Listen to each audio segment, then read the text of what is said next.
Good morning, everybody. I declare open this 19th public hearing of the Senate Select Committee on Job Security.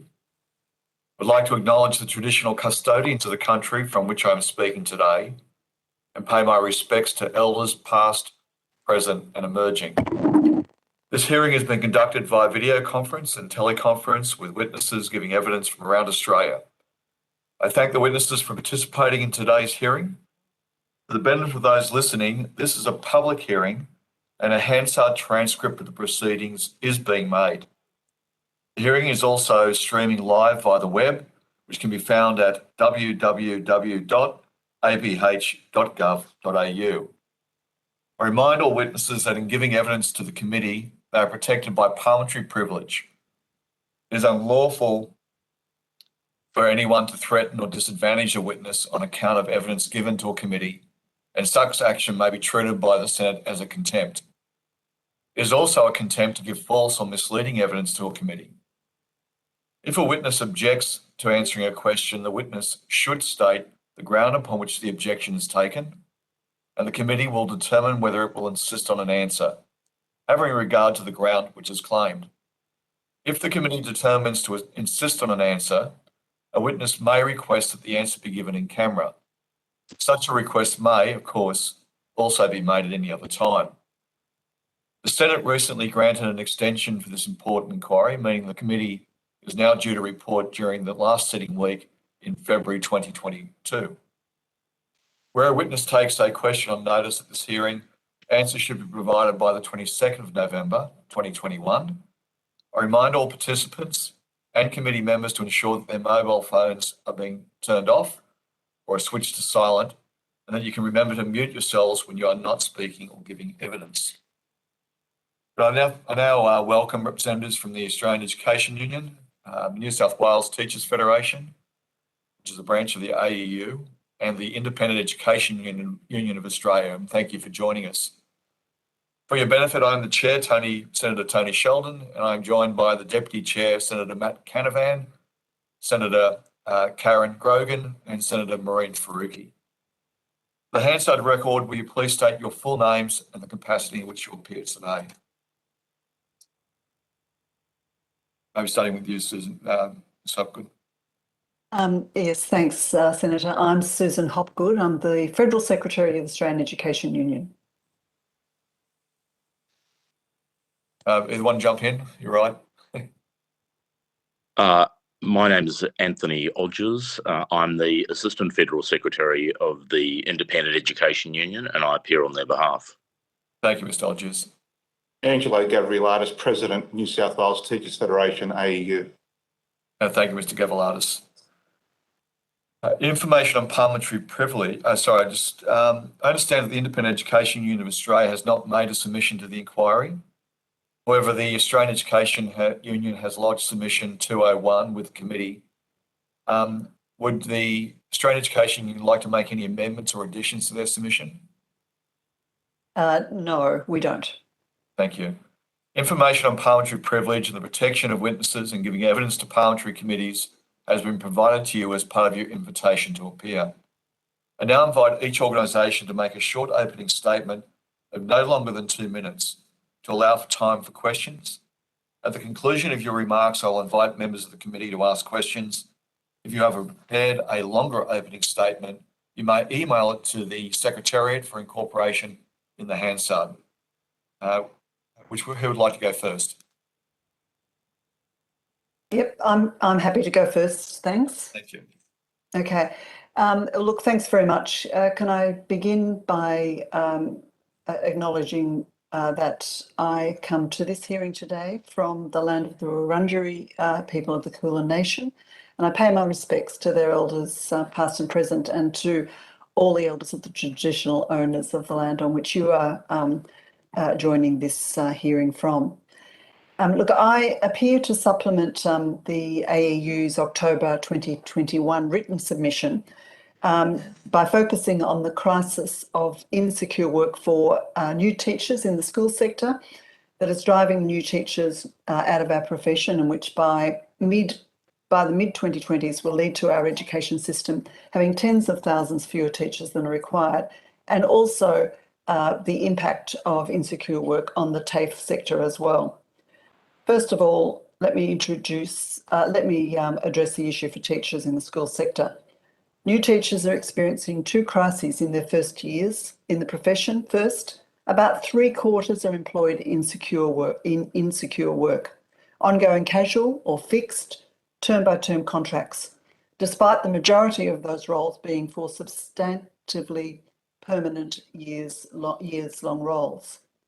This exploitation is legal, and while it's driven by state and territory governments' unacceptable employment practices, these practices are facilitated and encouraged by the Morrison government's own attacks on casual employees' rights at work.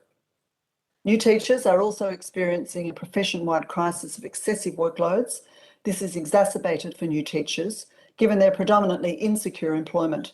They have less power to refuse unreasonable workloads and greater pressure to accede to unfair expectations on their time. It's no surprise then that approximately half of all new teachers choose to leave the profession within their first few years of work.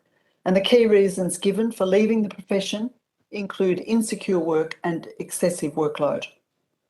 The impact of such high attrition rates is that at the national level by the mid-2020s, data from the federal government's own agencies, the National Skills Commission and the Australian Institute for Teaching and School Leadership, indicates Australia will have tens of thousands fewer teachers than are needed.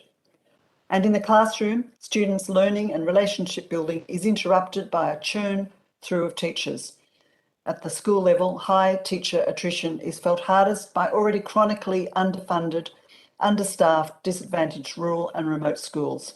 Quite simply, with tens of thousands of missing teachers, schools in these communities will be forced to close, causing incalculable harm to students' education. Secondly, in TAFE, I note that in TAFE, the insecure work crisis is more extreme. Shamefully, TAFE teachers report exceedingly long duration of casual contracts, with reports of workers engaged for 10, even 20 years in casual employment arrangements.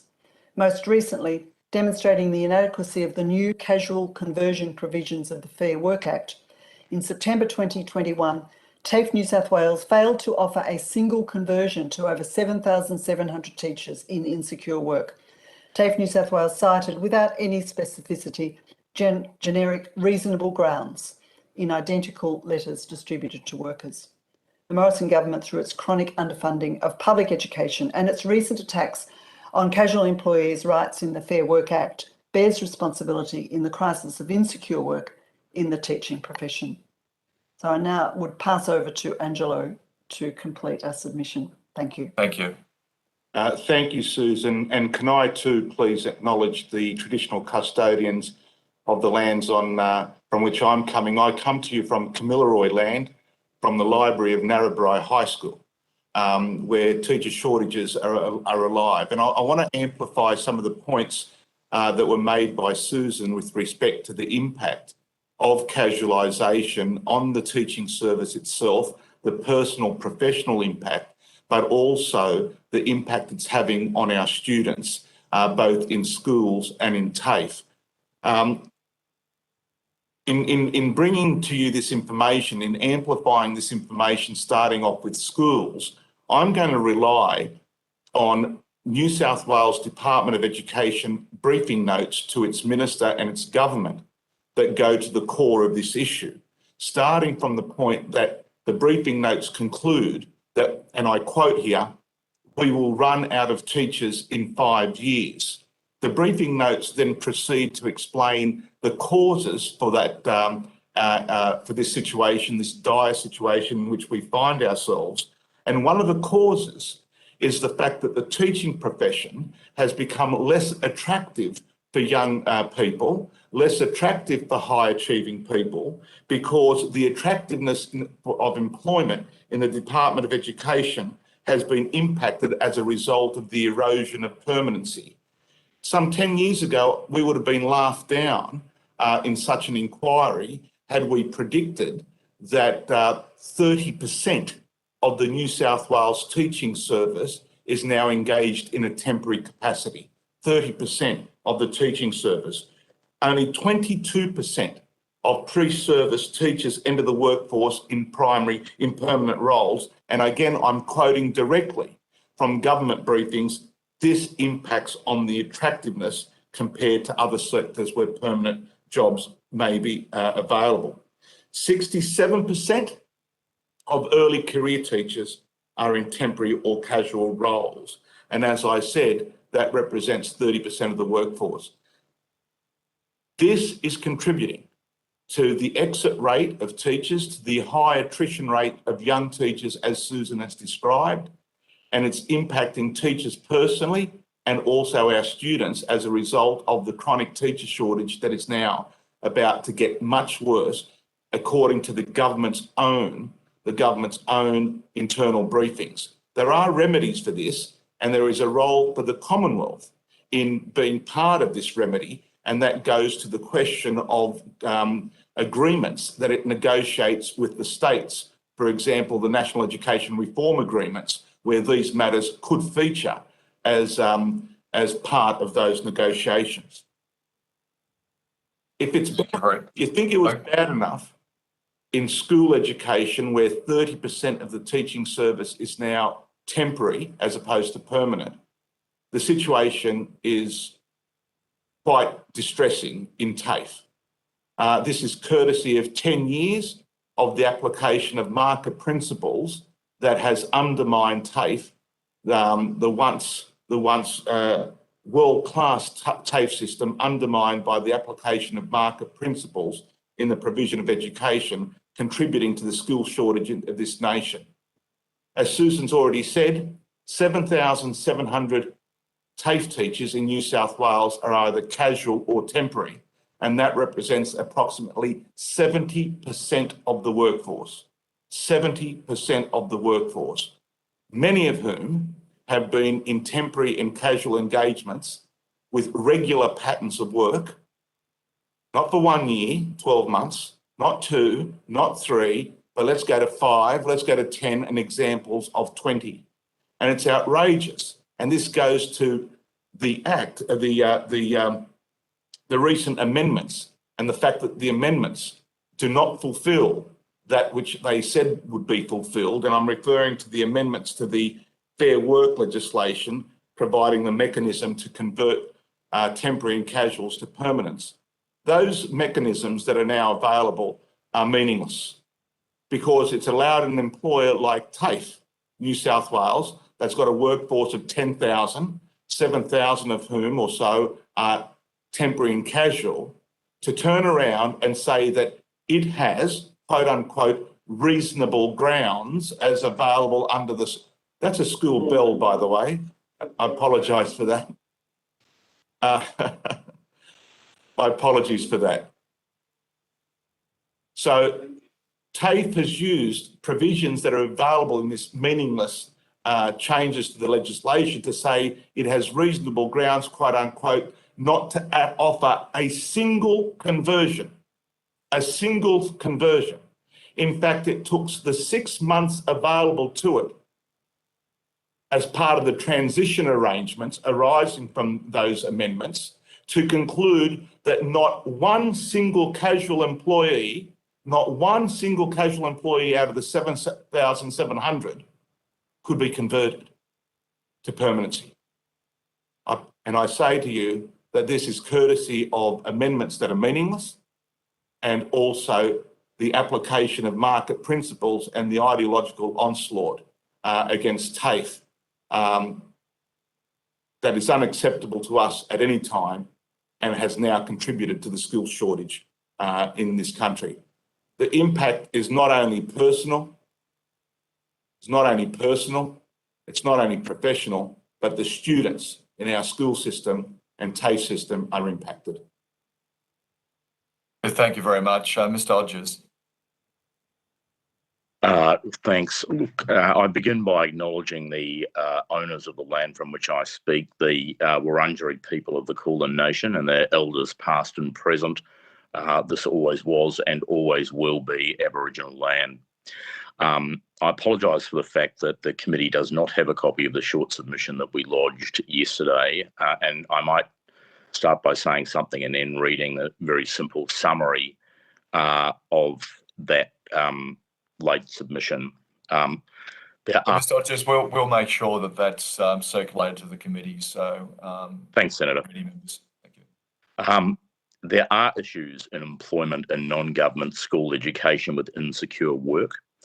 However, they are not as acute as those in other sectors of the economy. Those issues are concentrated on abuses of fixed-term employment. The central reason why there is not the same degree of insecure work in non-government school education is that there is an award-based limit on the length of engagement for casual teachers, and that award-based limit is reflected in agreements. It's a limit of 4 weeks or 1 term by extension. That restriction ensures that casual teachers are true casuals engaged on work for a short duration. In relation to casual work, this is not the only restriction on casual employment in the award landscape. At least one other industry award contains no provision at all for casual employment. Current government had no difficulty whatsoever passing, allied to its omnibus legislation, legislation that ensured that all awards were reviewed to ensure that they were compliant with the omnibus legislation. This led to a net reduction in benefits for casual employees. There's no reason why there shouldn't be a more effective review of the existing casual provisions in awards to determine whether or not restrictions of the kind that exist in the Education Services Teachers Award should be applied to other awards. In respect of fixed-term employment, there are also prohibitions in the award limiting the use of fixed-term employment that have been effective in ensuring that fixed-term employment is usually only used for work of a limited duration and thereby ensures a stable and permanent workforce. However, award limitations on the use of insecure employment can't operate effectively without data as to the percentage of the workforce engaged in fixed-term employment in individual workplaces and changes to that percentage over time.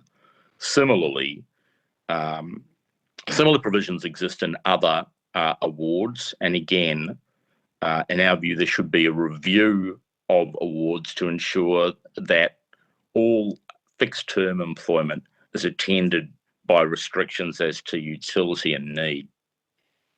Thank you. Good, thanks very much. And I'll just go straight to questions. And I'll put this to particularly to Australian Education Union, New South Wales Australian Education Union branch. Do you want to just expand on what those human costs are for people that can't, if they're having casual work, not permanent work? I'm sorry, can you repeat that, Senator? I didn't catch that.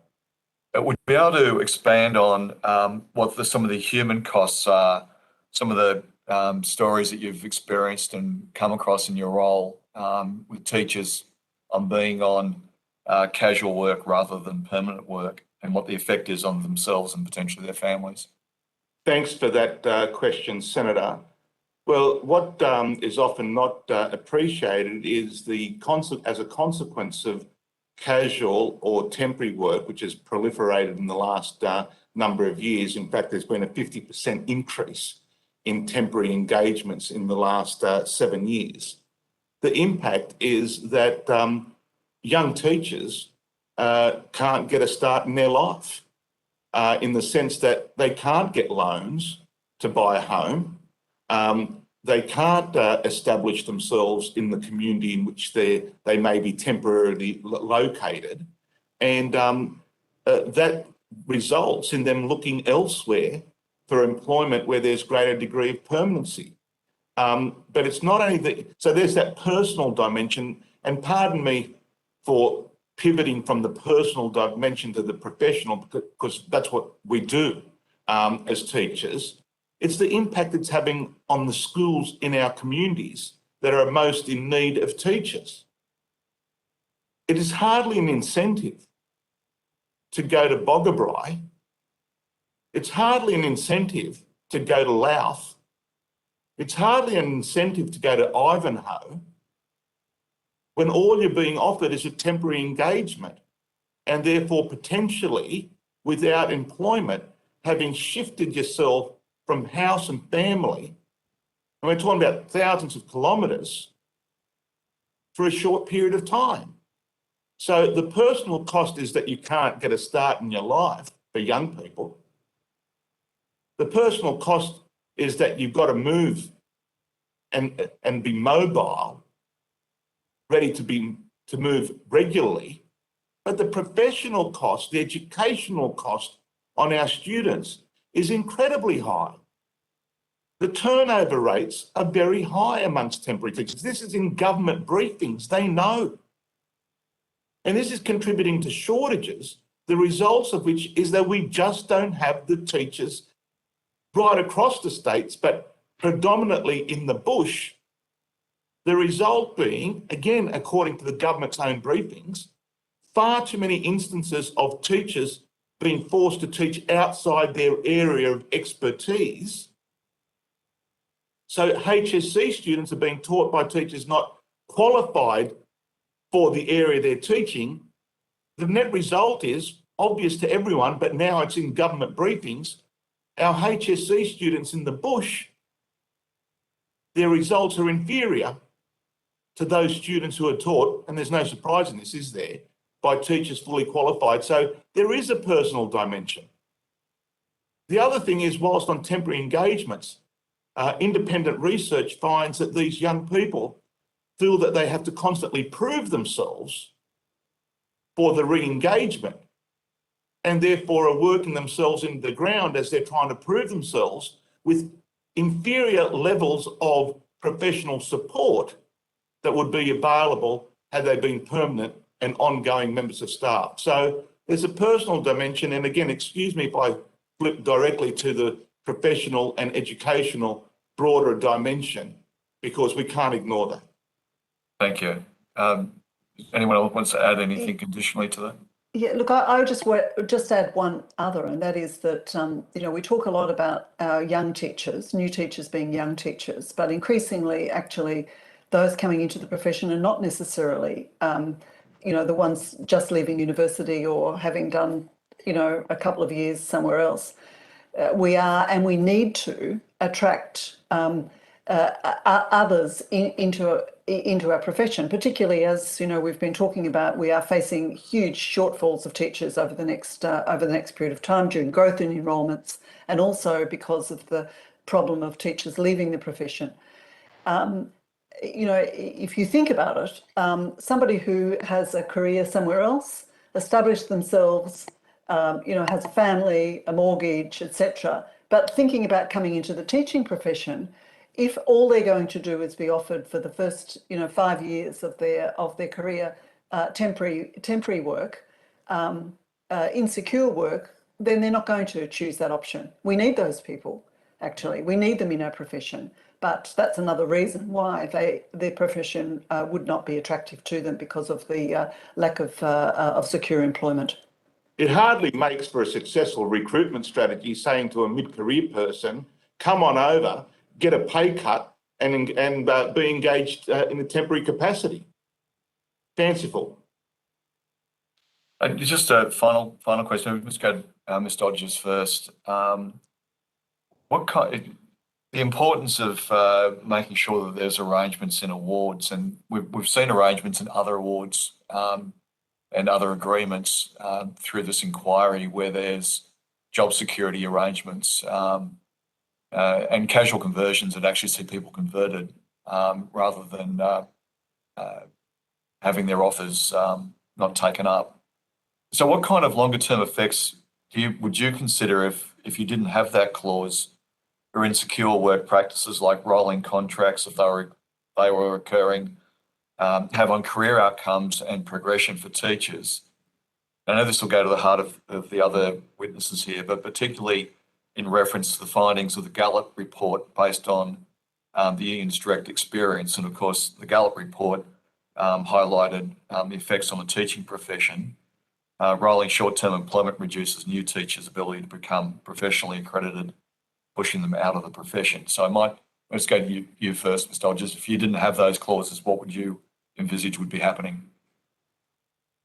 Well, if we didn't have them, then well, I suppose firstly, we would be subject to the same sort of parity in relation to casual conversion that New South Wales TAFE has been, where provisions have been introduced that purport to allow casuals to convert to ongoing employment, but at the same time allow employers to unilaterally refuse to convert based on the mere statement of a business reason. So if we didn't have protection in relation to casuals, we could face the sort of cynicism that allows 7,400 people to be lumped together and told that the business reason is that there's a business reason.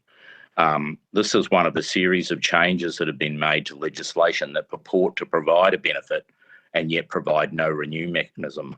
The direct parallel being the inability to examine the unilateral refusal to allow a return to work for a period of parental leave on a part-time basis.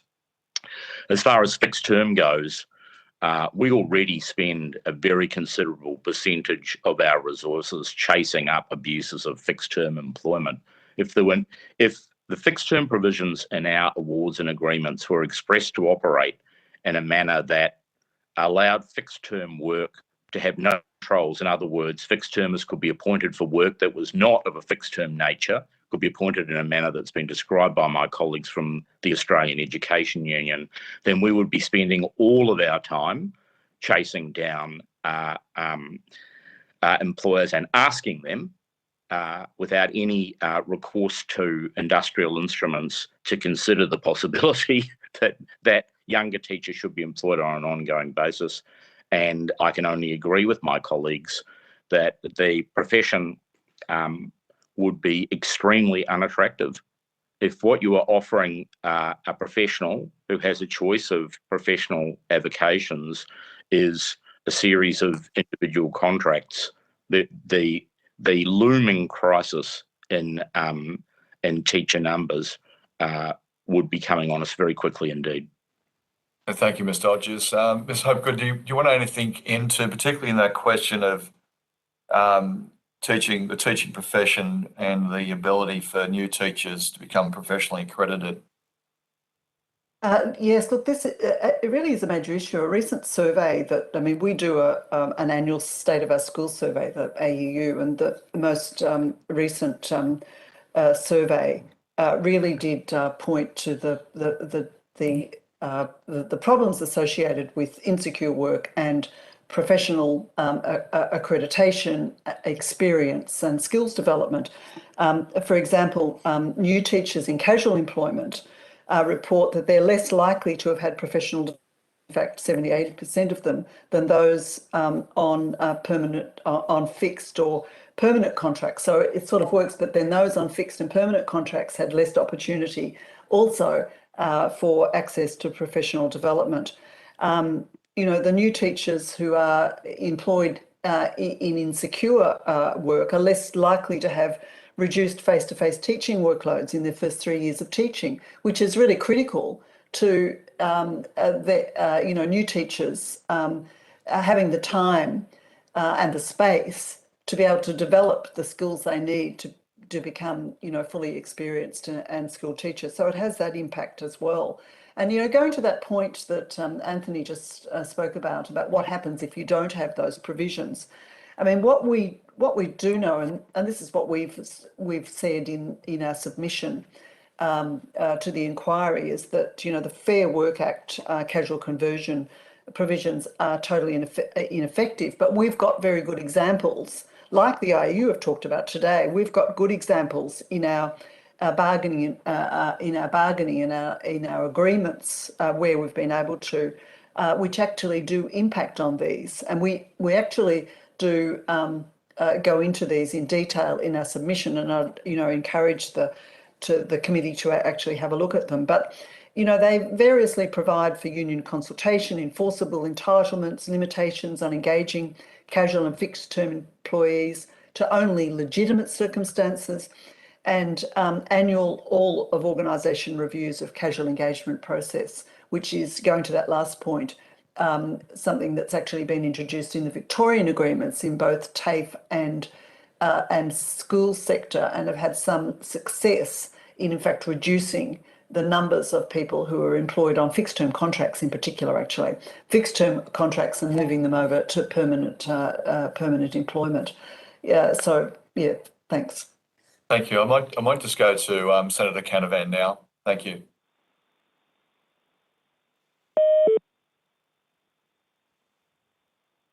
We can't hear you, Matt.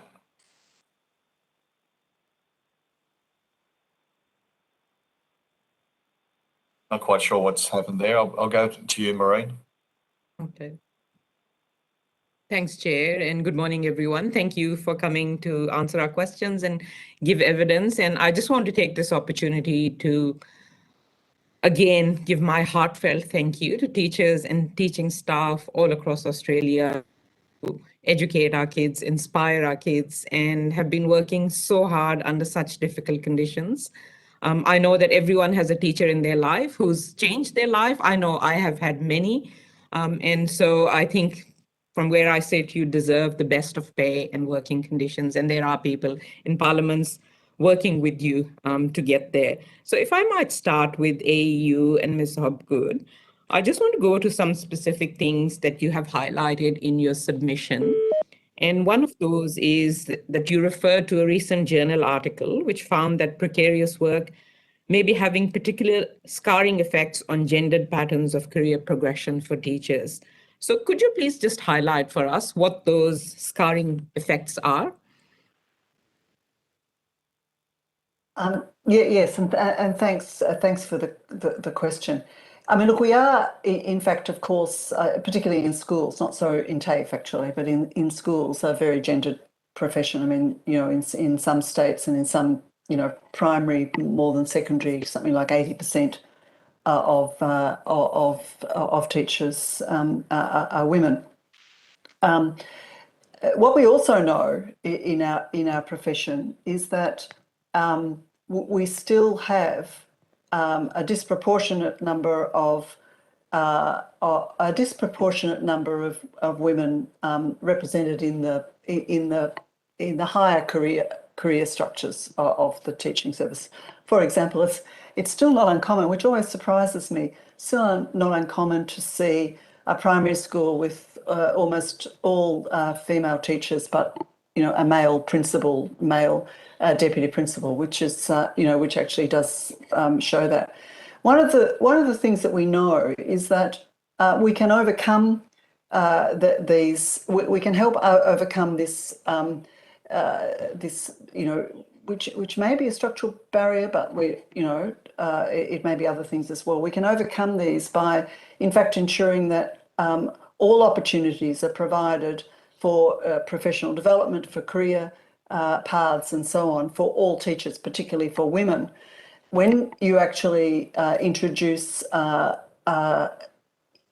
insecure work into it, it's often more difficult for women to take on those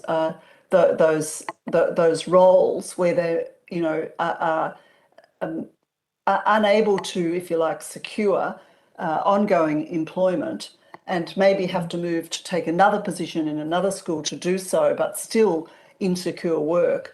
And it's more likely that they have less opportunities to do that because of all of the other responsibilities that they have and that we know in relation to family, caring, and so on responsibilities. So the difficulties about insecure work does have a very marked effect on the opportunities for beginning teachers, particularly for beginning teachers, but also for those who've been in the profession for a little while, or those who are coming into the profession in relation to their opportunities to advance in the profession. This can only be overall to our disadvantage, because we need the leaderships in our schools to be representative of of our school sector, to be representative of the teaching force, and to be representative for society more generally. So that impact really does need to be addressed.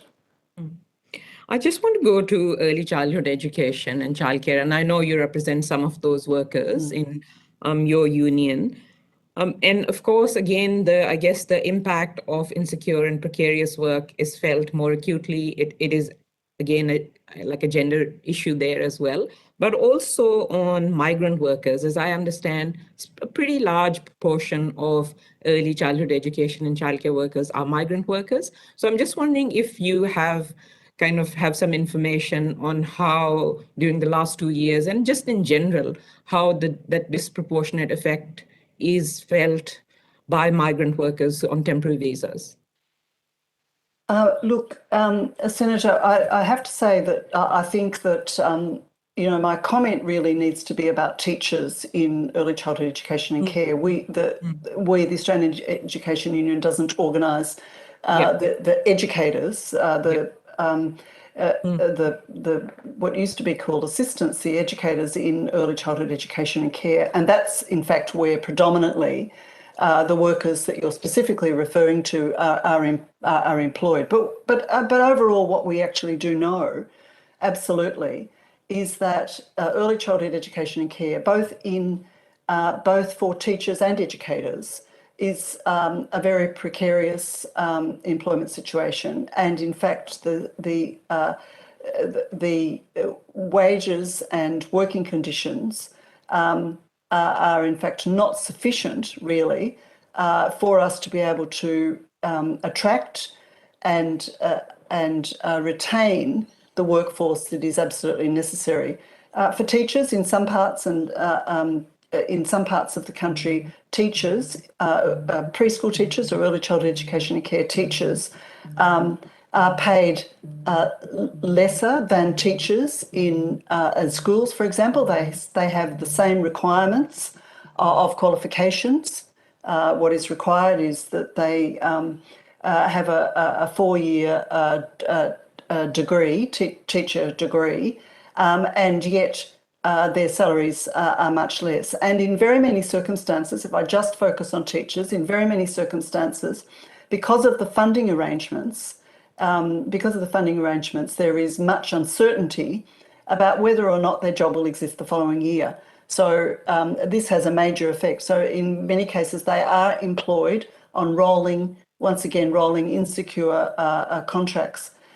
More recently, just recently, the federal government has at last, because it's taken a long time to do this, has at last announced ongoing funding for provision of 4-year-old preschool. And this will have a large impact on the security of employment of teachers of 4-year-old preschool education. But we still do not have, for example, any or any commitment at all from the federal government for funding for 3-year-old preschool. And as long as that exists, then teachers of preschool of 3-year-olds cannot be provided with any ongoing employment. There is considerable uncertainty about employment, and they are generally employed in an insecure way, whether it be on a contract or whether it's casual employment and so on. So these are serious issues. I mean, everybody recognises the importance of preschool education, universal preschool education for all 3-year-olds and 4-year-olds. But until we actually get ongoing funding committed to that, then we will not have the teaching workforce, the workforce to enable that to happen. So it is a major issue. In relation to educators, yes, absolutely. What you say is correct, but we don't, have any, direct examples of that because we don't organise them. Thank you. Yeah, sure. Mr. Gavriladis, you've explained quite clearly why people are declining to choose a teaching profession, especially because of the precarity and insecure nature of work. And obviously that's kind of really ultimately fueling the crisis, of a shortage of teachers. But are there other reasons as well, other than the temporary and increasingly precarious nature of work? Are there other reasons that people are just not studying teaching anymore, or less and less are? Thanks, Senator, for the question. But just to clarify, it's not me or the Federation AEU that is asserting that temporary engagements are making the profession less attractive. I was quoting directly from department briefings to the government that said just that. Absolutely. So I just want to be clear that it complements what we've been saying for a long time. That is accurate, but we have secret briefings that go to that very question. Those same briefings go to the question of the cause of the teacher shortage that is upon us as well. One of the factors is clearly the precarious employment that is making the profession less attractive, but the causes are also expressed as a decline in teacher salaries relative to other professions that are making the teaching profession less attractive, along with the expectations placed on teachers and principals. Read that as excessive workloads that are making the profession less attractive. These are in the department's own words to its minister and the government. We have a crisis, and governments, both state and federal governments, need to get their heads out of the sand, because the right of every child to be taught by a qualified teacher is now already being compromised, and we fear what the circumstances will be given the perfect storm that is brewing ahead of us. We've got an ageing teaching service, rapidly ageing. We've got initial teacher education commencement rates decline by 30%, and we have completion rates at only 50%. On top of that, an explosion in student enrolments. In New South Wales alone, 200,000, 25% increase in students in the next 20 years. And that perfect storm that is upon us will result in students not being taught by qualified teachers. Our concerns are about every child, not only some children, but every child having that right, and that right is already being compromised. Precarious employment is one contributing factor, as is the decline in teacher salaries relative to other professions. And this is conceded by government in government briefings, and the expectations placed upon the teaching service that have got us in this mess. It is of grave concern. I'd like to thank you very much for that evidence, and I just now hand over to Senator Canavan.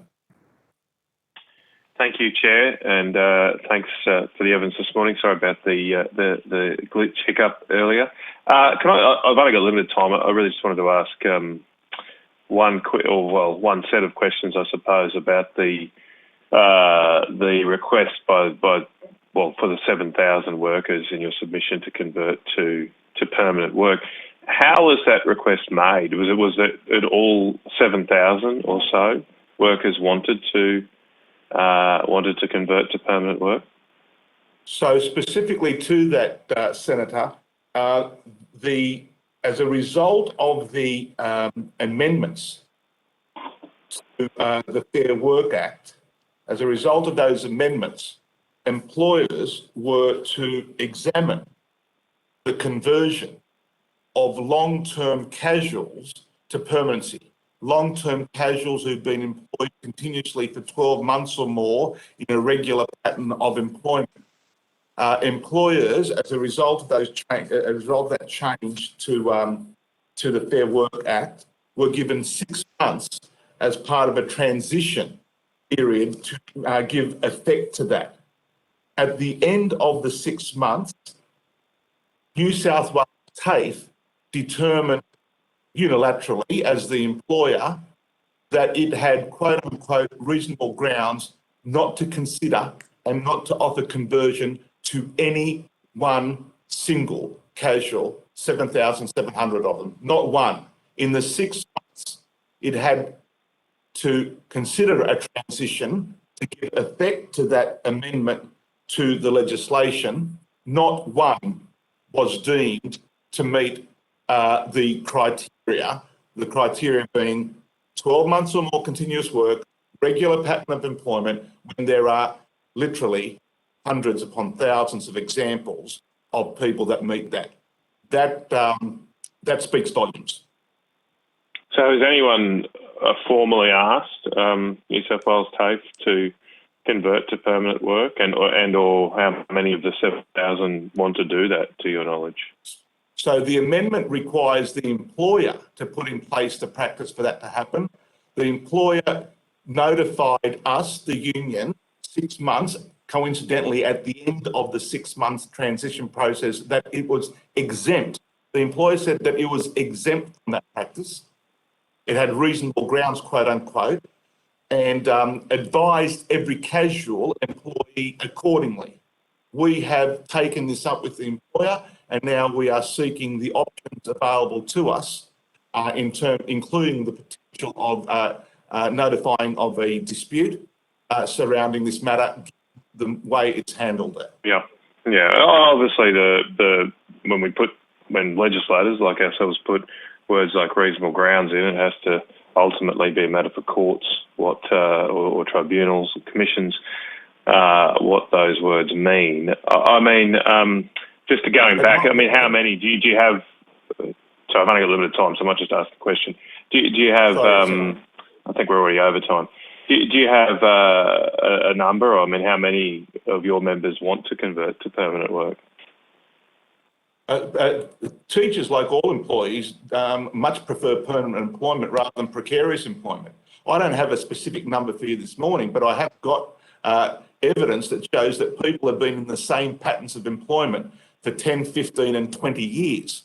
That's the extent of it. And again, I appreciate that as legislators, you want to see effect to the words that you have given and enacted, but not one single person, not one single. Well, that to me seems unreasonable. So I suppose it's a matter to take up. I mean, look, we don't have time to prosecute this now, but the issue obviously is how to make a law for the whole economy, and obviously, particularly businesses much smaller than New South Wales TAFE may very well have reasonable grounds to say, look, we just can't take you on as a permanent at this stage.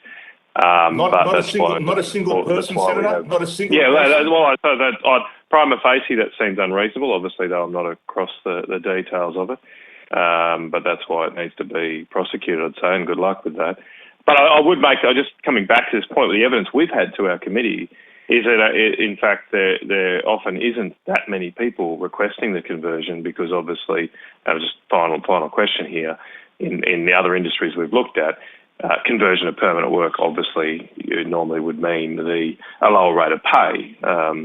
So in that, what is the situation in the education sector with that? Do casuals earn a higher hourly wage? And what is your feeling for how many of your members would be willing to trade off potentially a lower wage for more permanent work arrangements? But it wouldn't be the case. They are doing the same work, exactly the same work. It's just simply precarious employment.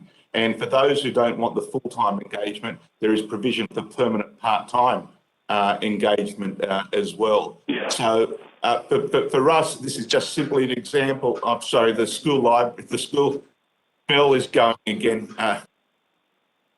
Sorry, Senator. I don't know what to do about this. It's okay. You're welcome to go ahead. Sorry, just my question. My question is, do they have a casual loading? Do you get a casual loading in the education under your awards or enterprise agreements?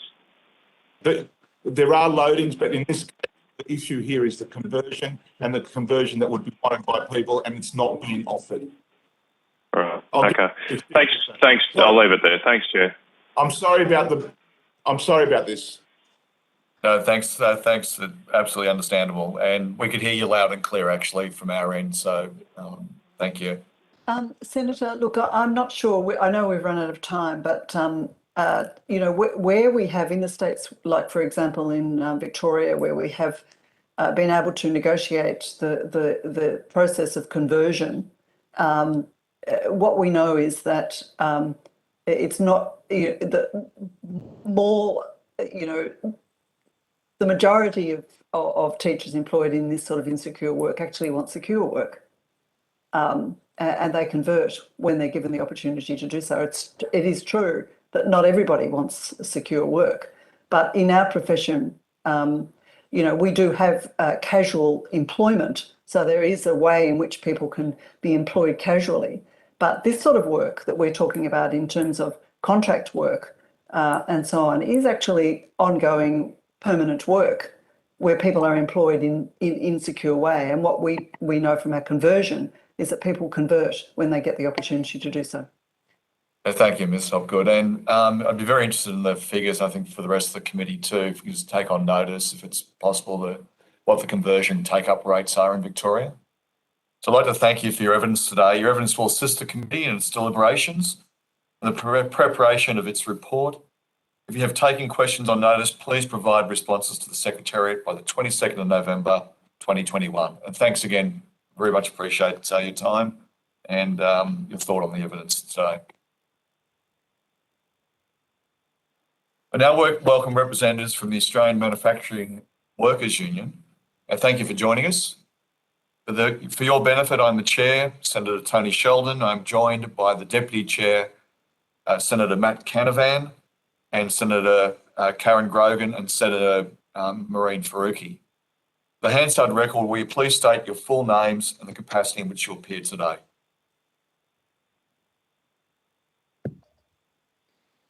Steve Murphy, I'm the National Secretary of the Australian Manufacturing Workers Union. Thank you, Mr. Murphy.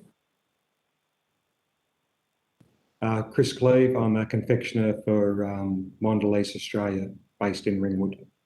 Thank you, Mr. Cleave. And we very much appreciate you coming forward as well because of the having working people who are doing the work directly is really important for this inquiry, and your evidence, I'm sure, will be of interest to everybody.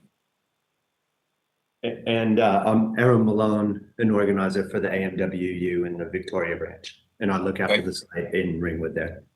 Thank you, Malone. Thank you, Mr. Malone. That's very appreciated. I note that the AWU has provided submission 122 to the committee. Would you like to make any amendments or additions to that submission? No amendments or additions. Thank you. Information on parliamentary privilege and the protection of witnesses and giving evidence to parliamentary committees has been provided to you as part of your invitation to appear.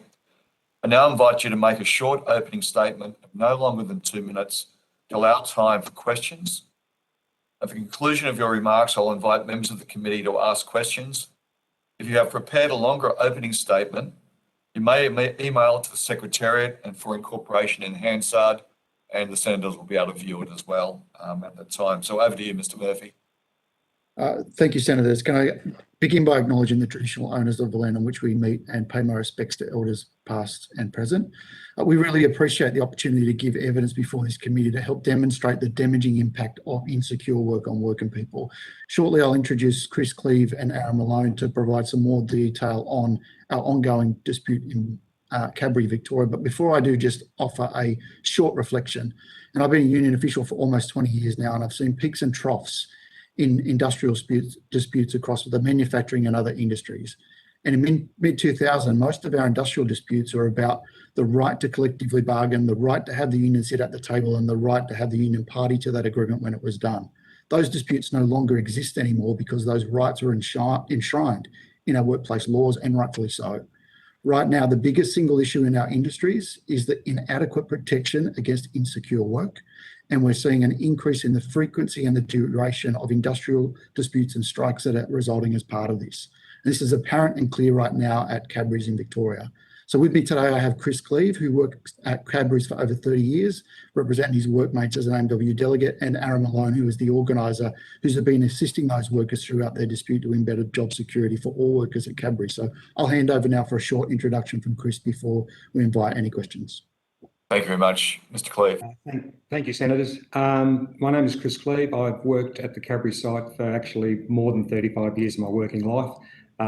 During that time, I've definitely seen a shift in the way things are happening. And at the moment, we're at a stage where we are taking some action around some issues, one of the more important of which is the frequency of insecure work, which has increased.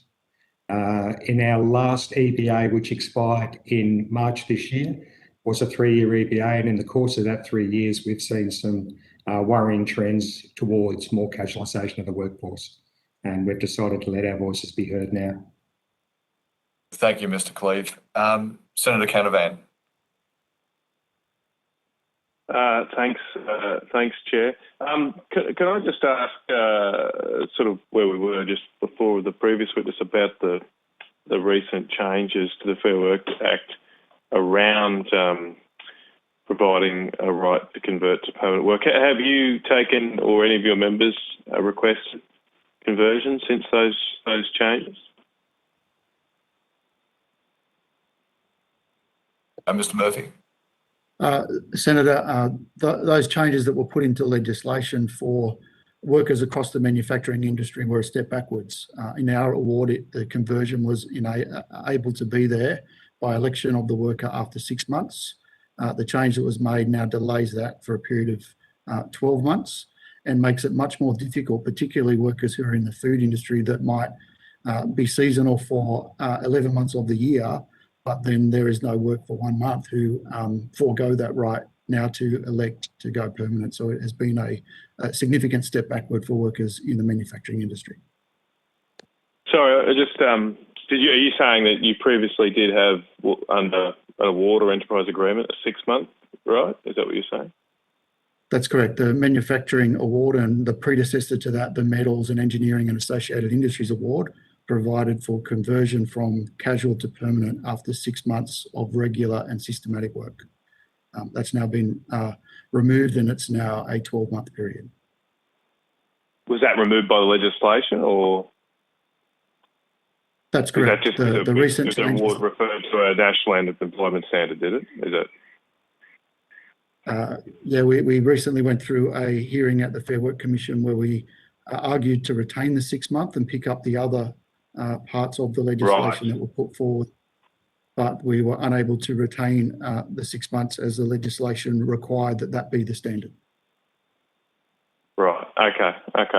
So I mean, under the previous arrangements you had then, how many of your members requested or were requesting each year's, let's say, conversion to permanent work? We don't have exact data on that. I could take that question on notice, but it was a situation that very rarely rose to a dispute where we're able to count the number of workers that exercised that, because there was a... So I just missed that last bit. Was there some was there some reason why it couldn't be counted?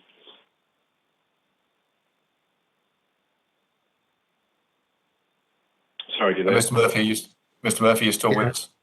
Yes, I'm still. Back to you, Senator Canavan. I was just asking. I'd actually missed the last bit of that answer. Yeah, I think you were mentioning there was some reason why you couldn't collect the data, or it was too difficult to collect the data. Yeah, it was difficult to collect the data because when it's in the award, it was a right that workers would simply exercise after 12 months. After 6 months, and then that right would be either accepted or denied by the employer for specific reasons. We would only get involved when the request was denied. So we're unable to obtain the data in the exact number who did convert. So, okay. So in your submission, you say that half of half of your members, or maybe, I'm not sure if it's your members or the workforce as a whole, want to or prefer permanent work. If the award previously, or given that the award previously allowed for conversion, how come there was still half of people who wanted that opportunity? Why didn't they exercise it, given they had the right? Yeah, our research has found that most workers didn't exercise that right to convert because of contracting out. So rather than directly employing casuals, employers across the manufacturing industry were employing workers through labour hire or other agencies. And the desire of the worker was not to be a permanent labour hire worker, but to be a permanent direct employee with the host. Right, okay. So what's the percentage of labour hire work in the manufacturing sector? I would have to take that on notice and come back to you. Okay. Okay. All right. Look, I might leave it there, Chair. Thanks, gentlemen. Good, thank you very much. Senator Grogan. Good morning, and thank you for your submission. It was very comprehensive, and our respects to you and your members for all that you do. You've said so far this morning that you had better conversion rates before the changes in legislation, that you were seeing an increase in casual work and an increase in the frequency of industrial disputes. So you're telling us that the insecure and precarious working arrangements are a common feature across food manufacturing in general? We're seeing it across all manufacturing, that insecure work is on the rise.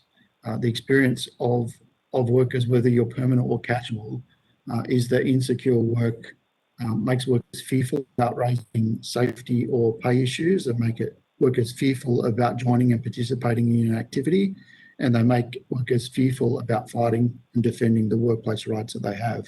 And this obviously impacts on workers who have got a permanent job, because they're not able to rely on those other workers to support them when issues at the workplace arise. So we know that this is definitely prevalent in the food industry, where we recognise that there are peaks and troughs in the work. There's work that is seasonal, there's work that is cyclical, there's work where there is peak demand, particularly, for example, in ice cream, demand in summer.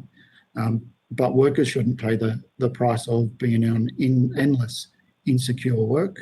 We're able to adapt clauses that we did with Streets Ice Cream to go to a flexible permanent part-time, where workers were able to be guaranteed a permanent job, some flexible level of hours, but guaranteed that they were going to be linked to the host. The provisions of the award being changed to 12 months, particularly for food industry workers, make it very, very difficult to get 12 months worth of ongoing and continual work, because a lot of it can be up to 11 months of ongoing and continual work, and then the employer will drop them for 4 weeks and then pick them back up again and claim that the work is casual or not secure. The best examples of insecure work, of course, are in the food industry, but it is prevalent across manufacturing. Thank you.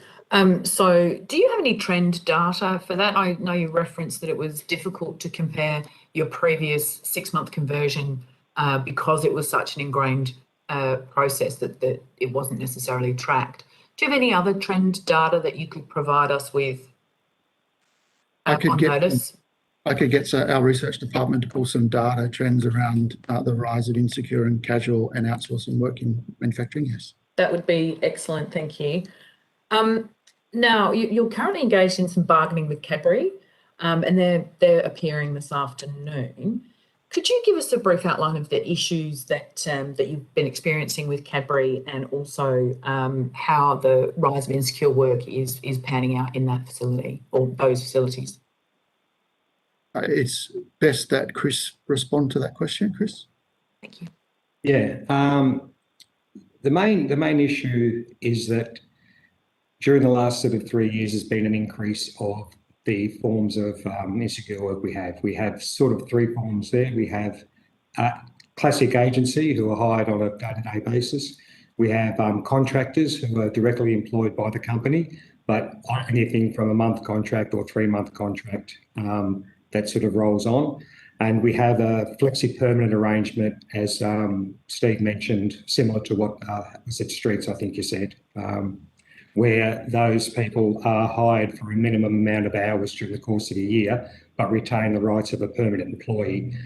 One of the problems we've found is that though there is seasonal work at that factory, a lot of the work can even out during the course of the year. So if one part of the factory is suffering a bit of a downturn, another part of the factory might be quite busy.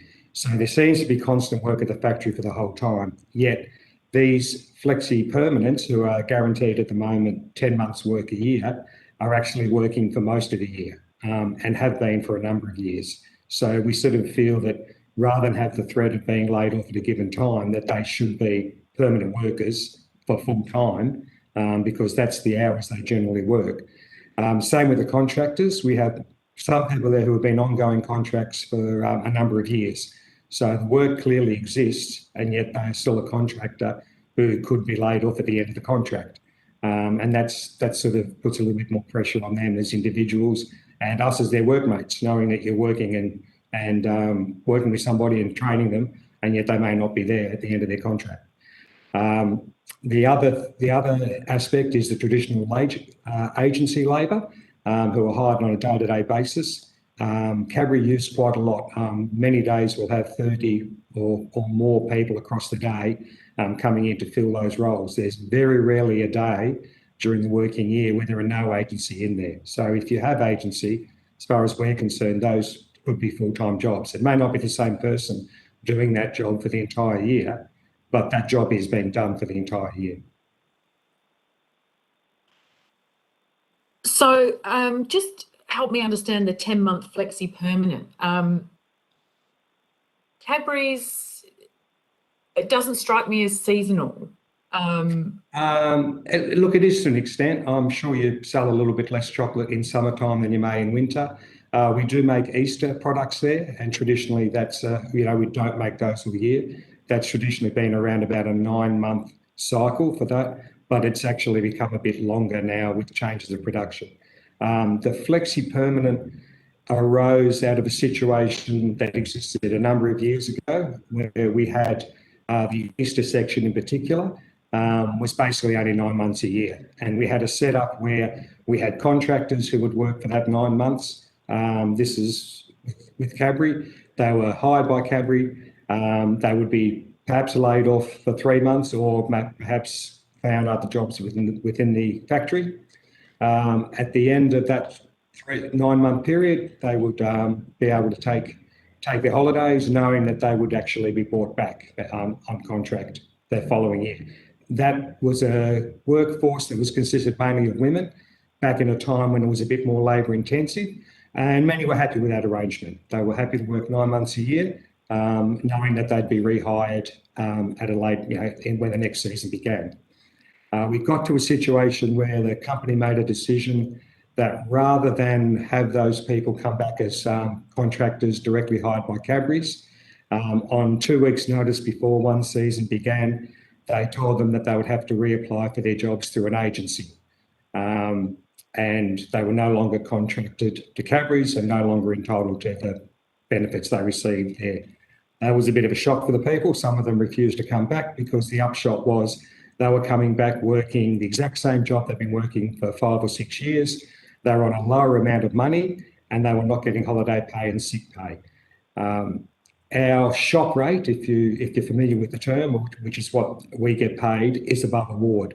But when you hire agency, you unfortunately have the right to hire them at the rate of the award and then give them the 25% on top of that, which can mean that they can actually work lower rate of pay as an agency person than the people who work in the factory. And that's what happens. We have people working with us through the agency who, even with their 25% loading, are earning less than what the average worker there is working.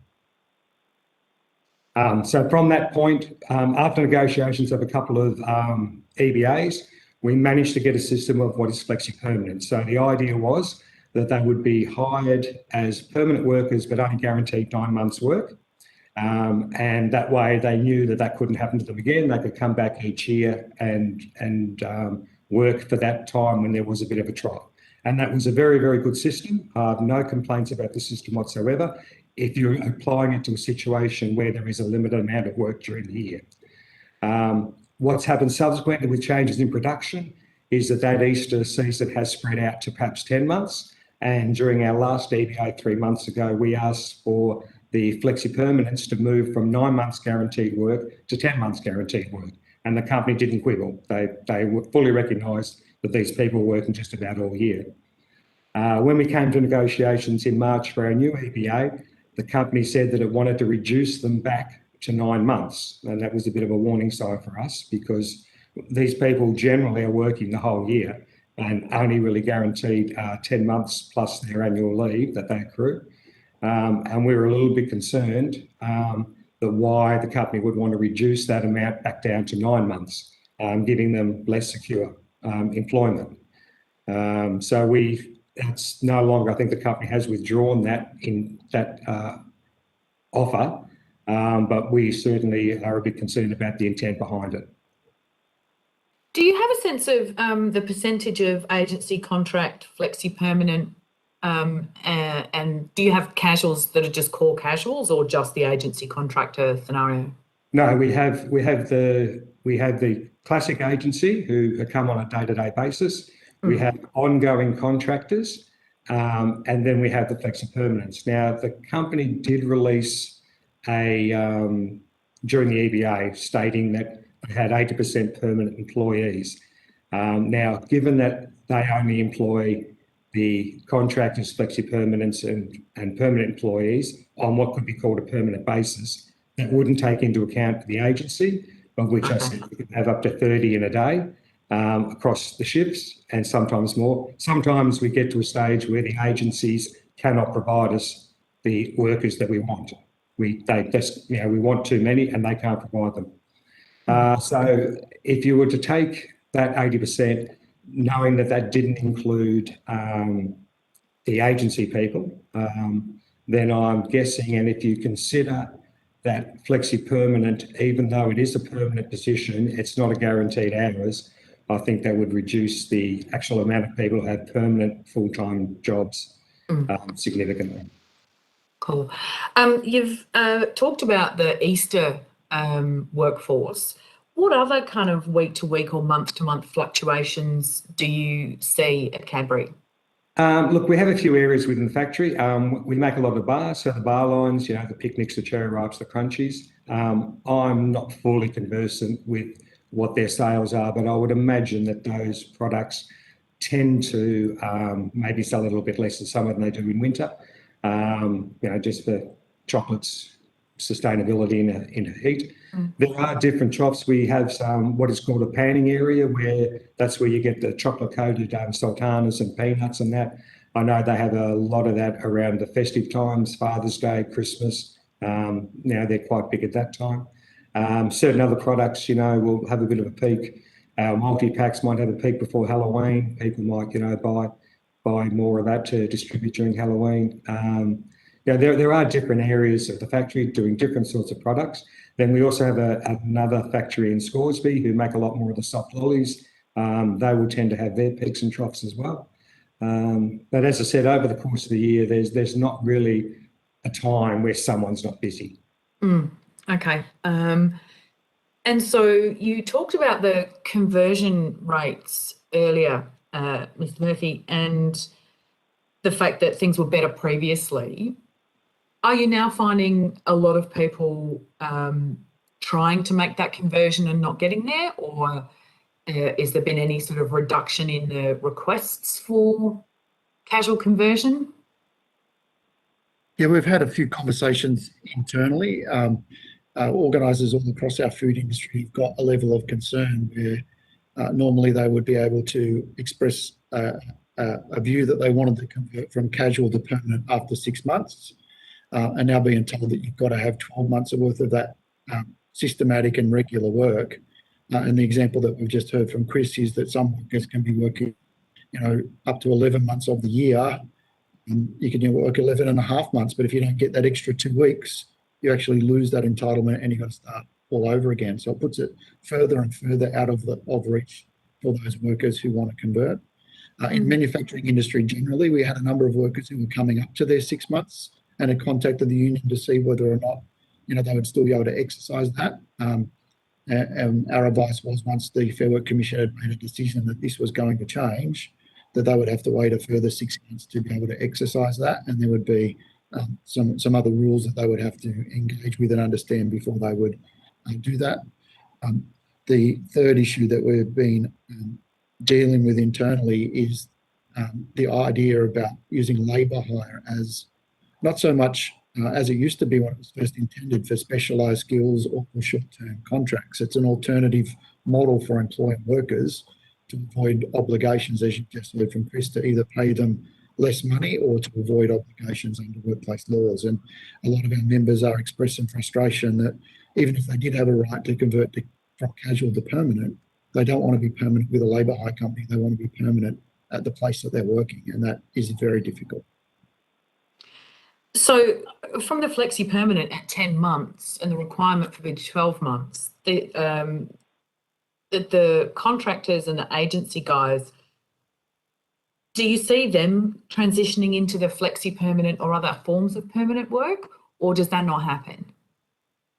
That's been one of the issues that's part of our EBA. So on a broad sense, you know, as a worker, we would like to see a sort of a progression, if you like, you know, that someone might start as an agency, show that they're competent. We would hope that maybe they might move on to a contract situation where the company gets a bit of a look at them. And if they were still good, the flexi permanent is the next step up. And then we would like them to sort of move to permanent. I mean, we sort of think that's a fair way, gives the company an opportunity to have a look at their labour and see where they can fit in within their business model. What we're finding is that system doesn't happen in that line very generally, and also it's a long process. I mean, we have people who've been on contract for literally years, you know, contract after contract after contract for years, and we have flexi permanents who have been flexi permanents working basically 12 months a year, who haven't been made that situation where they're full-time permanent. I guess the point that's in what the difference is, you could say, well, if they're working 12 months a year and they do have a permanent job, you know, that isn't that all right? But the problem is that you are working a job where on reasonably short notice you could be stood down for a couple of days, couple of weeks, couple of months. Then that becomes a situation like if they say to you, oh, we don't need you Tuesday and Wednesday next week. So what do you do as a worker? Do you say, all right then, well, maybe I'll take a couple of days of my annual leave so that I still get a full pay packet? But then you don't know that maybe later on in the year it is possible you might be put off for 3 weeks, and maybe you might need the money for that. It's that sort of insecure, even though it may all pan out that you work a full year, you may have had your annual leave in 9 or 10 different times during the year. You know, there may definitely be a week off between Christmas and New Year most years, so you can book that in for 1 week off, but the other leave may well be eaten up in short-term time off. Also, I guess the general feel of it is how much do you feel that you are safe and secure when Cadbury's is, in the course of our 3-year agreement, opened up a new factory in Croydon, which is 90%, my understanding, agency work. So they do a lot of packing of the products we make. They've started a factory there. I'm not sure how many work over time, but I guess the argument would be that the company would well argue, oh, well, that allows us for peaks and troughs. And yet at the same time, we're still not settling at the peaks and troughs at our site in Ringwood and Scoresby when we still have people with insecure work. Thank you very much. Good, thanks, Senator Croghan. Thanks for those answers. Mr. Murphy, just going to the point from the answer from the last question, we've received evidence now this morning that the workers that are casual not only have insecure work, but they get paid less than the permanents. How prevalent is that across the food industry and particularly Cadbury's? Across the food industry, that is the business model, is that contracting out is no longer about short-term peaks or specialist skills. It is about contracting out of obligations under union agreements that pay, in some cases, 40% above the award rates. We're finding in food workplaces all across Australia where contracts are put in place, it is about paying workers less. It's not about those peaks, and it's not about the specialist skills. In terms of the specifics at Cadbury's, I would defer to Chris to respond to that. Thanks, Mr. Cleave. Look, I think I've got to agree with what Steve's saying, is that it seems, admittedly, there are times where there are peaks and troughs, and no one's denying the use of agency labour, but the amount that we have in that factory does imply that it's not really covering the peaks and troughs. It's a way of reducing the cost of labour. As I said, I think it's not unusual in places that have a high above award rate that when you, rather than have the person who is an agency come in at that rate and then get 25% as compensation for not having sick pay, holiday pay and all the rest of it, You bring them in at the award rate and give them the 25% on top of that. And in some cases, that's not doesn't reach what the actual shop rate is. And I've got to agree with Steve. I don't know about all other industries, but you would, with the amount of people we have there, if it's not designed to reduce the cost of labour, you'd have to think the company would be aware that it is. Right, thanks. So I just want to just go, Mr. Cleave again. What's a typical long-term contract, and that is the fixed-term contracts for a Cadbury? How long would people be on that for? How many years typically? So, look, over the years, we have had cases, I think we've had 7 or 8 years. We had a case that was at the Scoresby factory. See, the Scoresby factory is covered by the EBA. We're currently negotiating, although the sites are slightly different and some of the problems are slightly different. Scoresby do not have the flexi-permanent model, but they do rely a lot more on contractors. And we've had cases over there where people have been on basically contract sort of non-ending for 5, 6 or 7 years. We had a case recently where a woman who has just recently been given a permanent job had been on contract for a lot of years, and she was basically scared to take a month's holiday off because she wasn't sure that she'd get a contract back afterwards. It got to a stage apparently when she started accruing long service leave that she really thought that something needed to be done, and eventually through negotiations she was eventually, through the union's help, given a permanent position. It's, being a contract gives you the eligibility for sick pay, holiday pay, and all the rest of it.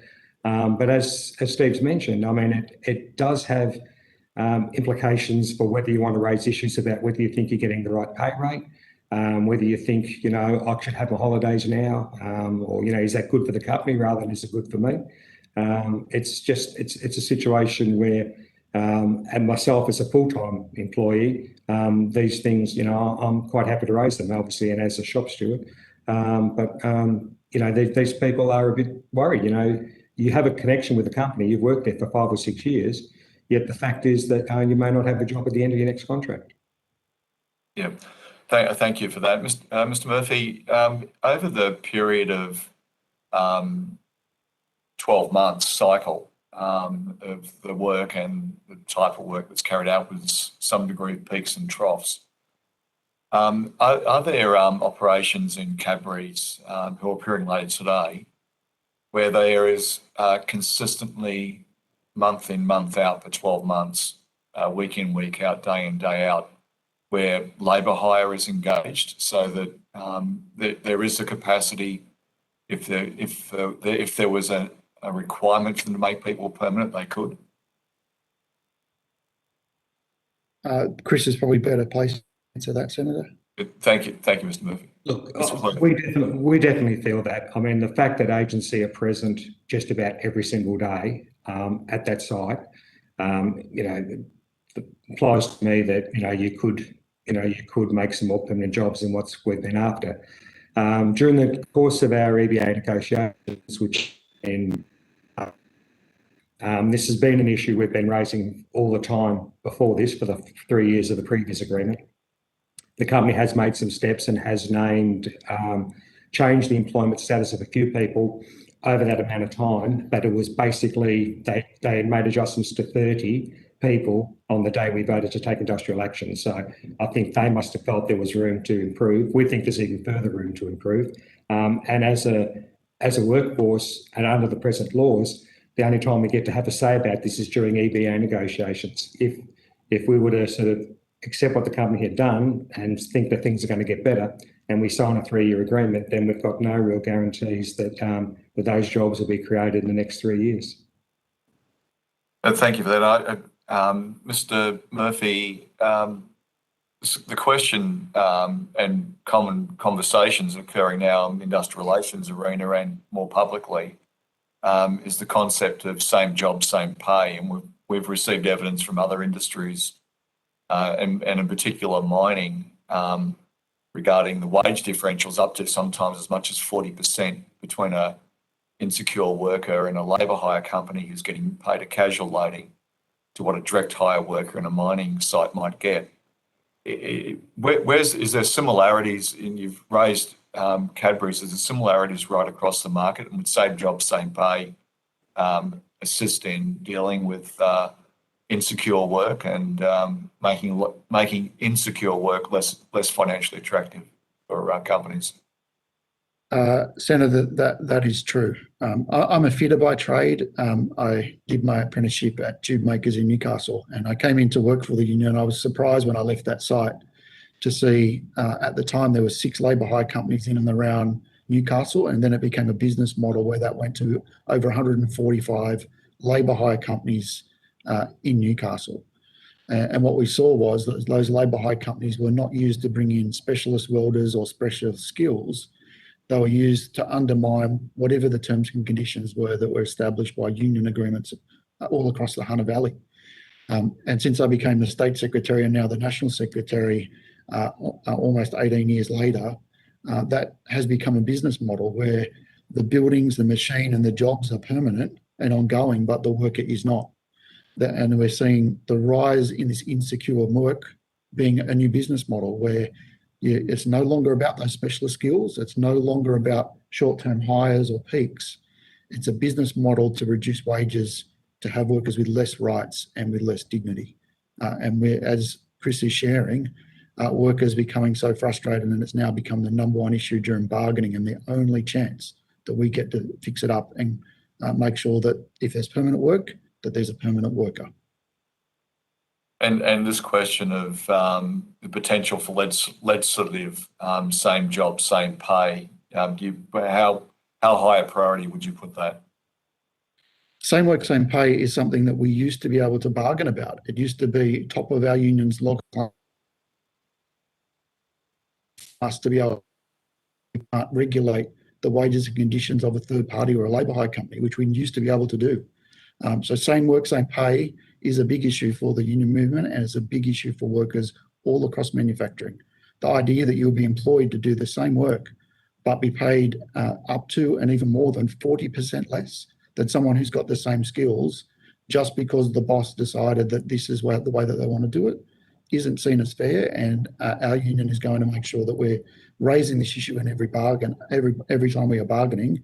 But the best way to fix this is the same way we fixed up that right to bargain, the right to be represented by a union, is to make it a workplace right. And that, does that mean enshrined by legislation? Is that what you're suggesting? That's what I'm suggesting, enshrined in legislation. Same work, same pay, same dignity. Mr. Cleave, just we're coming towards the end. I just wanted to ask you, could you step us through, because Cadbury's are joining us later today. I just want to, if you can give me a brief outline of the issues you've been experiencing with Cadbury in regards to insecure work arrangements and where the bargaining is up to. Look, the situation that we think is their reticence to establish a clear path for moving up. As I said, we've acknowledged that a certain agency work, for peaks and troughs and absenteeisms, is needed. We acknowledge that the model of flexi permanent is a good model when you have established areas that are only working a certain amount of time a year. It's a true job that is better than the other options, and it covers that absenteeism and it covers that time when the workload is lower. Our concern is that it is becoming, over the course of the last 3 years, there would have been more flexi permanents put on than full-time people or people made full-time. We're finding that it's an option to just have more flexibility when you don't even need the flexibility. As far as negotiations go at the moment, they have agreed to put certain clauses in our EBA, but we're not convinced those clauses compel them to make the changes necessary. It's one of those things, I think, as my organiser says, is it's more as can and might as opposed to will and shall. So we want something that enshrines someone's right, that if they work for a year on contract after contract for a year, then they've established that a full-time position is there, then you should become a permanent full-time employee. The same with the flexi permanents. If they're guaranteed at the moment 10 months, if it works out for a full year or 2 year, they're working all year, then that should become a permanent job. It just makes the lives of those workers a lot easier to be in more secure employment. Yeah. And Mr. Cleaver, maybe Mr. Murphy wants to add some comments to this, but what sort of personal stories are you witnessing from those workers that are in this insecure work and the sorts of pressures on their family and finances? Look, I think it's come to a head during these last 3 years because there are a couple of things. Obviously, COVID's changed the landscape a little bit, and whilst we've been very lucky to be fully employed, let's be clear that not all our family members have, and there are a lot of our members who have now had children move back in with them. Even though they may be employed, there is still a lot of financial strain and a lot of hard times going out in the community. During this time, Cadbury's has prospered and made record profits, and I think that our workforce really feels that if we've been part of that, not only for ourselves but supporting our own families, that we should at least have secure work out of that. We should have a promise of ongoing employment and also obviously a share in the profits, which would mean that a pay rise that was better than the current inflation rate. As far as the stories go, as I said, there are people who have been there for many years working non-stop, either as a contractor. We have people, contract after contract, year after year. Flexi-permanents who are working just about the whole year after year. And even some of our agency who have been working not every single day, but the agency have been at that place for a number of years where we identify good people, we ask for them if we can get them. They work most days. They've learned skills. They can work in different areas. Yet they're still at beck and call of whether they get called in the next day or don't get called in the next day. Thank you, Mr. Cleaver. Mr. Murphy, just very, very briefly, so we're now running out of time, but have you got anything additional that you want to add to that? Well, I think there is a lot of personal stories from workers all across the industry about what insecure work looks like and its impacts upon them and their family. From my own experience with workers that I grew up with and did my trade with, I've seen skilled boilermakers, fitters and electricians, because of this ongoing nature of insecure work and inability to plan, who have left behind their trade and have either gone on to early retirement or part-time work, or they have changed career paths completely differently, including doing social work. We are losing really good people because the nature of work is changing and it's not changing in the interest of working people, and we need to fix it up. Thank you, Mr. Murphy, and thank you all for your evidence today. Your evidence will assist the committee in its deliberations and the preparation of its final report.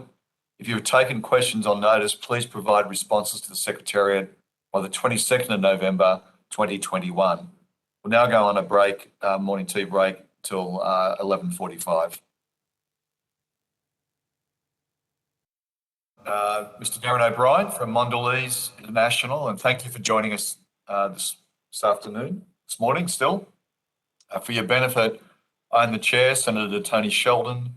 I'm joined by the Deputy Chair, Senator Matt Canavan, and also Senator Karen Grogan. For the Hansard record, would you please state your full name and the capacity in which you appear today? Thank you, Senator Sheldon. Darren Francis O'Brien. I appear in my capacity as the President of Mondelez International for Australia, New Zealand and Japan. Note that Mondelez has not made a submission to the inquiry.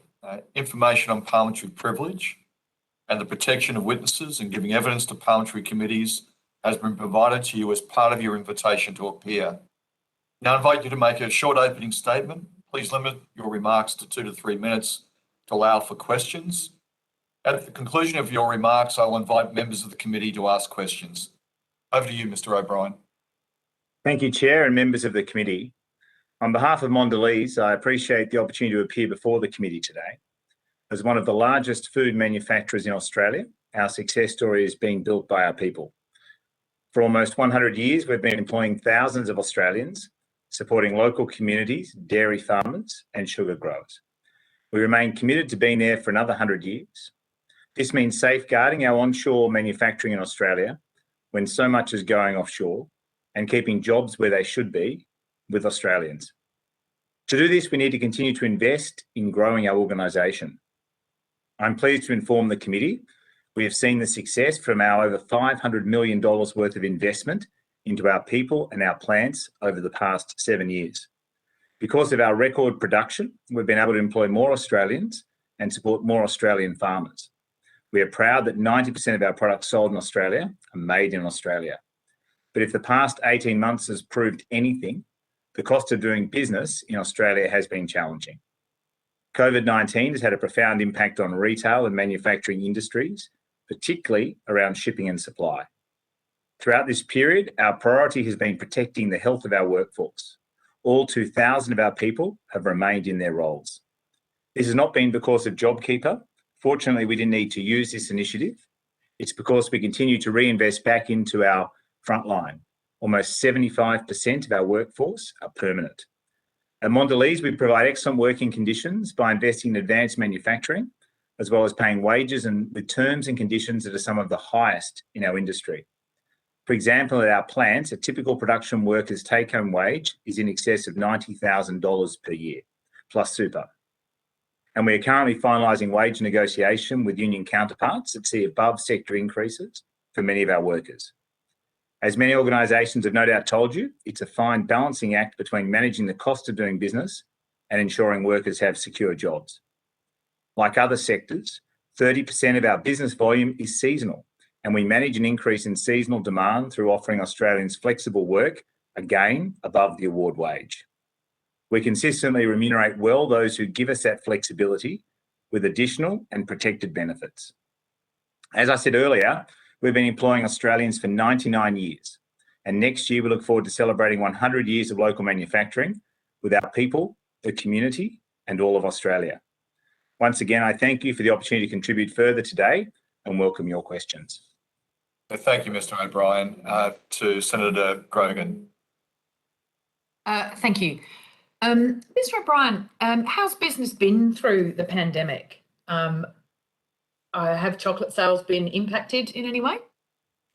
Yeah, thank you, Senator Grogan. They have. While we've had a large number of Australians in many of our states and cities who have been working from home, children who have been doing homeschooling, we have seen an increase in snacking behaviours, and certainly our chocolate and our Oreo biscuit sales and so on have gone up during this period. We'll see what transpires over the coming months in terms of what potentially remains as ongoing behaviours, both in terms of snacking and I guess working and studying and other arrangements. But while it's been challenging in terms of putting in place the protections for COVID and ensuring we keep our people safe and our manufacturing plants operating, the demand for our product and our ability to keep operations going to meet that demand has been strong. Okay. Do you see your business as a particularly seasonal one? Yes, Senator Grogan, more than 30% of our business is seasonal. We are obviously one of the largest manufacturers of Easter eggs in this region. We make more than 150 million Easter eggs a year. And as soon as Easter concludes, we start manufacturing for the following Easter. We also have a fairly successful Christmas period, both across our chocolate and also our crackers and biscuit businesses. So we do have about a third of our volume comes from the seasons, and that can vary year to year, and also depending on what the conditions are, like Halloween, which is a big event for us as well, was very different this year in 2021 than it was in 2020, when particularly in places like Melbourne, kids were able to go back out and enjoy the fun of trick-or-treating.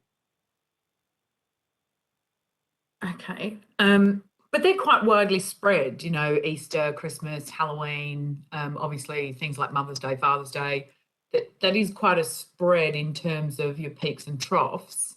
Does that not balance out fairly well across the year? No, Senator Grogan, it doesn't actually. In fact, the delta between our biggest manufacturing months and our lower months can be up to 50%. So we do see significant variations in the volume that we need to produce. That's particularly pronounced at facilities such as Ringwood, where we make a lot of our Easter products. Less so if you have a look at a manufacturing facility for, say, Philadelphia cream cheese in Sutton Town. But certainly where we have these high seasonal volumes, there is a big difference between different months of the year. Okay. Your website says you've got 6 manufacturing plants in Australia. Can you give us a breakdown of your staffing in each of those sites in terms of permanent ongoing staff, flexi-permanent, fixed term, and all the various different categories of employment? You may want to put that on notice rather than give it out to us today. Senator, I have all of the details in front of me. I'm happy to put it on notice, or I can give you some highlights. Do you want to just give us a quick highlight and then maybe give us the detail on notice? Yes, certainly. So if I look at our Ringwood facility, and this is also a big facility for Easter, we have a total headcount of 448 employees. 376 of those employees are permanent, and 66 are fixed-term contractors. So on a full year average, we have 89% permanent employees at Ringwood. If I have a look at a facility, Scoresby, nearby Ringwood, we have 154 total employees. 123 of those are permanent, 25 are temporary. So 80% at the Scoresby facility are permanent. And if I have a look at our biggest manufacturing facility in Claremont in Tasmania, we have 434 employees. 368 are permanent, 40 are temporary, and we have 48 casuals. So we have a ratio of 76% permanent, but an average over the year of actually only 11% temporary and permanent. Okay. And within that breakdown, you count your flexi permanent staff who are on for just 10 months a year? Yes. So in terms of our permanent employees, we have full-time, flexible part-time, permanent job share, and permanent part-time employees. Okay. And you also have agency staff in some of your facilities, we've heard earlier this morning, up to 30 per day on an ongoing basis. How do you categorise those? Yeah, so that would be casual labour via labour hire firms. For example, again, if I talk to you about Ringwood, on a year-to-date basis in 2021, we've had up to 9% of the workforce have been casual through labour hire firms, and that is predominantly used to cover instances of absenteeism, and if we get any abnormal peaks in demand, some of which we've had this year when we've had various supply chain disruptions or some of the, as you would have seen, panic buying, as they referred to it, in the supermarkets during various iterations of lockdown and different COVID impacts, where we've used casual labour to supplement our permanent workforce. Okay. But with the sort of trends in there, is there a reason why you can't sort of take that to having more permanent staffing? Well, just this year alone, actually, Senator Grogan, we have put on 80 new permanent roles over the course of 2021. But with things such as casuals, obviously absenteeism is not something that is permanent. It varies and depends on, well, certainly this year with people needing to do COVID testing and things such as that. But we have increased the number of permanent roles. And also, Senator Grogan, I might let you know that we do, when we have these permanent roles, we do advertise them available to all our employees, regardless of classification, as well as to people who may be on contracts or in labour hire firms. And I can tell you from our tracking, only 40% of those people who are eligible have actually applied for permanent roles because the nature of that work doesn't necessarily suit their circumstances, whether that be for grandparents, children's schooling, universities, desire to travel. So it is interesting to see that obviously the flexible arrangements we do have in our different classifications do suit people depending on their circumstances. And of those 40% who've applied for permanent roles, how many have actually secured them? Well, there's been 80 new permanent roles in 2021. I'll have to take on notice the total number of roles that were. Well, that was the total number that are advertised. I have to take into account the total number of people who applied. If you could get that to us, that would be great, Mr. O'Brien. Now, my understanding is that your 10-month flexi-permanent staffing, you're looking to reduce it back to 9 months, which is what it was some years ago. Would you talk us through why you would be attempting to do that? Well, in 2018, we increased the minimum guaranteed hours from 9 months per year to 10 months per year, plus their annual leave-in entitlements. So I will have to take on notice any particular discussions that have taken place in terms of reducing that. But I certainly know that change was made in 2018, and I'll follow up any other subsequent proposals, Senator. Yes, because it's my understanding that that's what you're trying to do in some of your EBA negotiations at the moment. I believe it was also reported in The Australian in September. Yeah, I believe that may have been the case in the first round of negotiations, Senator Grogan, but was subsequently taken off the table. Okay, so you're not going to look to reduce that 10-month flexi permanent down to 9? The latest iteration of the enterprise agreement that is currently going to the vote does not include a reduction in the number of months for those roles, no. Okay, so you're just confirming that 10-month will continue? And that's what's in the current negotiation being voted on, yes. Okay. So I think it's quite challenging for some of those workers over that 2-month period. Do you have the same conditions for your executives and your management staff to take 2 months off a year to deal with the seasonal issues? We have a number of flexible working arrangements, including generous parental leave. Obviously, as you're aware, there's long service leave provisions. We do also enable our executive staff to purchase additional leave if they require. And certainly, we do support, in particular, females returning to the workplace in terms of offering part-time working conditions and also flexible working conditions.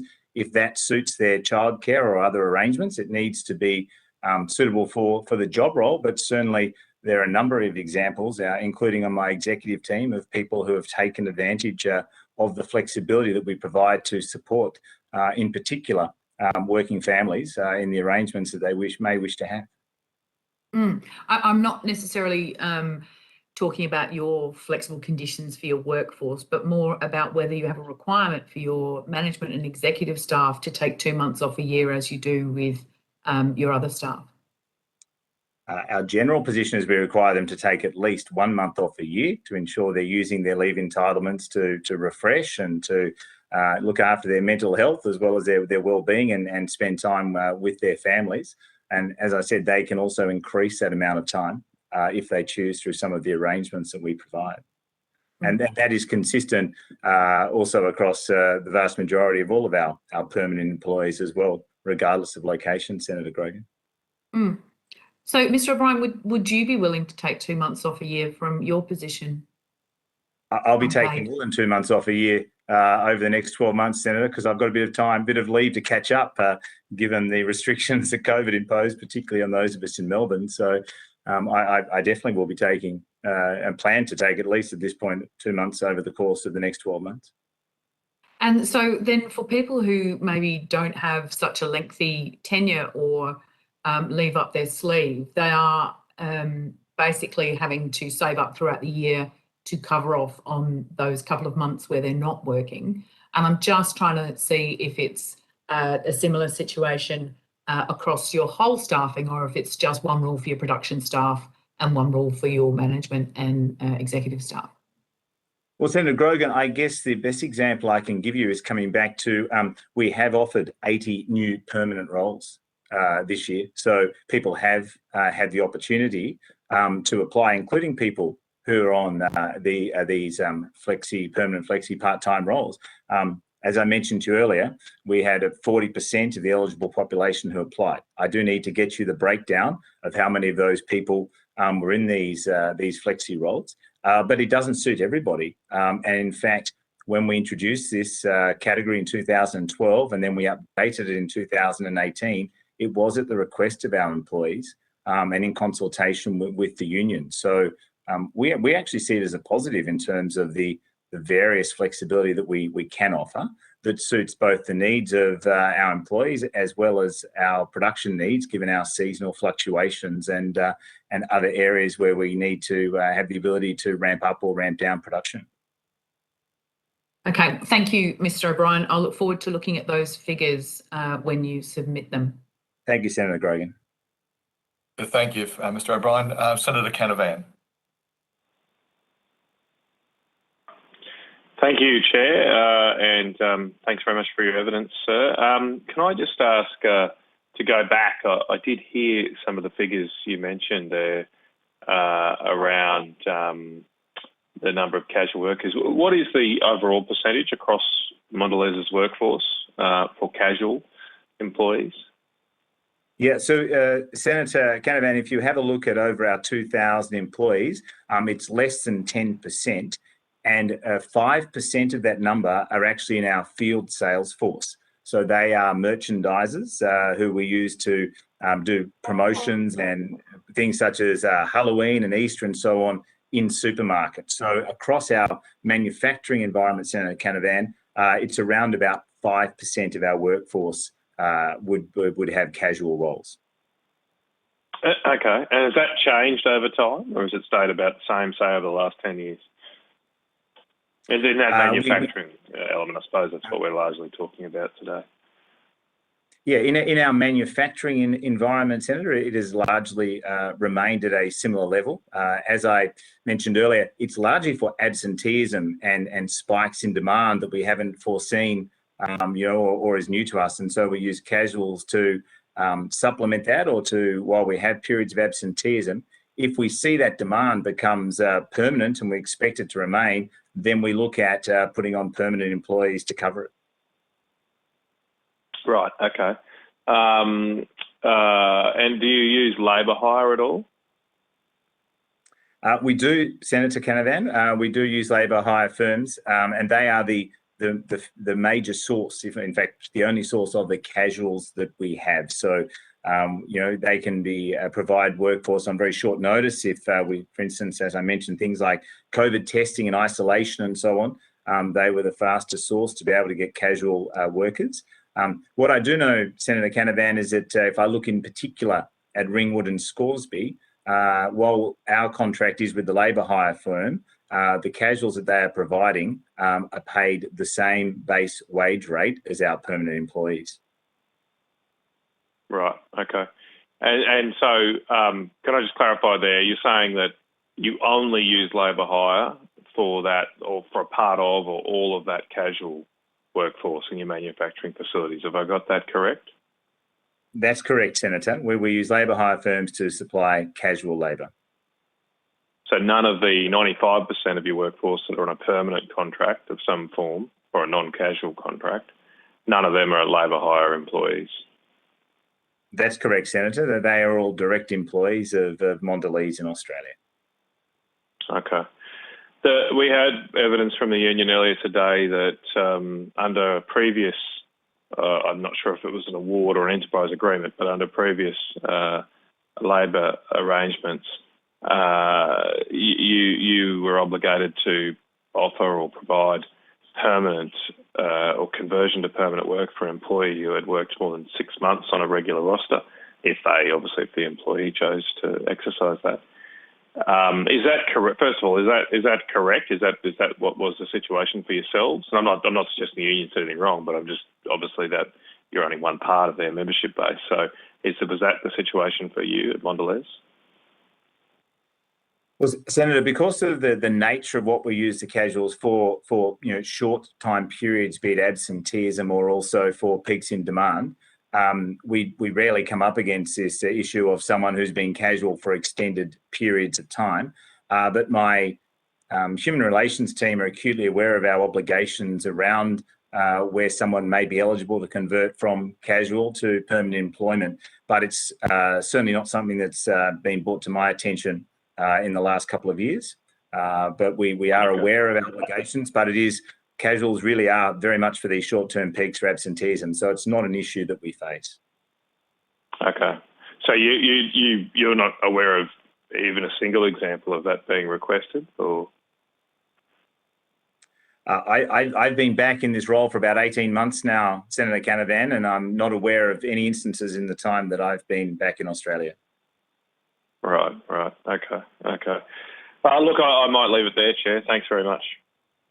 Good. Thanks very much, Senator Canavan. I just want to thank you, Mr. O'Brien. I just want to go to this question. You've already given some evidence, and thank you for that regarding labour hire. And I understand you're coming back to us with permanent ongoing staff, flexi permanent, fixed term, part time, and how many are casuals and labour hire.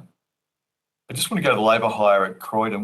We received evidence this morning that there's a substantial number of labour hire at the Croydon operations. Is that correct? And maybe you might just step me through the logic. Yeah, the Croydon facility is set up as a co-packing facility. It doesn't actually manufacture our products. It's where we actually take products that have been manufactured and put them, say, into ready-made display shippers, or potentially pack products into gift packs or things such as that. It's not normally a regular part of our operations. We will do it for maybe, say, a Halloween or a Mother's Day, or if we've had some packaging requirements that do need it. So it's not that we run that facility either, at a regular staffing level over the 12 months. It's more of an as-need facility that replaced what would have been outsourcing, where we would have sent the same type of product packing and so on to a third party. And so, yes, there is a much higher number at that site of contractors, and that's because of the nature of the work that's actually done there, and the fluctuations that we get, overseen by a number of permanent employees, in fact, in sort of the leadership positions. But they were in those Ringwood and Croydon numbers that I quoted. If you take those out, what you actually get is a far lesser number at the Ringwood facility, Senator. Right. In factories where the majority or substantial number of the workers labour hire, I just want to get to this question and more broadly. I'll withdraw that for a sec. Just want to go to this question more broadly of labour hire. Are labour hire workers predominantly on the award, or do they have access to your EBA? Well, the relationship between the labour hire employees is with their labour hire firm, which is who we have our contractual relationships with. And so, as I mentioned earlier, Senator Sheldon, that from our Ringwood and Scoresby facilities, what I do know from looking into it myself is that the wage rate, the base wage rate that they are paid by the labour hire firm employing them, is at the same rate that we're paying our permanent employees. All right, so the labour hire, you said the nature of the work, it's the people are employed as casuals through that labour hire. So you're putting to us that the rate of pay that those labour hire people get with a 25% loading is always similar, or sometimes similar to what a permanent would get? Well, I've had a look at it, at where it is at the moment. I can go back and check that that's always been the case, but they are presently being paid at the same base rate as what our permanent employees are through those labour hire firms. Just so I can be clear, it's not probably your answer, it's my understanding. So labour hire getting paid per the award, is that correct? Well, we pay above the award, Senator. I'm talking about the labour hire workforce. Yes, my information is that they are paid at the same hourly rate as our permanent employees, and our permanent employees are paid above the award rate. So it's the same rate that we're paying them as opposed to the award rate, Senator. So again, I just want to, because we had some conflicting evidence this morning to what you put into us, I just want to be really clear in my head. So there's the permanent employees, the rates of pay they're getting through the enterprise bargaining agreement is the same as the hourly rate that's paid to the casuals. Is that correct? The same as the hourly. That's our understanding, that the labour hire firm is paying that same rate as those permanent employees. So in the sense that it's not 25% the enterprise bargaining rate, it's the same rate. So they've got insecure work, but at an hourly rate which doesn't include a casual loading on top of the EBA rate. Well, Senator, I'm not privy to what the labour hire firm is paying them in terms of the loading or arrangements. I don't have any information to suggest that they're not paying any of those loadings that they're entitled to. Sorry, that's not really my question. And probably just led me to another question as well about supply chain and what accountabilities there are. So I'll get to that. But this question really about labour hire, and I gather you audit the labour hire companies. Yes, we do, Senator. And in that audit, they're paid a rate and then a casual loading, which you've put to me, which is correct. I understand to be correct. And then that rate of hourly rate that is then paid is of a similar nature to what a permanent employee would get. Is that correct? Senator Sheldon, I've just found in my notes that yes, that it's at least at the award and it's the same as the EBA payments as our sites. So consistent to, I guess, what I'd said to you. So whatever that EBA is paying to the permanent employees, that is at least what is being paid by the labour hire companies to the casual employees they provide.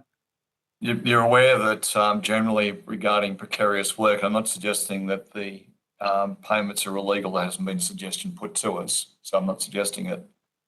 But you are aware that casual employees would normally receive a 25% loading. So why don't they receive a 25% loading working for the labour hire company? Senator, I'll take that question on notice. I can't tell you whether the answer to that is yes or no. I'll need to check whether they are paid that loading. And obviously, once I get that answer, I can follow up with you. And that loading from your evidence isn't on top of the permanent rate that is under the enterprise bargaining agreement, is it? I'll have to take it on notice and make some inquiries, Senator Sheldon.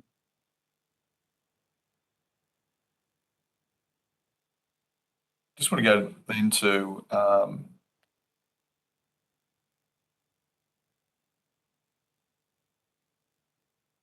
can you step me through, and thank you again for your evidence before, it was very helpful, regarding the Croydon operations, and Scoresby might include those, but if there's quite separate differences, and I'll leave it for you to highlight that.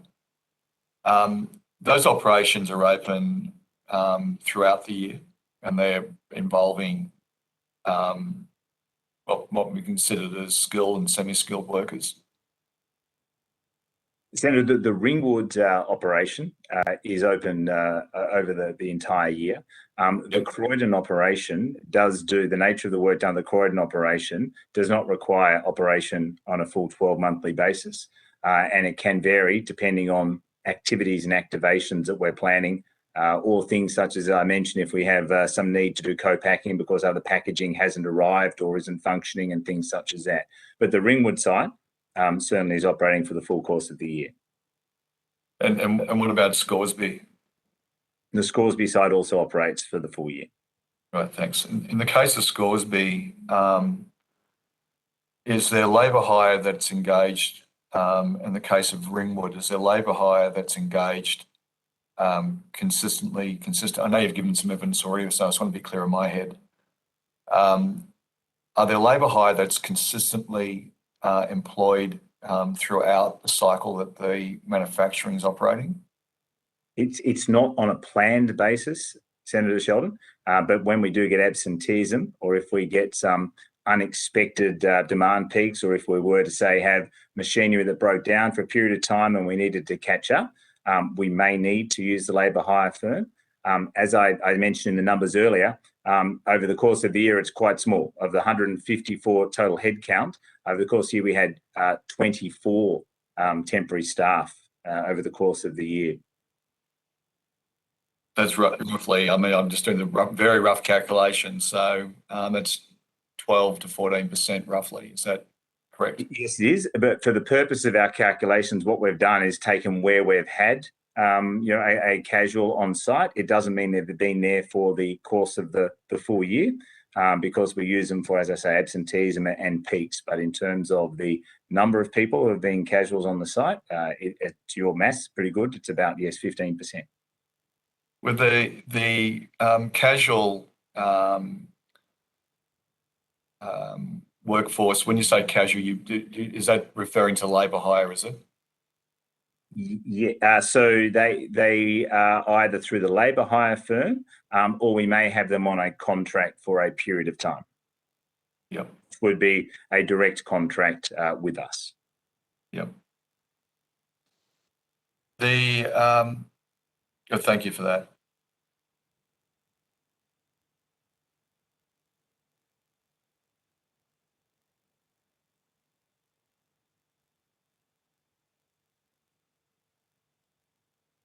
Sorry, just come back to another matter. Are there people who've been engaged as flexi permanent for as long as 10 years? That's the evidence we received this morning.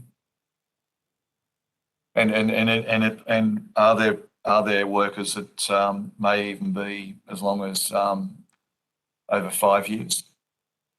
I believe, Senator Sheldon, there are a number of people on those flexi arrangements who have been coming back year after year, interested in doing that role.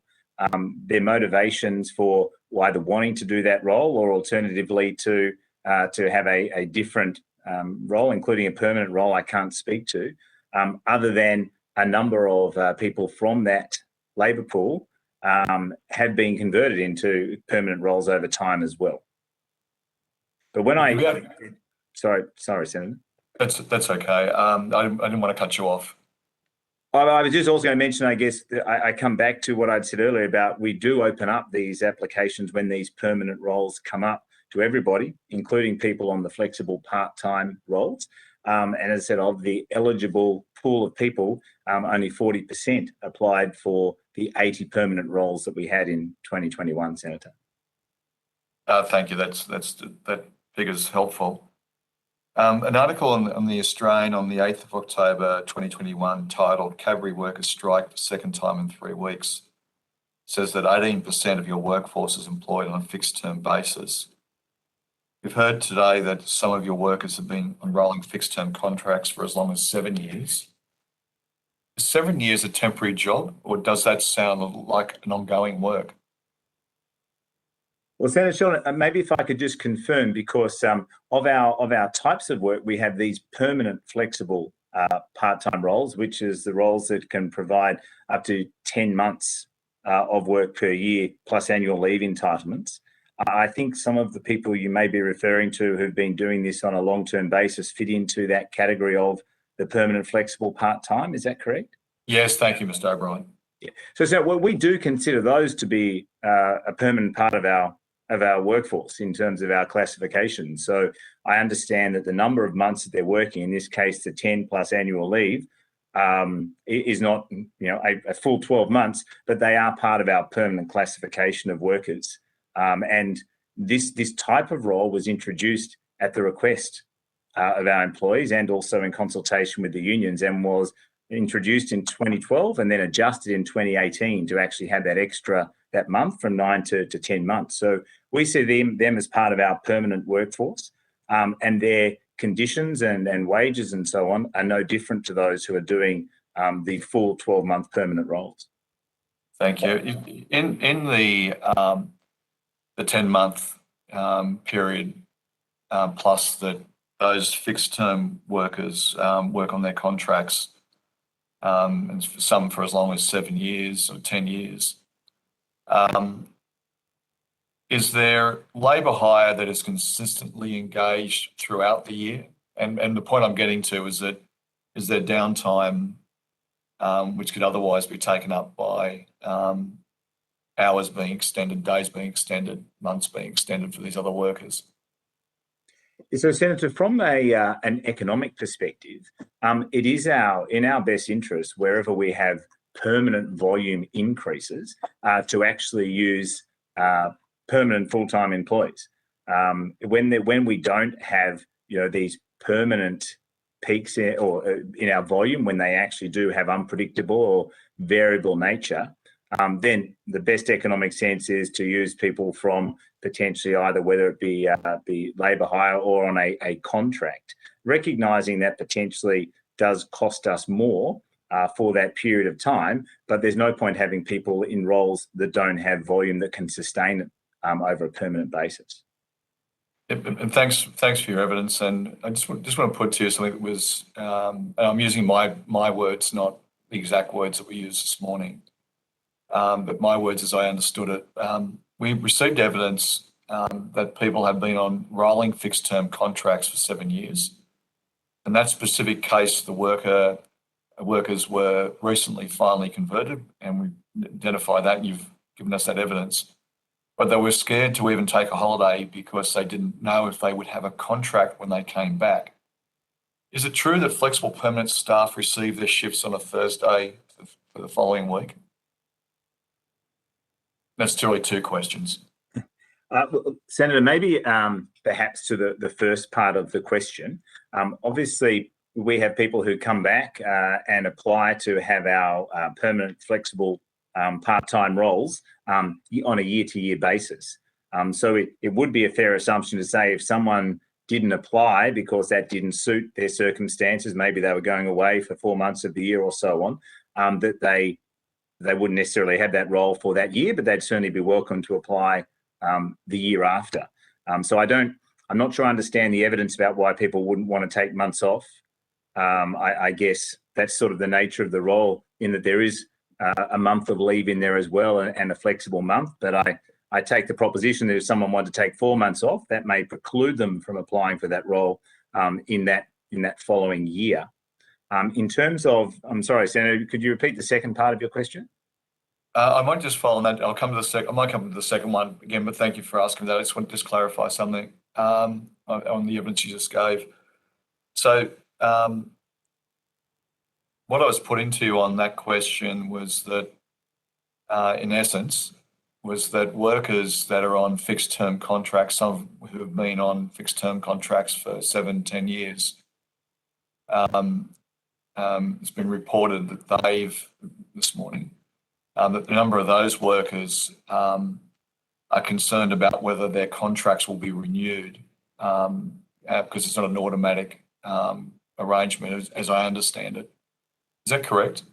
That's correct. People do reapply for those roles each year, and the number of roles available is determined on effectively what we call our Easter buy, Senator. So, it's about 10, 11 months in advance. We sit down with our retail partners and we talk about what they're looking at for Easter the following year.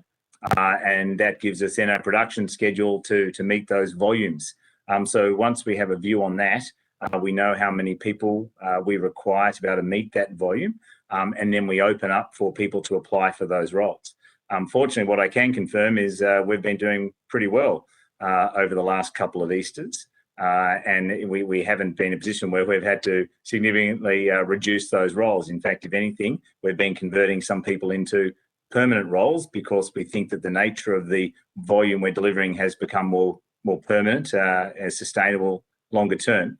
But that is why we use that mechanism to balance out the demand that we expect against the number of people that we'll need.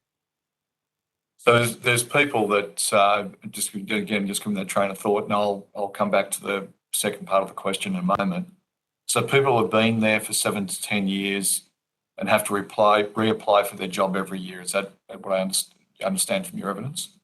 If they wish to come back into one of those flexible roles, that is, well, into certainly one of these seasonal contract or other roles, that is correct.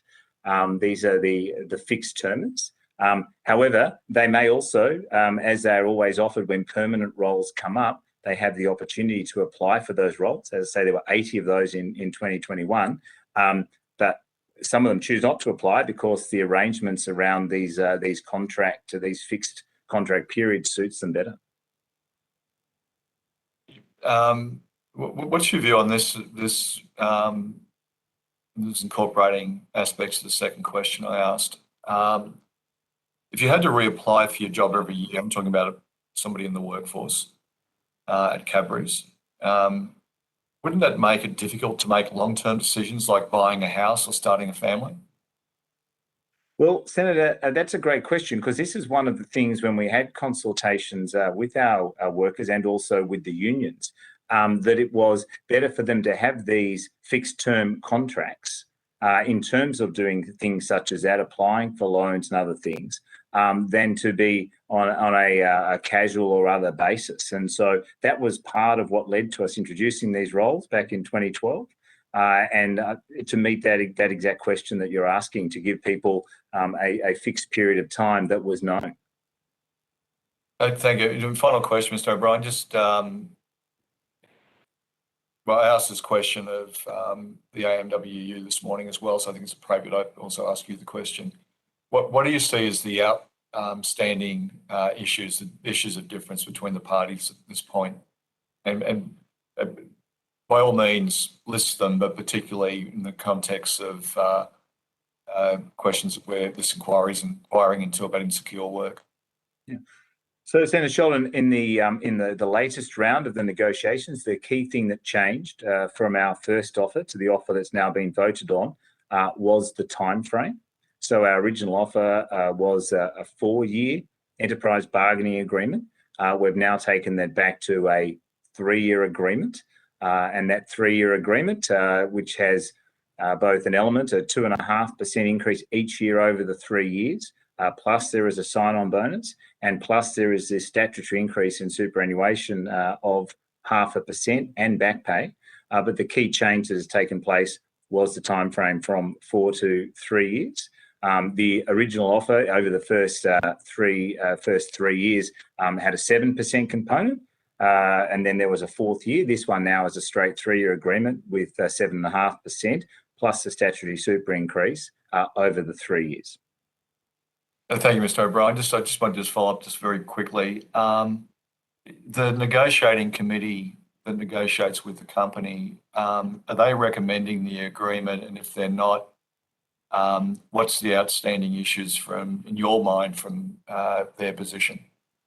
Well, that offer is currently being voted on as we speak, and I'm hopeful that the revised position that we took, and as we discussed earlier, there was also a change in terms of we took off the table that reduction of the 10-month to the 9-month, is a fair and acceptable offer, because I'd like nothing more than to be able to lock in our new enterprise agreement, to arrange the back pay and the sign-on, and to get back to focusing on growth and making sure that we can, wherever possible, create more jobs over the life of the next enterprise agreement. So I'm hopeful that the revised offer will be acceptable.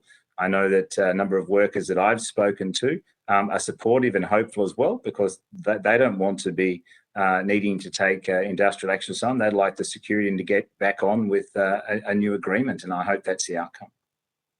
Thank you, Mr. O'Brien, for your time. Very much appreciate spending the time with us, and the evidence you've given will assist the committee in its deliberations on its final report. And if you've taken any matters on notice, please provide responses to the Secretariat by the 22nd of November 2021. Thank you very much for your time. Thank you, Senator. Thank you for the opportunity. Good afternoon.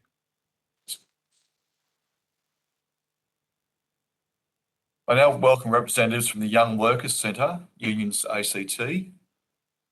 Thank you for joining us. For your benefit, I am the Chair, Senator Tony Sheldon. I'm joined by the Deputy Chair, Senator Matt Canavan, Senator Karen Grogan. The Hansard record, will you please state your full names and the capacity in which you appear today?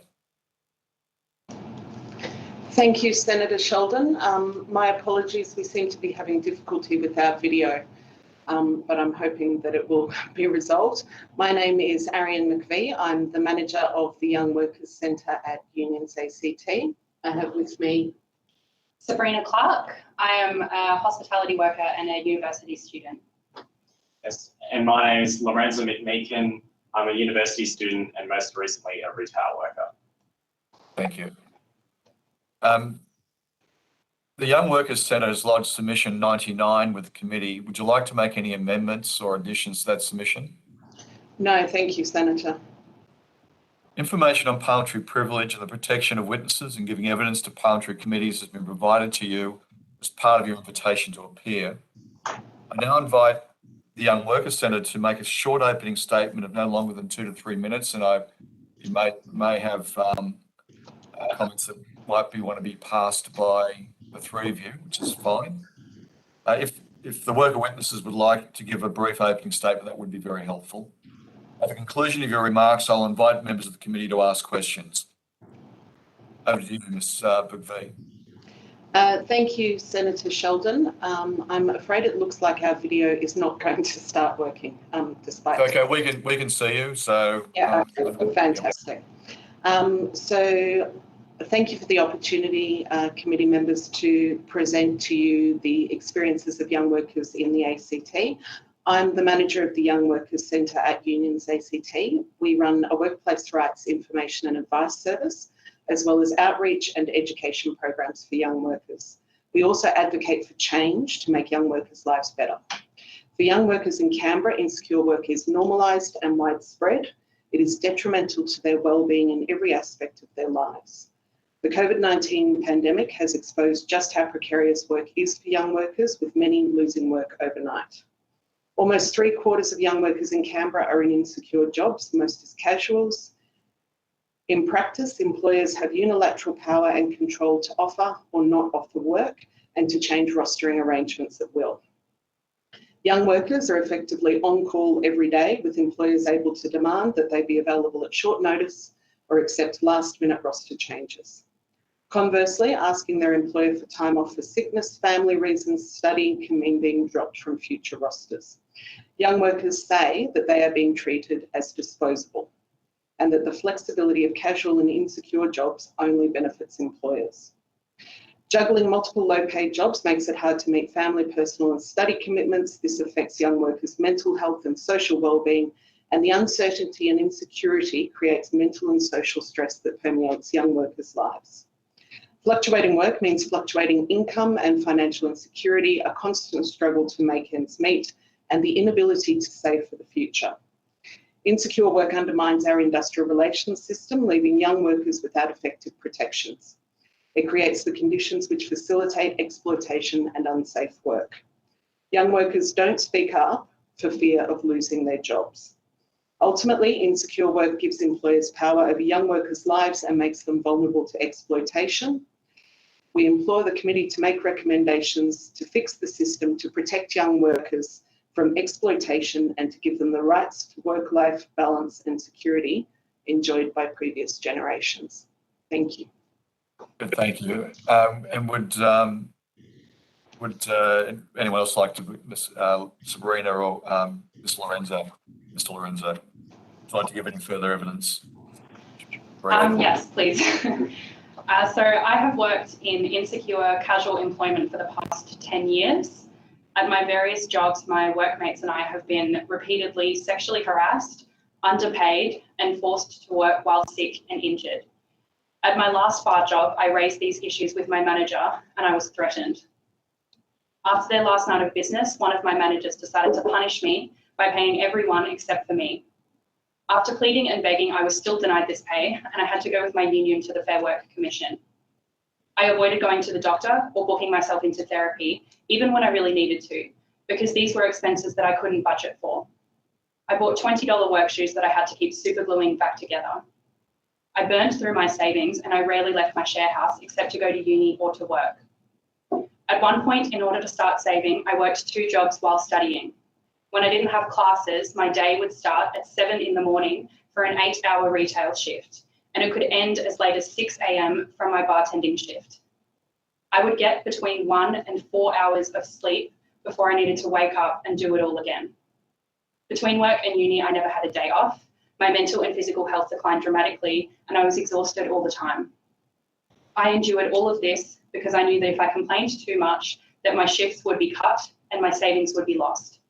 At my breaking point, I got a credit card so that I could quit my second job, and since then have been accruing debt. During the pandemic, I was fired with only 4 hours of notice. I had to use my credit card to pay for daily expenses and amassed $5,000 in debt that on my casual pay rate will take several years to pay off. Most of my workmates have similar experiences. many of them worse, and none of them felt safe enough to share their stories with you today. Thank you. Mr. Micken, would you like to say a few words? Yes, I would. Thank you, committee members, for taking the time to hear my statement today. I'm here to share the story of what happened to me, but I know that I am not alone. I've heard so many stories just like mine. One of the first jobs I ever had was at a health food startup. I was 18 at the time, I was desperate for work, and I had little work experience. I was offered below award pay, but I took the job anyway because I was desperate and had no other job offers. After 2 weeks on the job, I was not paid. And whenever I asked my supervisor why, I only ever received evasive answers. As an 18-year-old, I didn't know what to do, and I was scared that if I complained or continued to push the issue, I would not be offered any more shifts. So I duly went to work, unsure of when or how much I would ultimately be paid.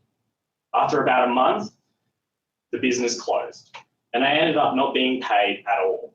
I felt ashamed and humiliated. I had been exploited.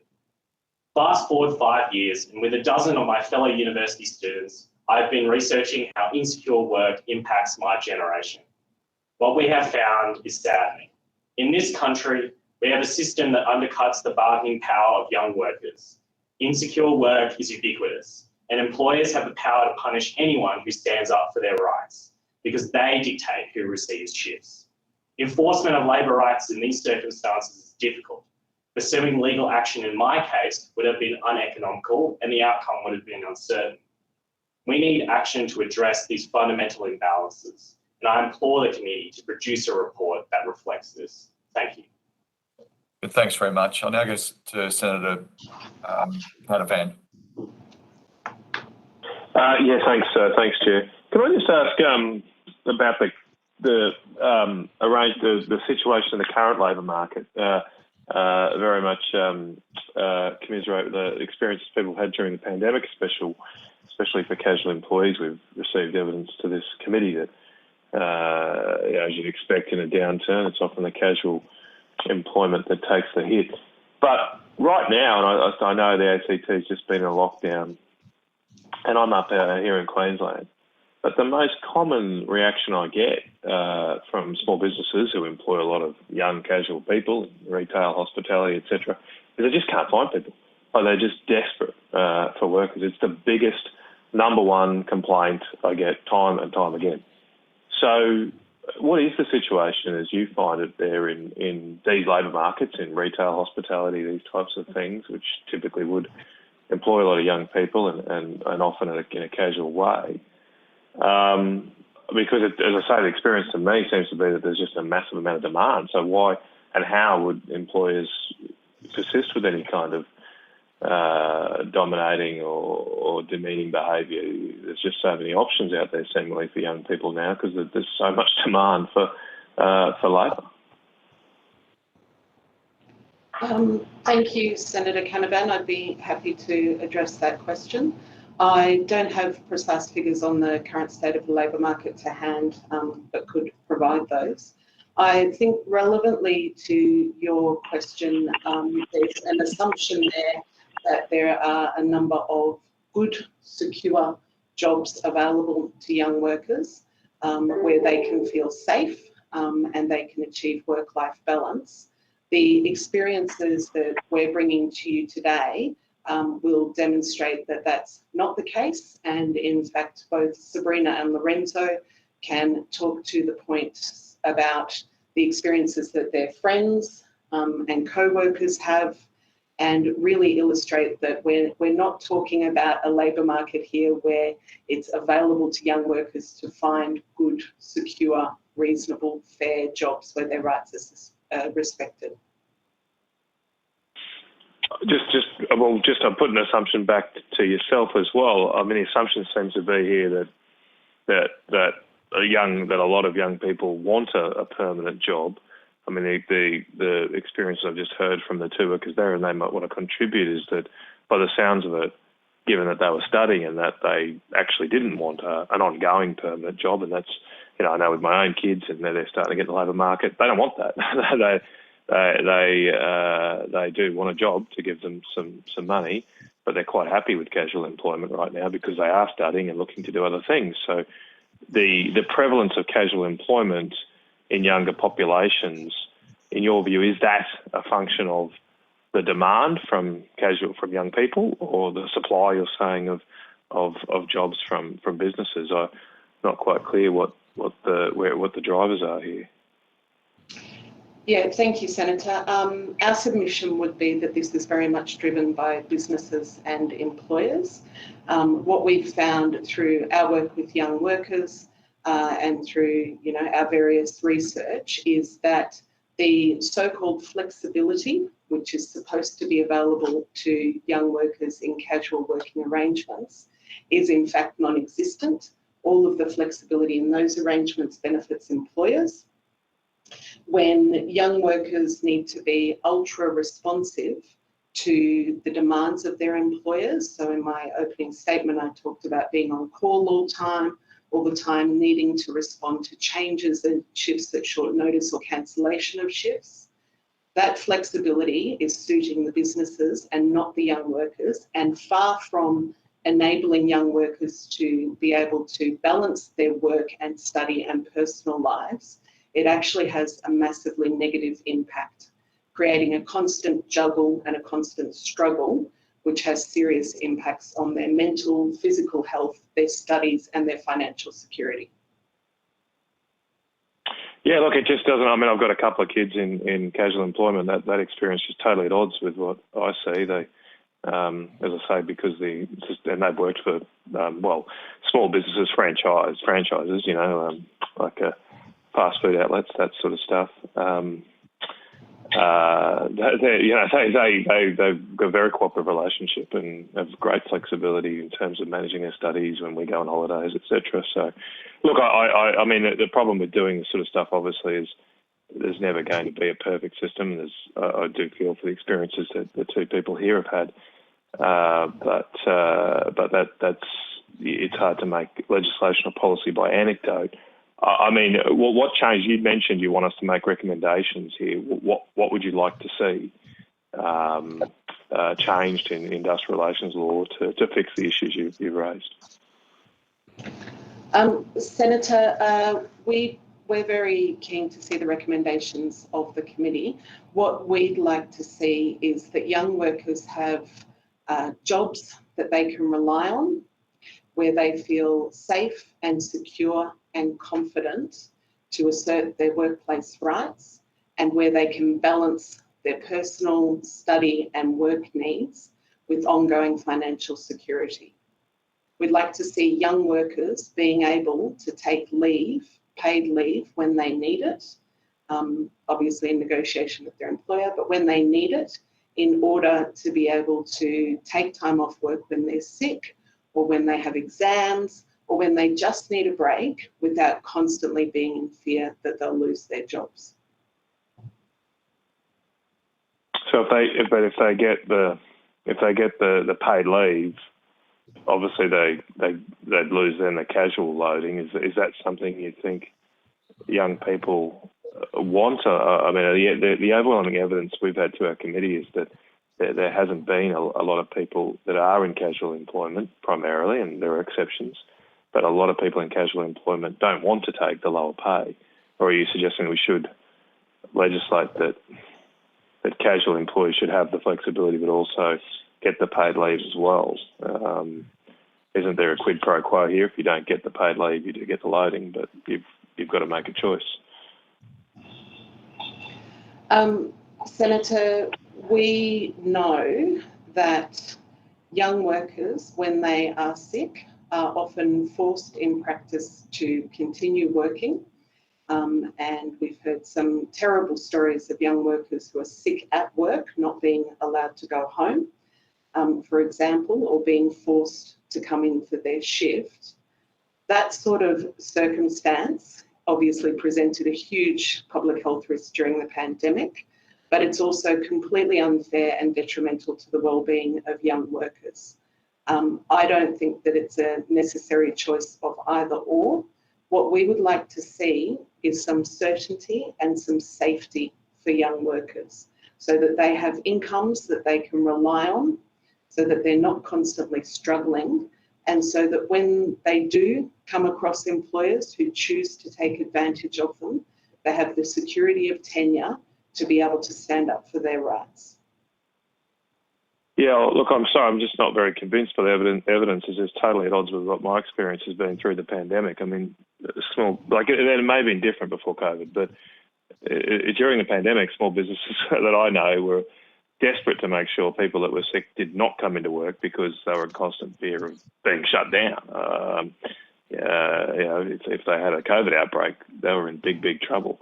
So it was quite the reverse. It was people wanting to come to work because they felt they weren't that sick and they wanted the money, but it was the employers who were saying, again, in my own experience and others that I've experienced, it just doesn't seem to me to gel.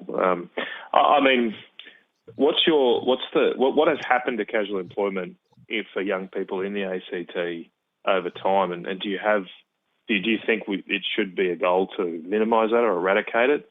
Because as I would suggest, and I was in the same boat when I was young, I was quite happy to work casual. That's what I wanted. I didn't want a permanent job while I was starting. I mean, but do you think we should have less casual employment, even if young people actually want it?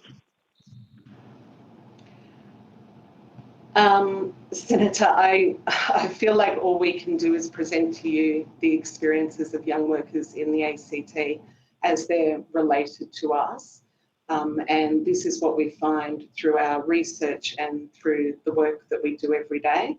And what young workers tell us really clearly is that the so-called flexibility in the way that casual work is currently structured operates solely for the benefit of their employers and their businesses and doesn't bring them any benefit. Okay, all right. Thanks, Chair. Thank you. Thanks, Senator Canavan. Senator Croghan. Hi, thank you very much for coming along today, and particularly to Sabrina and Lorenzo. Thank you for sharing your stories. It's very brave of you to put your personal stories out there to help us in our endeavours. And I'm very sorry for the experiences that you've both been through. We talk almost like vulnerability and insecurity of work in young people is just a given. Why is it that young people are so adversely targeted in this situation of insecure and vulnerable work? Thank you, Senator. What we see happening here is a collision of factors. In the industries where young workers are most employed, we have had consistently reported to us around 3/4 of those young workers saying that they're in insecure employment, and most of them in casual arrangements. And what that means is that an employer has all of the flexibility, all of the power and control, and all of the choice in that employment arrangement.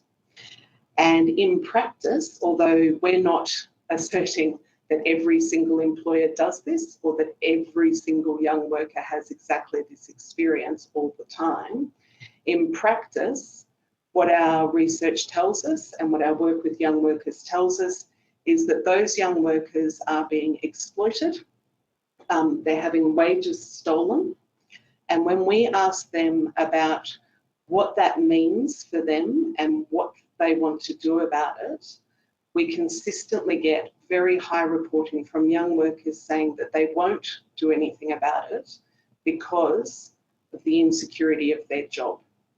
So whether there are express or implicit threats about that insecurity, and we've heard cases of both, the underlying power dynamic, which is really evident to all young workers, is that when employers can control rosters, can cut rosters, can simply not offer any more work for no reason, any reason, and not even need to provide a reason, we've got a real power imbalance in workplaces. And so for young workers who are in those industries where there is so much of this insecure employment, they're being disproportionately affected. Thank you. The other point that has already been spoken about is, and that you've also referred to there, is the flexibility to refuse work. Do you have any stat? I know that you've provided us with quite a lot of material from your survey, but the number of people, or the prevalence, should I say, of young people not being able to take up a shift, whether it's because they're sick or because they have exams or they have other personal issues to deal with. And then that sort of flow-on impact. I know Senator Canavan has referred to his children and their experiences, but if I refer to my children and my experiences, what I have seen is that anxiety that if you do say no to one shift, then for the following fortnight, you're down to bare bones, which means you cannot afford to cover your own expenses. Could you maybe just elaborate a bit more on that in terms of how that, of any sort of cold hard facts you might have on that one?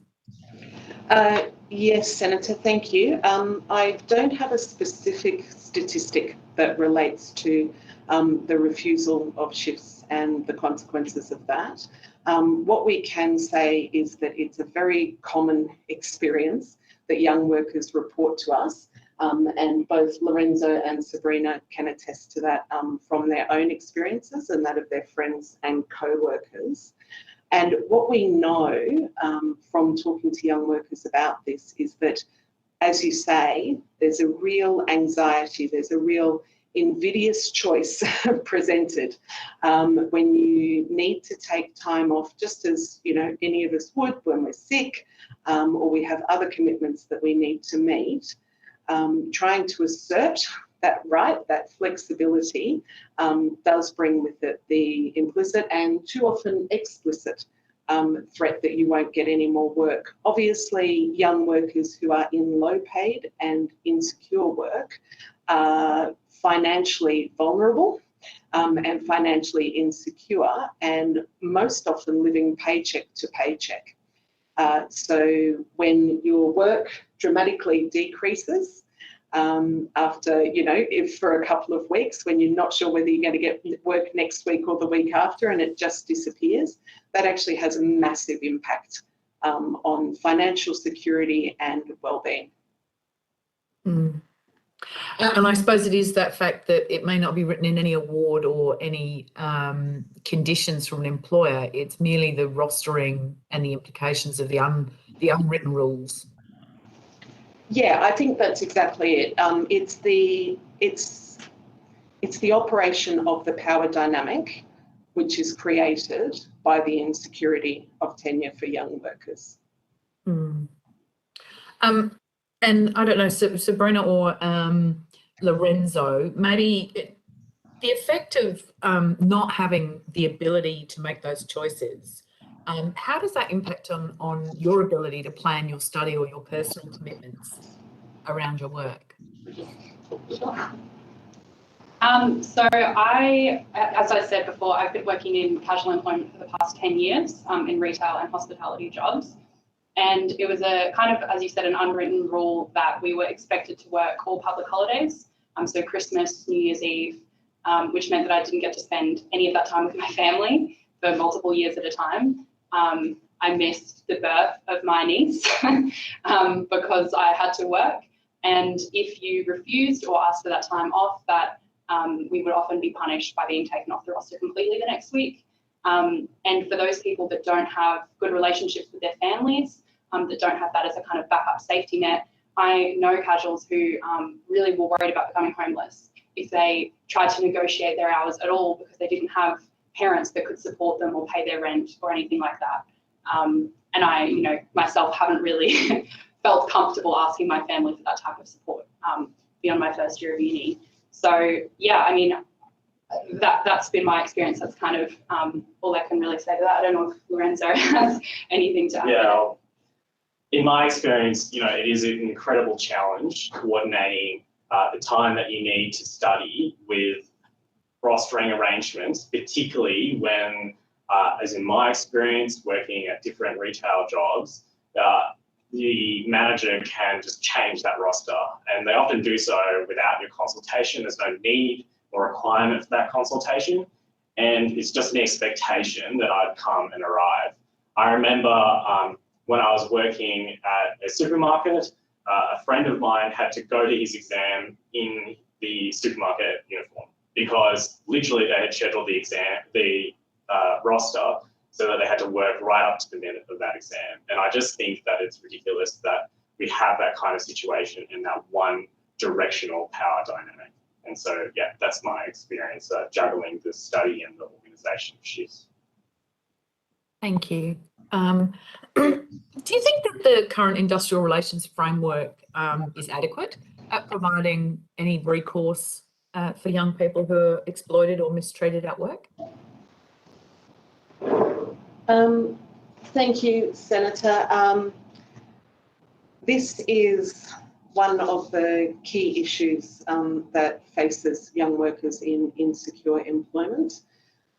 Despite the seeming availability of legal avenues and legal remedies, in practice, they're not actually helpful and available in a large number of cases.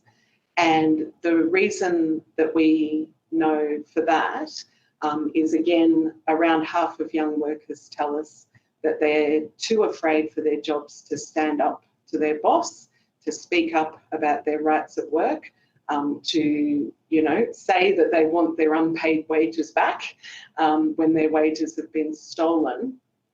And that kind of means that they don't have the capacity to, in practice, really access the remedies that the system should provide. So we undertake a lot of outreach and education work with young workers, and particularly with younger workers of school age, when we explain to them how the system should work and what that means, it doesn't gel because it doesn't represent the reality that they actually see around them every day. And on the issue of those people under 18, are there more specific conditions or issues that they face as that younger category? Yeah, I think it's clear that younger workers, much younger workers, are even more vulnerable than their slightly older cohort. And what we see is that they have a combination of factors working to make it very difficult for them to be able to assert their rights at work. The insecurity of their employment is the key systemic factor, but also when we're dealing with children who are 15, 16, 17 years old, they don't have life experience, they don't have work experience, they're working with adults, and they quite naturally believe or accept what they're told to be their conditions and their rights. And when those adults take advantage of those young workers, they're really not in a position of security or sufficient education or support to be able to do anything about it. And do you see those people under 18 actually pursuing any industrial or legal remedies to that? I haven't. Our role at the Young Workers Centre is to provide advice and information, and then to refer young workers to other organisations who can assist them. And I'm sure that it does happen in the exceptional circumstance. But the response that I most often have from young workers when I suggest to them that they may like to pursue a remedy is a feeling from them of shame, embarrassment, fear, and an almost instinctive understanding of how difficult that would be. And understanding that it probably means that they won't get any more work. And of course, if you're a particularly young worker and you don't have any work experience, needing to leave the job that you've got in order to try and find another one without any experience and without a reference from your employer puts you in a really difficult position. So I'll just finally look, what effect, if any, does the exploitation of casual young workers have on the job market more broadly in Canberra? I'm not sure how to answer that question, Senator. Sorry. Could you maybe? I guess it's, do you feel that it's the cause and effect scenario, I suppose? Do you see that, that the issue of having young casual workers constantly rolling around the job market, that insecurity, but also that sort of sense of there not being a redress, does that impact, do you feel, on the job market and how jobs are actually filled and the turnover that you may see in those roles? I think it's it's an interesting question. Again, I don't have any particular figures in front of me to talk to that. But what we do know is that for a large number of young workers, despite the fact that they're being exploited and can't do anything about it in their current jobs, they will have that fear of leaving their current job because they have no reason to believe that they'll be able to get a better one. The incidence of wage theft and exploitation is so high in these industries that it's a reasonable expectation for young workers that moving from one job to another could just result in the same problems again.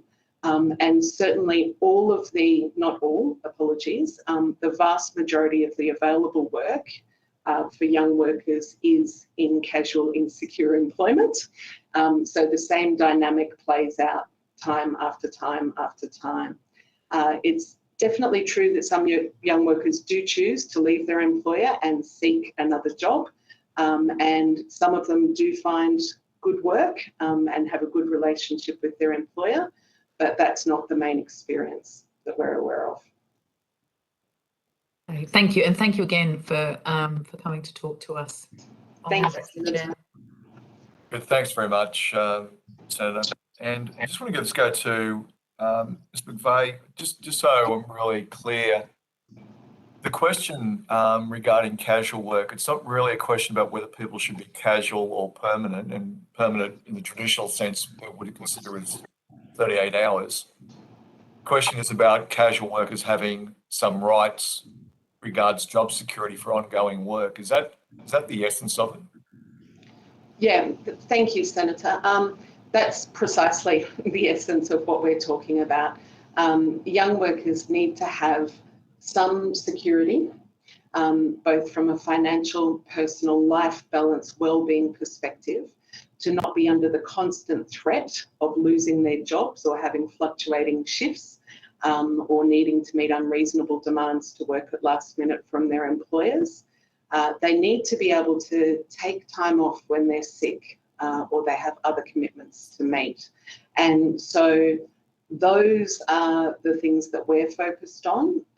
The so-called flexibility of casual work, we only see operating in the favour of the employer. We're receiving evidence from the hospitality industry in other parts of the country, but also in many other industries, including particularly comes to mind as care industry and aged care.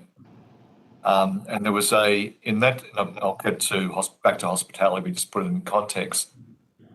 What was particularly perplexing for the committee was that a lot of the aged care providers weren't able to explain why they rely so heavily on this time part-time hours, sometimes zero contracts, part-timers, and why they didn't make them more permanent because of the amount of work that was needed in the industry and the in many circumstances shortage of hours to find labour in a number of parts of the market. When it goes, just jumping that same cultural question, is the culture amongst employers that it's all about flexibility? Is that the culture that you're largely seeing? Is it all about flexibility? It's not about what might even be, quite frankly, tactically, operationally better for the company because you treat everyone as casual. That's the culture. And so whilst, as you've seen, there's been a lot of talk about migrant workers being brought in from overseas to carry out jobs where there's a top labour market. If permanent jobs or if secure jobs, right, were made available for more casual employees with rights, do you think that would make a significant difference on where there might be some pressure on labour market labour? I think that when you talk about the culture that has been created, you're exactly right. What young workers tell us is that they're treated as disposable. And that obviously means that employers feel they have all the power in that situation. Young workers are not able to pick and choose to assert their preferences or their needs. And so that culture breeds that, constant state of either turnover or just ongoing exploitation. And to make a change to that, to give young workers that certainty and security, could only benefit both employers and young workers, and in particular those employers who do want to do the right thing, who in the current circumstances are actually given a perverse incentive to do the wrong thing because it's cheaper and gives them a commercial advantage. So we think that addressing these issues is really important, not just for the very important factors of the well-being and the rights of young workers, but also for our society and our economy more broadly. Is it correct that, you'll correct me if I'm wrong here, you're not opposed to casual employment, but believe that there should be the rights to a secure job, which can include casual work?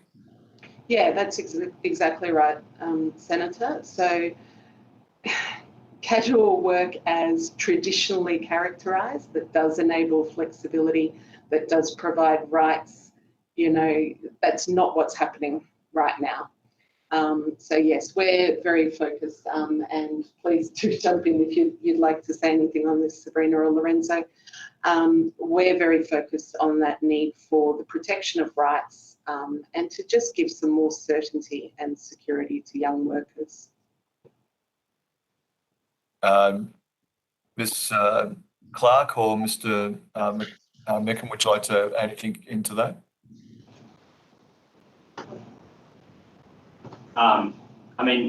I think most of the view amongst my cohort is, again, yes, not necessarily against casual work in general, but more specifically about the current power dynamic that is created because of the way it's implemented. I think it's exactly right that there are obviously benefits to ensure that students aren't working 38 hours or the traditional full-time role that has been discussed. But we need to implement this flexibility in a way that actually does work for young workers, because currently just the entire deck is stacked against us in terms of how it's implemented. So, and as McVeigh has talked about, I think really this is a question for business, what they can do in a tighter labour market setting to attract workers, as well as what conditions we can create that makes it easier for young people to say, no, I don't have time to go to that shift because I need to study. And I think that ultimately, it's a question of how we want our society and our workplaces to be run. And I think having that respect to the individual is something that needs to happen and needs to be addressed. Good, thank you. Just look at this question again regarding secure casual work. Have you seen in your experience, and any one of the three of you or three of you okay to make some comments about this? In light of the fact that there's a lot of commentary in the media about there being a tight labour market for people in the hospitality industry. Do you find that the companies that you're working for, or your friends are working for, or your observations, Ms. McVeigh, that wages have increased and people are now being offered more job security for their casual work? Or is it just staying the same? I think the question that you raised about culture is important here because, in my experience, it is staying the same. We have an ingrained culture that is about casual employment. You know, this is the order of the day, that we dictate unilaterally to you what your conditions are, and that we will give you the minimum that is compliant under the casual arrangements. I've seen the same media reporting. They always talk about labour shortage, but they never talk about how we can increase wages, provide better conditions to attract workers. I have not seen that undertaken, and I think it goes to the culture that you described in your earlier question. I think the Governor of the Reserve Bank also shares our concerns about wages not being increasing. There's an economic consequence for it as well as a social consequence. Did you want to add anything else, Ms. McVeigh? And particularly if you want to come back to any other comments about what you saw as potential legislative remedies. I know you've already made some comments before, but if you want to add any, you're welcome. Senator, if it's okay, I think Ms. Clark would like to say something. Absolutely. Thank you. Thank you, Senator. I just wanted to add with the COVID situation we have right now, my experience talking to workmates that are still in hospitality is that they're actually more afraid than ever of asking for time off, asking for any changes because they know they're operating on limited staff and that people are desperate for work. So actually the bargaining power, at least anecdotally that I can speak to, is that people feel less secure in asking for their rights. They feel more obliged to stay in jobs where they're mistreated, where they're being underpaid, sexually harassed and bullied, and they feel that there's no recourse to get out of it or to find work elsewhere because it just doesn't seem as though, especially in Canberra, that hospitality venues are really taking on many more workers. So I just wanted to add my kind of anecdotal experiences that it seems actually more scary than ever for casual workers in hospitality. Look, I'd like to thank the three of you for your evidence today, and Ms. McVeigh, Ms. Clark, and Mr. McMicken, and particularly to Ms. Clark and Mr. McMicken. Thank you again. I know it can be quite daunting coming and giving evidence at inquiries of any sort, including the Senate inquiry, but your evidence has been valuable in helping us, along with Ms. McVeigh, in our deliberations and the preparation of our final report. If you're taking any questions on notice, please provide responses to the Secretariat by the 22nd of November 2021. So thank you very much. Thank you. Thank you. Thank you.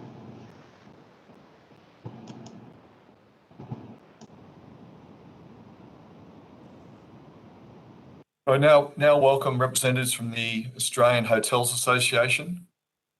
Thank you for joining us. For your benefit, I am the Chair, Senator Tony Sheldon, and I am joined by the Deputy Chair, Senator Matt Canavan, and Senator Karen Grogan. For Hansard record, will you please state your full names and the capacity in which you appear today?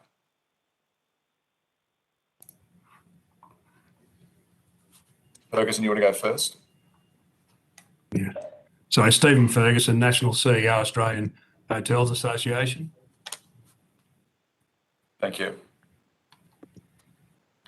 And with you? And with me is Mr. Sean Dalmata Remedios, who is the Senior Workplace Lawyer for the Australian Hotels Association, New South Wales.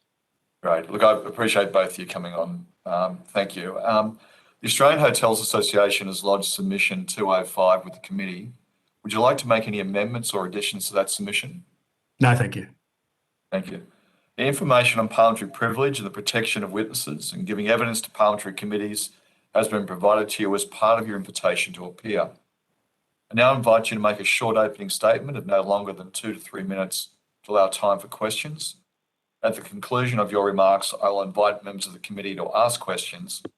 If you have prepared a longer opening statement, you may email it to the Secretariat for incorporation in the Hansard. Over to you, Mr. Ferguson. Thank you, Senator. My camera's not working for some reason. I'm not sure whether that's controlled by the department or me, but thank you very much for the opportunity to attend today and discuss matters relating to insecure employment and job security. The AHA actually considers itself to be a leader in increasing job security. The examples I can provide you have been set out in our submission that we took the initiative in front of the Fair Work Commission to seek and a change to our part-time provision in the Hospitality Industry General Award so as to provide more flexibility that we think is now far more suited for employers and employees. Critically for employees, that part-time flexibility allows a casual to now shift into that sort of part-time role and gives them certainty of hours and therefore certainty of pay. The second thing was that at the start of the pandemic, the AHA made submissions to the government regarding wage subsidies. Those wage subsidies came to be known as JobKeeper, and they included two critical aspects or principles that were proposed by the AHA. And that was that any structure for wage subsidies in what was then to be known as JobKeeper needed to maintain the link between employer and employee, and that was achieved, and that also then had the benefit of minimising, the hospitality workforce having to attend Centrelink. Then, sort of as the pandemic progressed, the third key initiative we've implemented recently was in a joint application with the United Workers Union. We sought to insert flexibilities into our award on an emergency basis, which were for 3 months and then extended for another 3 months, and then later adopted by the Federal Parliament.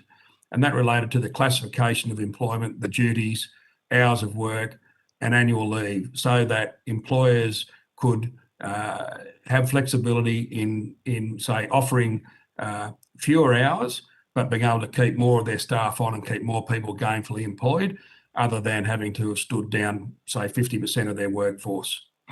As I say, I'm joined today by Sean Dalmata Remedios, and we're here to answer any questions. Thank you. Good. Thank you very much, Mr. Ferguson. I'll just kick off. I just want to go to COVID question, and thank you for that evidence. Among the many people excluded from JobKeeper were casuals who had been with their employer for less than 12 months. Considering the high number of casuals in the hospitality industry, did that particularly impact on your members and their staff? Oh, it certainly did for those people. That was a significant number of workers in our workforce. We wrote to the government about that. We sought to engage, and we also sought for non-Australian, so sort of people like working holiday makers and international students to also be included in JobKeeper. The government chose not to do that, but we made the request for that to happen. Thank you. And you feel that would have kept people largely connected with their employer, because for those that are less than 12 months, which is your stated objective? Well, that would have been one of the objectives. One was, I suppose, if you like, a humanitarian purpose, but the other was that we needed to have a workforce still engage with their employer for when we came out of what were, restrictions and lockdowns and so forth. Thank you for the points you're raising. There's obviously concerns being raised in a number of places regarding skilled labour shortage, and we're trying to get to the bottom of causation, but also solutions, and whether it's actually existing in certain parts of the labour market. Is the fact that so many casuals were not kept connected with their employer through JobKeeper one of the contributing factors to that skills shortage? I think you need to distinguish, Senator, between a labour shortage, a general labour shortage, and a skills shortage. So the skills shortage that our members are suffering from at the moment principally relates to sort of a couple of key areas. One is in the kitchen with cooks and chefs, and the other in accommodation hotels, which is sort of that middle duty manager and people with sort of skills in managing inventory and what have you. We lost some of those workers, but they weren't so much, those type of people weren't really casuals. They were far more likely to have been full-time. Thank you. And regarding those more casual jobs, how's the shortages in unskilled areas or semi-skilled areas? I hate to say, I hate using the word unskilled. It's always semi-skilled, so semi-skilled areas. No, I agree with with that statement too, Senator, by the way. The situation is dire. We're not quite sure how bad yet, because if you look at, say, New South Wales and Victoria and probably the ACT, who are under the severest trading restrictions, probably coming up to about what you'd call the 1 in 2 equals about 50% capacity, and we're heading into the sort of the Christmas period with the festivities of coming out of winter and what have you. So we still don't have a handle yet on how great our shortages are, but consistently we're told by employers that the labour shortage and the skill shortage are the two biggest issues they face going into Christmas and also next year. At an earlier hearing of this inquiry, we heard from the Hospo Voice and some young hospitality workers about their experiences. One of those workers, Darcy Moran, had worked in the sector for 15 years. He said, I quote, "Hospitality managers overwhelmingly want a casual workforce. I haven't worked with anybody I've known to favour being a casual employee." The submission to this inquiry by the United Workers Union also says a survey they did of 4,281 hospitality workers found 76.5% said it was very or extremely important to have a permanent job. Do those numbers surprise you? Yes, they do, Senator. In a previous life, I used to manage 2 racecourses in Brisbane, which we had 100 full-time staff, some of which included some hospitality staff. But invariably, what you find in hospitality is there are some people who do want certainty of hours. They're happy to commit to working certain days of the week. And then other people who sort of want to, who their choice to sort of come and go into the business, and take time off for things that might suit them. And it might be for exams, it might be to attend music festivals, it might be to just have a weekend off. What I can say is with the part-time flexibilities that we achieved in the award, a number of our employers now are seeking to offer that part-time flexibility because it works both ways. What we do is that we say to the worker, what are the hours in the week that you're available to work? That then goes into the agreement. And then the worker, say if it's an agreement to provide 20 hours a week, that might range over a sort of a 40-hour range, but the hours will be given in that range all the time. It's now open also for workers to ask for that arrangement. So, you said there before, I think there was a statement made, which I do disagree with strongly, that, people don't favour casual employment. Well, our evidence from the anecdotes that were provided by employers, it's a real mix. I mean, if you have someone who's, say, travelling to the Northern Territory in the winter months, they're only going up there for 6 months to look for, casual work to tide them through. People going to snowfields don't expect to be there in January. People going to, to visit the coastal areas, say the south coast of New South Wales or down in Victoria, don't expect to be there in winter. There is a need for casual workforce as much as possible. We're trying to get to that balance in our award that allows employers and employees to, meet each other's needs as best as possible. Yeah, thank you, Mr. Ferguson. I really appreciate that evidence. I just want to go to part of that question though that I put to you. There's a figure 76.5% sound like an amount that surprises you, or do you think that could be close to accuracy of workers that want to have a more secure job? Look, Senator, we have not done any surveys. We don't have any data relating to that. But I think, as I understand you say, that 76.5% are seeking more permanent work. Well, as I say, a lot of the employers I'm talking to now under the Hospitality Industry Award are now able to offer a flexible part-time arrangement. And my understanding is that many of them are doing so.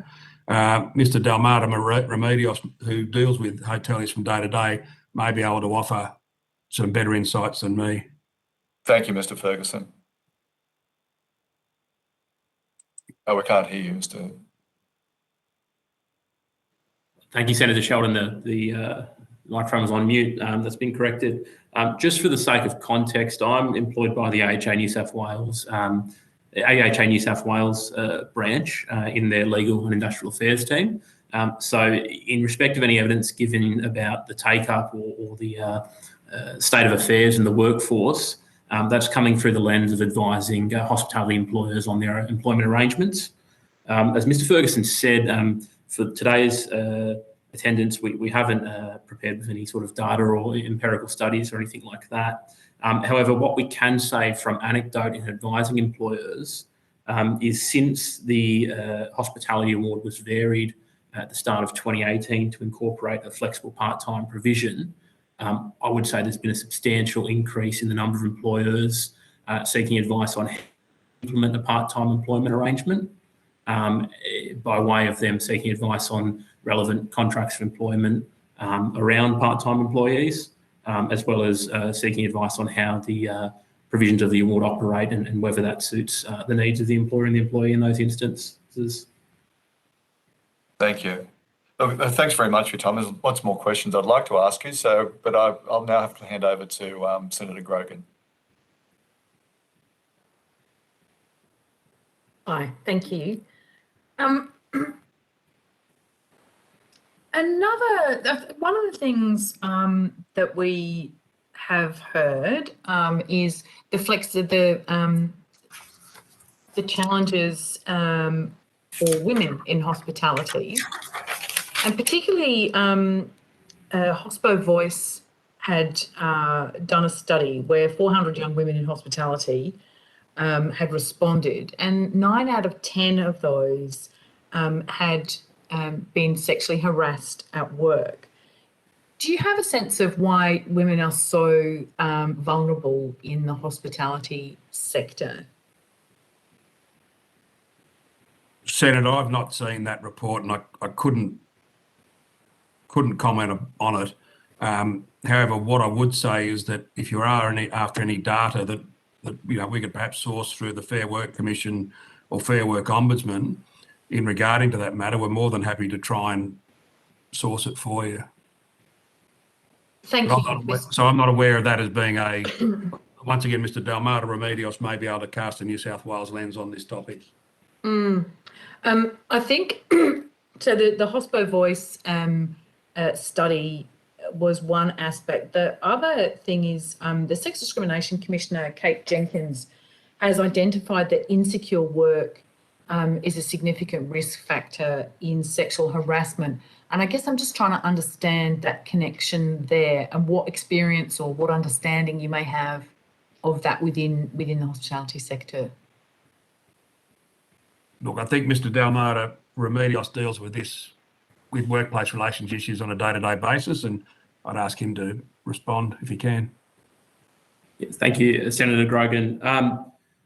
I suppose, again, qualifying my experience in this area through the lens of advising employers on their legal obligations and how to manage these sort of issues as they arise in the workplace is the best scope I can provide here.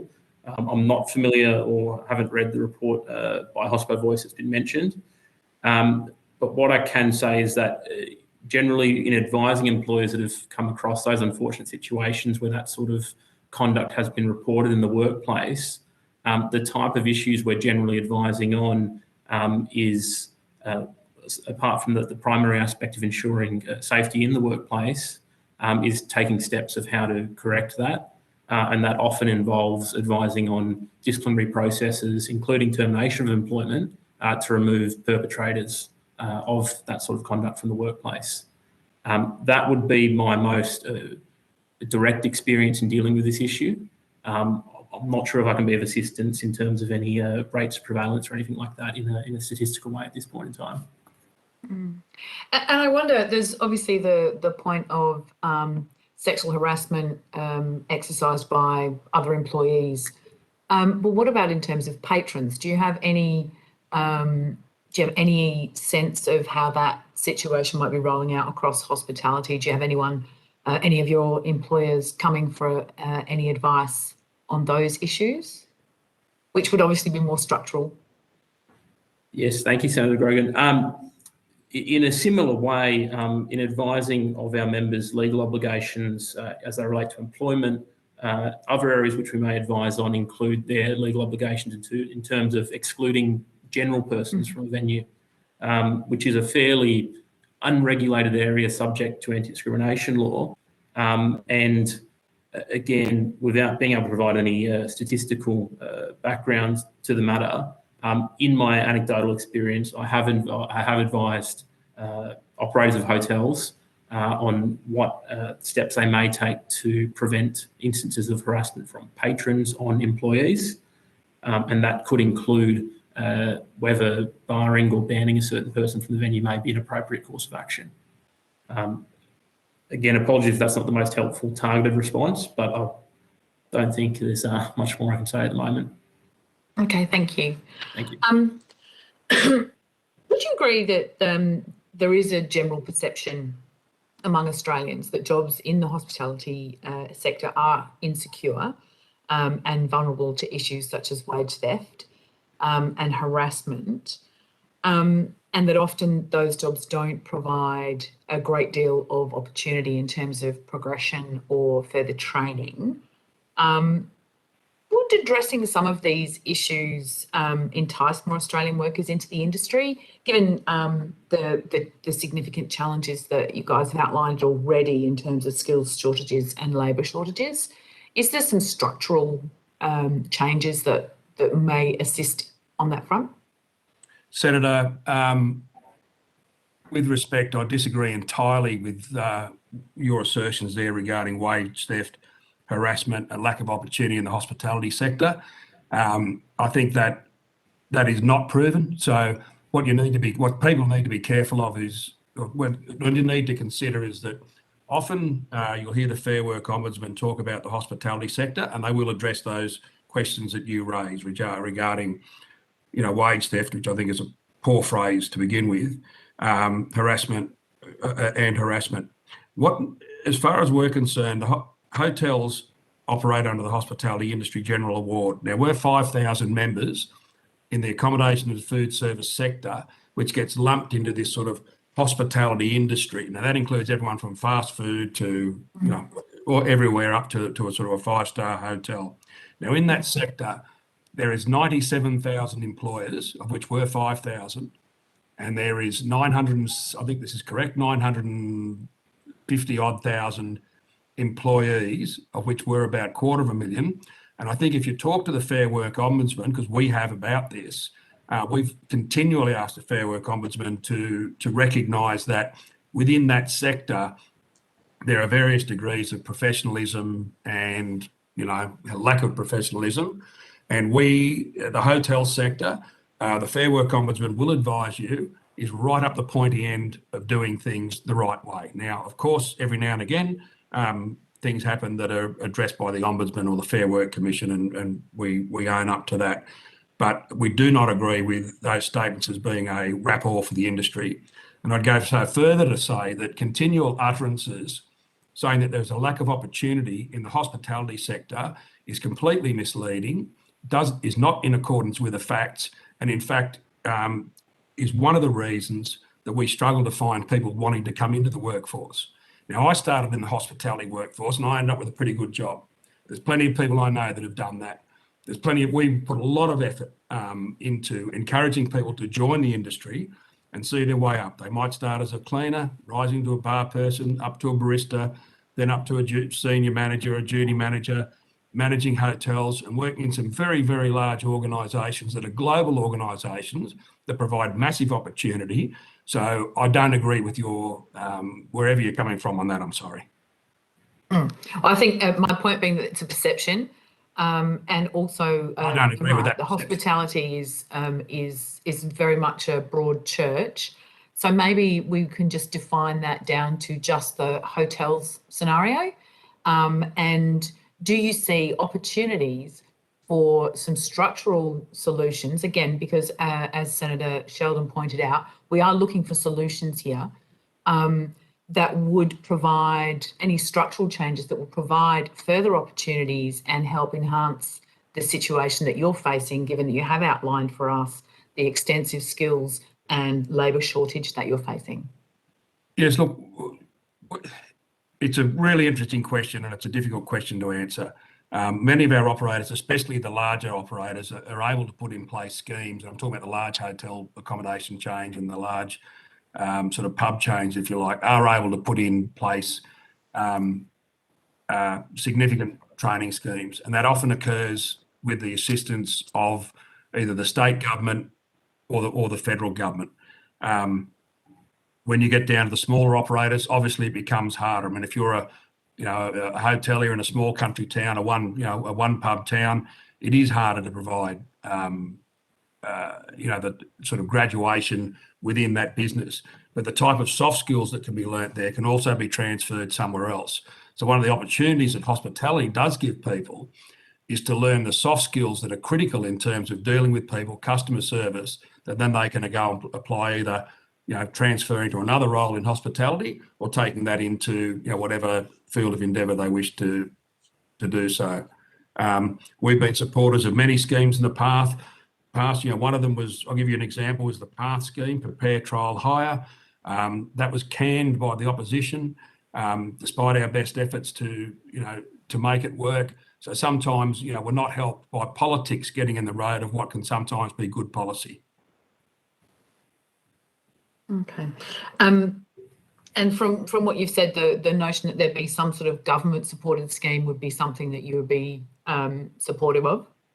Oh, yes. Look, there is at the moment. I was talking with Tasmania this morning, with the CEO of the Tasmanian Hospitality Association. They're doing wonderful work down there. Tassie, as a state, has a tremendous focus on hospitality. It's its number one industry. They're active, helping train people in the schools and helping train people looking for work. So, I mean, we're doing our bit. Any scheme is always helpful. Okay, thank you. We might just turn to the Fair Work Commission and the approval of the application by the AHA to introduce a loaded rate into the hospitality award in lieu of penalty rates. Can you just step us through the risks there in terms of workers being worse off? I know there's two arguments here. Do you want to maybe talk us through how you believe that there won't be anyone left worse off and the benefits? Yeah. Well, that was the decision, Senator, of the Fair Work Commission. That's right. I don't know, we can ever say no one, but it was very unlikely that someone would be worse off. Now, those rates were calculated, if I could put it, and it was really difficult, and that's why not everyone could be included in it.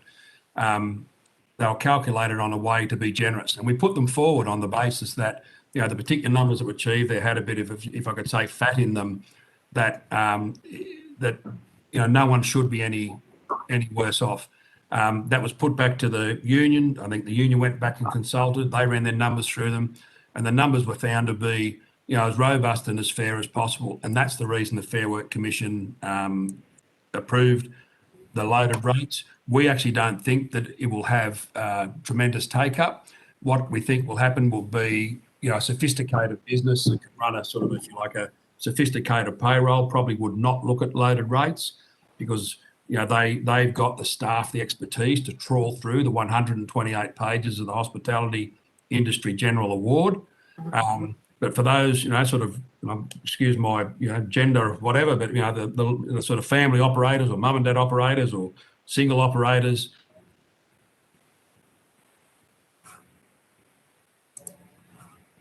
Mr. Ferguson, you've just dropped out. We can't hear you, Mr. Ferguson. The awards asked us to look at this, the Attorney General at the time. We did so. We were asked to come up with something. We did. We built it so that it would be fair. The Fair Work Commission agreed with that. No one was able to poke any holes into it, and that's my answer.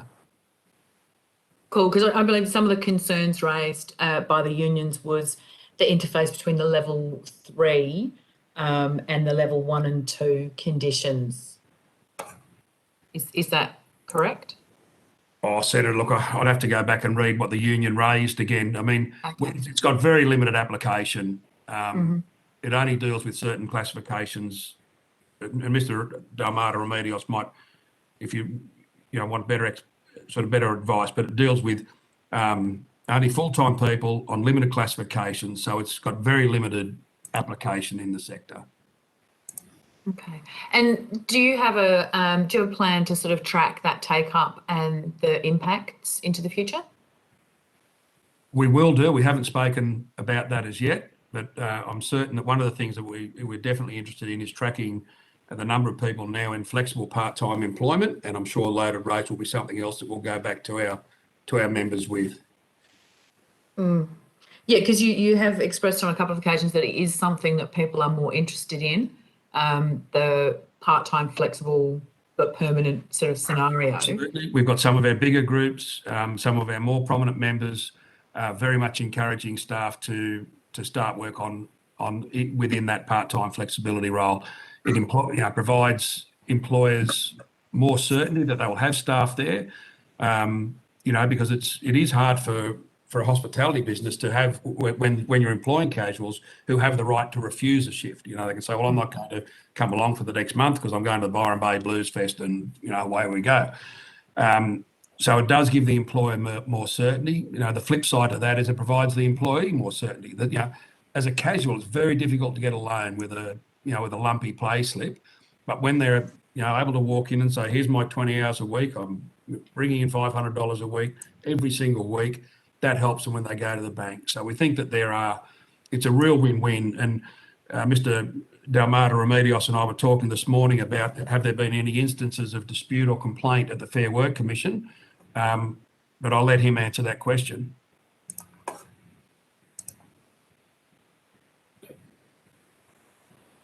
No, thanks, Stephen. Just in relation to whether the part-time provisions, since they've been introduced, have been the subject of any controversy. Personally, I'm not aware of any dispute that's escalated to the Commission on the operation of those terms. Okay, thank you. And thank you very much. I appreciate your input. I'll hand back to the Chair. Thank you, Senator Croker. I'll now go to Senator Canavan. Thank you, Chair. And thanks for your evidence, Mr. Ferguson. I just wanted to start, do you know what the casual employment rate across the hotels industry is? Is there any kind of statistics on that? The number of employees, Senator? Well, the percentage, really. I'm interested in the proportion of employees across hotels that are in casual employment. Yeah, we haven't done this research for about, I'd say, nearly going on 10 years.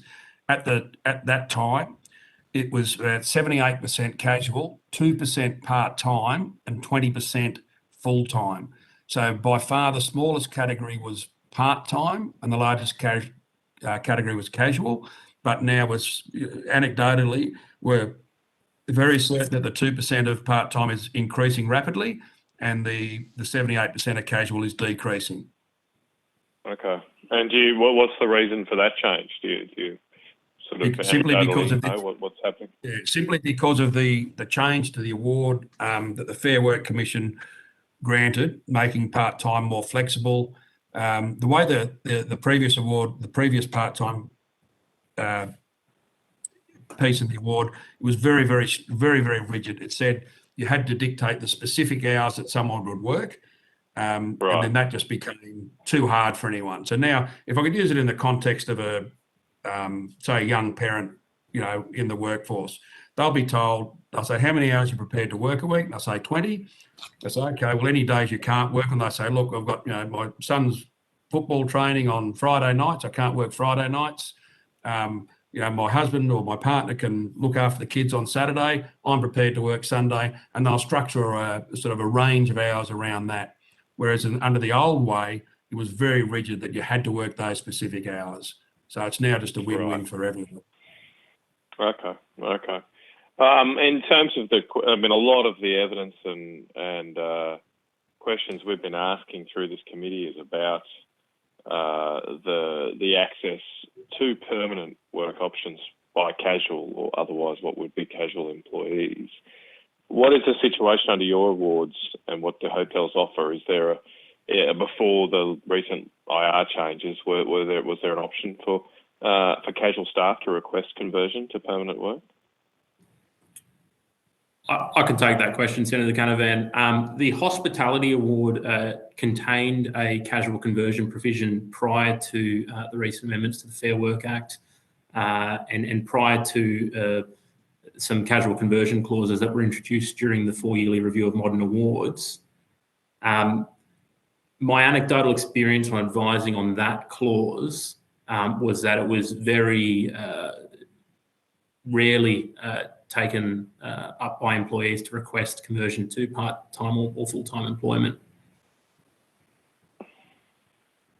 Okay, so but you don't have any actual data on that as such? It's just something you're not aware of being used that much? That's correct, Senator.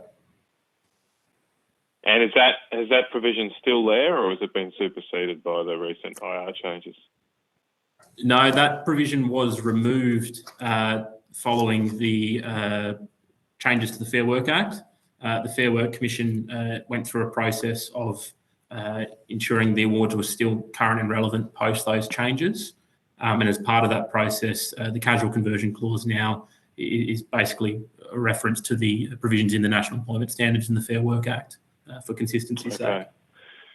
I mean, we've heard evidence that this morning, and not in your sector, I should say, but heard evidence that some employers are refusing to provide the permanent option on the basis of the reasonable grounds exemption that is in the legislative changes.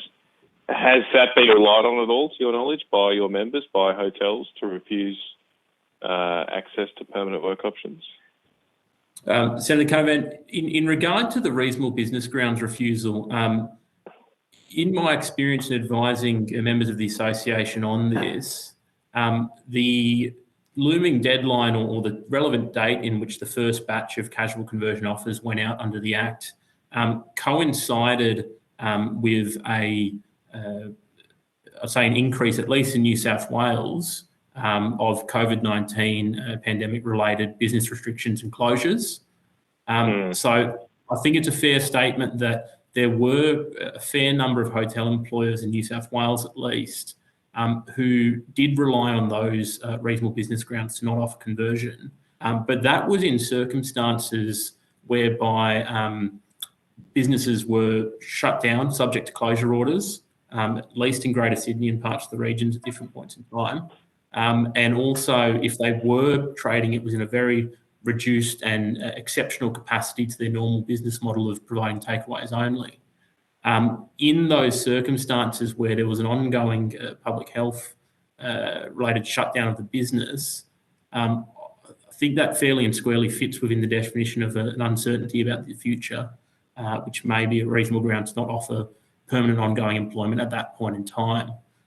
Noting that the provisions in the NES, once an offer is refused on reasonable business grounds, it gives ongoing rights to the future for the employer to request a conversion again at a future point in time.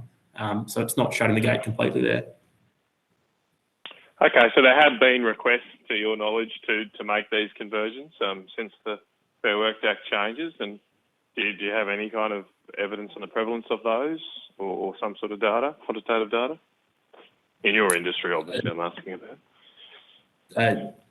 Nothing in terms of data of the take-up rates, but again, the observation that those offers have been generally made in compliance with the Act. And I've advised on a handful of occasions of casual employees that received the offer of permanent employment, took up on that offer, and then have assisted the employer in putting together the appropriate documentation for those arrangements. Okay.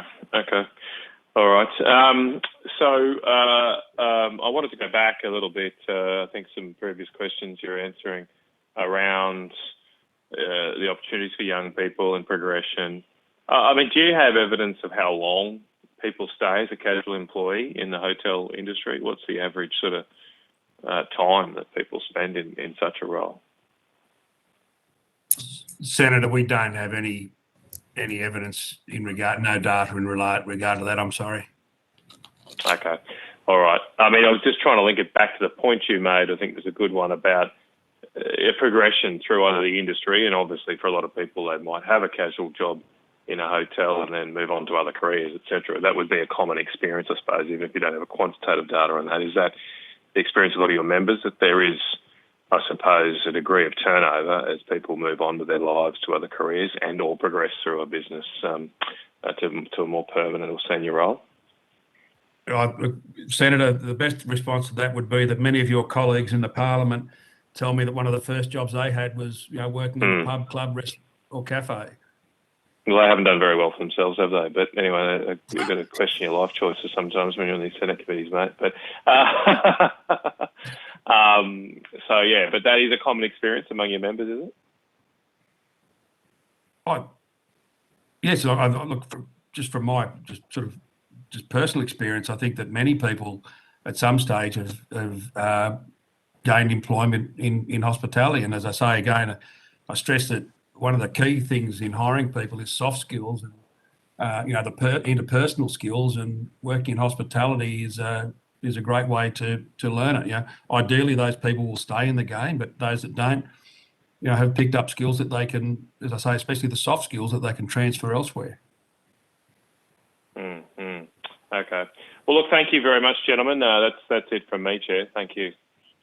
Good. Thanks very much, Senator Canavan. Just want a quick question, but also just an observation. I was in the hospitality industry for 13 years, clubs and hotels, and both in New South Wales and Queensland. And during the period that I was permanent, which was in the club industry for nearly half of that time, there was arrangements that we entered into about people becoming casuals, getting more permanent and regular hours based on the amount of hours they had before. So I'm quite interested about how this clause is operating, and you've really given evidence on it. The other part is that certainly being a casual employee, largely in Queensland, that the rosters were, you really did not have an opportunity to turn around and extend your hours. It was very subjective by the hotelier. I just want to just go to this question too. In light of the large number of casuals, and you might explain to me one way or the other, but is there any prevalence of labour hire companies being engaged in the hotel industry, Mr. Ferguson? Senator Sheldon, there has been, but I think Mr. Dalmata Remedios would deal with this on a first-hand basis and could give better evidence than me. Thank you. Thanks, Senator Sheldon. On the point of labour hire, in my observations and anecdotal experience, in terms of frontline food and beverage staff and the supervisors and management of food and beverage, generally no, in a pub setting or an accommodation hotel setting. Labour hire, in my experience, is more confined to either housekeeping functions in accommodation hotels, very large employers that simply have the need to have, call it an auxiliary workforce, perhaps might be the right word for it, and perhaps in the catering sectors would be where I've seen it occur myself. In terms of a hotel operation, the bartender and the cook and the duty manager are almost always going to be direct employees of the operator of the business. Have you got any, thank you for that evidence, it's very helpful. Have you got any statistics on those sorts of observations? No statistics, Senator, no. Look, I'd just like to thank both of you, Mr. Ferguson and Mr. Del Ramados, for giving evidence today. It's been a great deal of assistance to the committee. It will help us with our deliberations for our final report. If you have taken any questions on notice, please provide responses to the Secretariat by the 22nd of November 2021, and have a good afternoon. Thanks, Senator. I'll now suspend for a lunch break until 3 o'clock.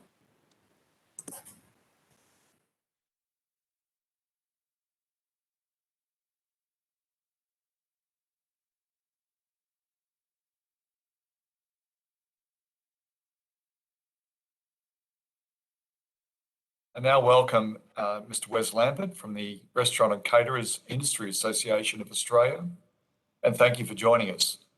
For your benefit, I am the Chair, Senator Tony Sheldon, and I am joined by the Deputy Chair, Senator Matt Canavan, and Senator Karen Grogan. For the Hansard record, will you please state your full name and the capacity in which you appear today? Wes Lambert, CEO, Restaurant and Catering Australia. The Restaurant and Catering Industry Association of Australia has lodged submission 9 with the committee. Would you like to make any amendments or additions to that submission?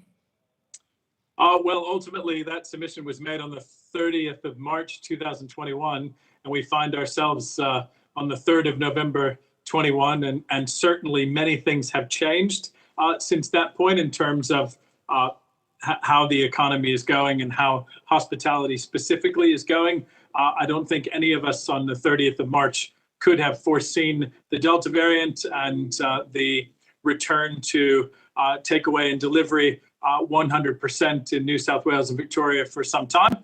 So certainly I'll be speaking to some broader minor amendments to that submission, but really more answering questions than pontificating about the submission. Thank you, Mr. Lambert. If you'd like to make a further submission, that's up to you for the next 2 or 3 minutes. I can allow time, and then we'll have questions after that, conclusion of your remarks. I'll invite members of the committee to ask questions, and if you have prepared a longer opening statement, you may email it to the Secretary for incorporation in the Hansard. Over to you, Mr. Lambert. Senator, I promise I won't go more than 2 or 3 minutes. Since this submission was made, there haven't been too many changes to the Fair Work Act in relation to the definition of employee versus the definition of independent contractor. And certainly that gray area will continue to exist. Certainly in many other jurisdictions around the world, they now have defined employee, worker, and independent contractor. So looking to guidance overseas is always an option. In this particular submission, we said the restaurants, cafes, and caterers, the market that we represented, and the number of employees. Since that time, IBISWorld has told us that the industry has actually grown. That is now just over 50,000 restaurants, cafes, and caterers. However, there are only about 341,000 people working in that segment of accommodation food service. We have a workforce shortage of over 100,000 people. And I submit that on 10/22/21, I pulled the number of jobs on SEEK in our segment of the industry. There were 84,376. And just 10 days later, yesterday, there were 90,231 jobs in our segment, which now represent 40% of all the jobs listed on SEEK. So when we talk about things like the insecurity and job security in hospitality, at the moment, there are so many open positions around the country, and those positions are desperately needing to be filled. Many businesses are promising not only well above award rate, but also retention bonuses and long-term stability in the industry. And finally, no job is secure without a secure and viable business. So the hospitality industry has certainly been the hardest hit during the pandemic, and we look forward to 2022 with as many roadblocks removed. And we think that the greatest way to job security is through changes like the ones we were able to get done to the restaurant award, that are practical, that they are devoid of red tape, and that they support the industry and staff working together to come to solutions that work for both parties. Thank you, Mr. Lambert. Over to you, Senator Grogan. Thank you. Welcome. Can I just ask, on the 3rd of September, the Courier Mail published an article titled "Why Restaurants Are Ditching Food Delivery Services Like Uber Eats and Deliveroo." And it says, and I will quote, RTA CEO Wes Lambert said the delivery services were the final nail in the coffin for many businesses. Then goes on to quote you as saying, the majority of our members are telling us that bums on seats have diminished while their delivery has increased, which is much less profitable. All you have to do is walk down any CBD, adjacent streets, and many places are closed. If Uber Eats and Deliveroo were growing the industry, you wouldn't see that. Can you step out for us what sort of pressures services like Uber Eats are placing on your members? So what year was that? 2019. So as you say, things have changed a lot in the last number of years. But so since then, there have been 4 or 5 new entrants to the market. And Restaurant and Catering was actually able to negotiate with many of the delivery companies to reduce their commissions. And since then, because delivery went from 8% of the market at that point to 100% during every lockdown, now to 30 to 40%, we were able to negotiate 3 key things. One is permanent reductions from certain delivery companies in their commission to everyone through advocacy, and also working with the delivery companies to have multiple options, so self-delivery options and bespoke delivery options. Also, through Restaurant and Catering's advocacy and through the delivery company's own policy changes, businesses are now allowed to put a amended menu on the delivery portals, and also they are allowed to have 2-speed pricing.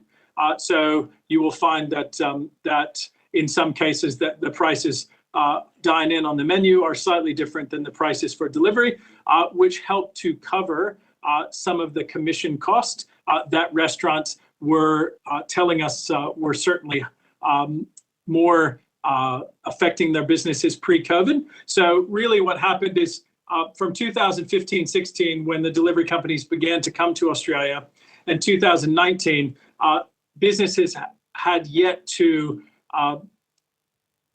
fully integrate delivery into their businesses in such a way, and the delivery companies had not yet smoothed their policies to ensure that the hospitality businesses were able to make a similar profit margin on those deliveries. But through COVID, those inconsistencies between the delivery companies and businesses were ironed out, and now 30 to 40% of all restaurant revenues, restaurant and cafe revenues, are takeaway and delivery, up from 8% pre-COVID. And most businesses are telling us that they're going to continue that because they've been able to figure out, because of the pressures of COVID, how to make takeaway and delivery profitable for themselves. And so going forward, we know that it is now going to be a major part of the dining experience in Australia, especially in COVID-affected years. And so certainly there was a problem. The problem was solved through the pressures of COVID, and it is less of a problem at present. so when you say the problem has been solved, do you mean the problem has been solved for your members? So ultimately, when you are looking at delivery, courier, right? So the couriering of food, because many of the industry code of delivery drivers is transport, it isn't restaurant or hospitality. For businesses, their customers now, instead of 8 times out of 100, now 30 to 40 times out of 100 want food either handed to them at the counter or just outside of the hospitality business, or brought to their residence or place of work. And the businesses have determined what items on their menus are best for takeaway and delivery that deliver them the best margins. And the delivery companies have been very flexible with hospitality businesses to ensure that those hospitality businesses aren't burdened by commissions or by the mechanics of the delivery companies. But obviously that's going to have an impact somewhere along the line. Are some of your members looking at employing their own in-house delivery services? Well, it turns out that it's actually prohibitively expensive to self-deliver. So normally the profession of couriering food around takes some skill. You get better at it as you do it more often. And because the minimum hourly rate for an adult in hospitality can be well over $20, even with super and casuals even more than that. But let's use $25 as a base number. If that individual can only make 2 or 3 orders an hour, 2 or 3 deliveries, you're talking about $8.50 to $12.50 per delivery, which is significantly more than the percentage that you would pay the delivery companies and the courier drivers to deliver that food. So ultimately, the average order for delivery for restaurants is now between $30 and $40, and you can imagine when you are not passing that directly on to the customer, it can be quite a margin hit to your food. So ultimately, we do expect that if businesses are required in the future to employ their own delivery drivers, that consumers may end up paying $10 to $15 delivery charges to cover the entire and complete cost of delivery. So the fact that if they did, they'd have to be hired as employees and would be eligible for award wages means that the likes of Uber Eats using contractors paid, I don't know, as little as $6 an hour, it would be too hard for your members to actually employ someone to do this and compete with the $6 an hour wages that you're seeing in Uber. So we actually don't get a lot of the data about what the drivers and couriers get paid. Ultimately, we read that much in the media as does everyone else. Ultimately, the way it works with the restaurant, because they pay a commission that, again, is dependent upon what service that they get, ultimately, from a restaurant's point of view, they're just paying for a service. So just like all of us here, that you pull up to a petrol station, you probably have never thought about how much is paid to someone else who's supplying the petrol station, because you're just a customer. Or if you are if a delivery truck that's bringing food to a restaurant gets a flat tire, the restaurant's not asking, well, what did you pay the tire company for the flat tire on your delivery truck that was bringing food to my business? So ultimately, the restaurants themselves don't have a say or even a position on what the delivery drivers that are performing a service to their business are paid. Yes, there is an ethical and there's a moral question, but that is unrelated to the business itself. And for most businesses that are in the business of making profit, that's the purpose of having a business. You shouldn't be in business if your business is losing money. Ultimately, if you're asking the question of whether they know exactly what the hourly rate or the per job that the delivery drivers are making, it is beyond the purview of restaurants, cafes, or catering owners to know that information. It would always be speculative or insinuated rather than actually provided to them. I think that's a slightly naive perspective, if I might say. Surely there is a moral issue there, and surely the business are fully aware of exactly what is going on. And I think that kind of blindfold approach maybe isn't doing anyone any great service here. So would you say that your members are comfortable with the thought that people delivering food for your members are getting paid approximately $6 an hour, no superannuation and no compensation, no workers' compensation? Look, ultimately, while I can't speak of the feelings of businesses, we don't represent their feelings. We represent them as business owners and their needs as a business. And certainly many of those are larger businesses that have many, many locations, and certainly to answer a feeling about how the members are feeling. But ultimately, hospitality businesses, according to both the ABS and to IBISWorld, are already operating on razor-thin margins, usually between 3% and 5%, according to both the ABS and IBISWorld. And back to the old benchmarking reports that the ATO used to do that they've discontinued because hospitality was getting quite hammered and the percentage margin was going down. Ultimately, hospitality businesses and any business is looking for least cost everything, because ultimately, if they don't keep their business in business, then they can't keep their employees employed. And ultimately, many business owners are looking for the least cost option. That's a margin that allows them to operate. They do operate within our society and within a community. So the choices they make, whether you customers' feelings or an understanding, surely in their business model and their understanding of their supply chain, they make choices about how they see their moral standing when they're making those choices about how their business actually operates. No, I absolutely, totally understand. But as we always assume, you and or your family members likely have Uber or Deliveroo or Menulog or DoorDash on your phone, and rarely does the consumer think about the way that that food got to their house or to their office. So it certainly is a stretch to ask a business who's being supplied a service to have a feeling about the conditions of their suppliers' independent contractors. It is all part of the business when you set up the business, the model, and how you operate. Anyway, that's I'll hand back to the chair now. Thank you very much. Thanks, Senator Grogan. Senator Canavan.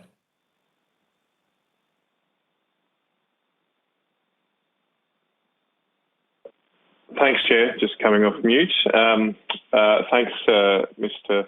Lambert, for your evidence. I just want to start with the COVID situation. It sounds like from some of the evidence you gave that you're relatively positive about the future outlook here, that there's obviously strong demand for labour, and I think you might have even said a growing number of restaurants or caterers. So is despite the difficulties this year, are most going to be able to make it through, do you think, and continue?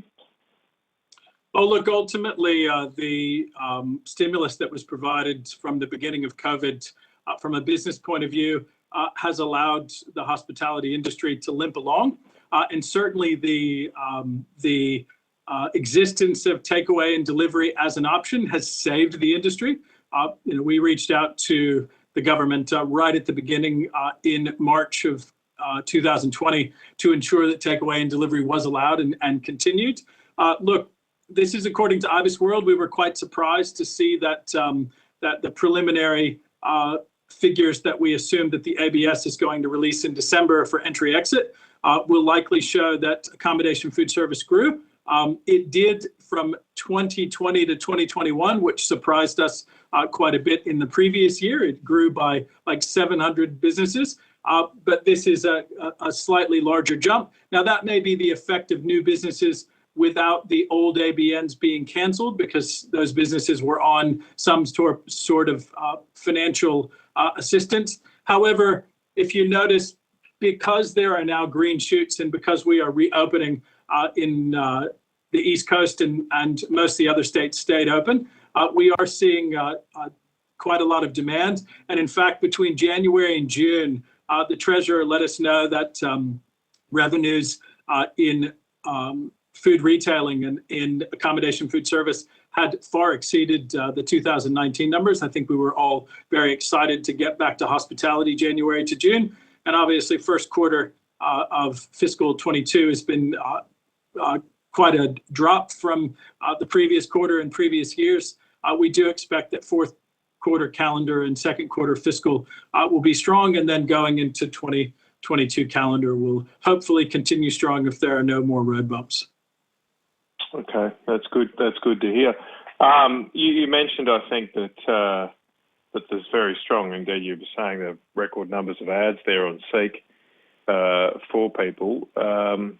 Is that going to limit and inhibit the recovery here? Is this a situation where people are just stretched, or are they going to actually not be able to open or provide as much of a service if the labour issues can't be resolved?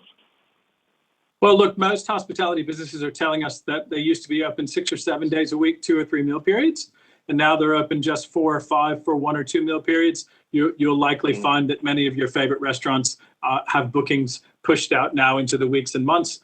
If those 100,000 or so jobs aren't filled in early 2022, as early as possible, certainly it will be an issue. We're working with the Department of Education, Skills and Employment through the PATH program to attempt to get 16 to 24-year-olds into hospitality. Every state is throwing everything but the kitchen sink at free skills and free training. Certainly the traineeship and apprenticeship funds have been ramped up. It just seems like that regardless of the amount that's being offered per hour, regardless of the conditions, regardless of the sign-on bonuses or pay, at the moment, it is becoming quite evident that those 90,231 positions have for potentially decades been filled by a more migrant workforce. Working holiday makers, international students, and the partners of skilled migrants and skilled migrants. These jobs are open. They're open in every capital city, every region, every corner of Australia, and they're just not being filled by the chronically unemployed. What's the solution? Do you have an idea of what can we do to try and boost the labour supply for these positions? Well, it's short, mid, and long. I mean, some things that worked to keep people here in late fiscal 21 were the chef on the Pimsol, the changes to international student working hour caps in tourism and hospitality, the changes to the 408 visa for tourism and hospitality, and certainly, the midterm solutions, which were the free short courses, free TAFE, RSAs, responsible gaming, food handling, food safety, COVID, customer service, those type of things that many organizations are offering. And the long-term solution, obviously, is traineeships and apprenticeships. But ultimately, when you change a system, you shock a system that has traditionally been run a certain way. So, for example, the reason why Australians did not flock to far north Queensland, to your electorate, to work during the high season was because the housing that has been built in those areas that are very seasonal is designed for working holiday makers and international students. And Australians don't typically leave the family home between 16 and 24 to go move into a hostel or a backpackers or agricultural housing. They don't want to do it. They would rather stay at home where their parents are funding their lifestyle. And that actually was a very large issue. I spent nearly a month in far north Queensland in February and March, and most of the backpacker hostels had gone out of business. And this is the middle of the season, and people wondering, why is it that we can't get a workforce here? Well, it's because for decades and decades and decades, the way that Australia operated was with about 100,000 individuals in accommodation, food service, or our segment, restaurant, cafe, and caterer, that were that transient and migrant workforce. And we thought, okay, the borders are shut. It's 21 months later. Australians are going to fill all these positions. We're going to train them up, skill them up. We're going to increase the minimum wage, the award rate. We're going to, businesses are telling us they're offering baristas $40 an hour, but nothing is solving that problem. So we know that that because those positions were traditionally filled by a migrant workforce and a temporary workforce, that it's likely that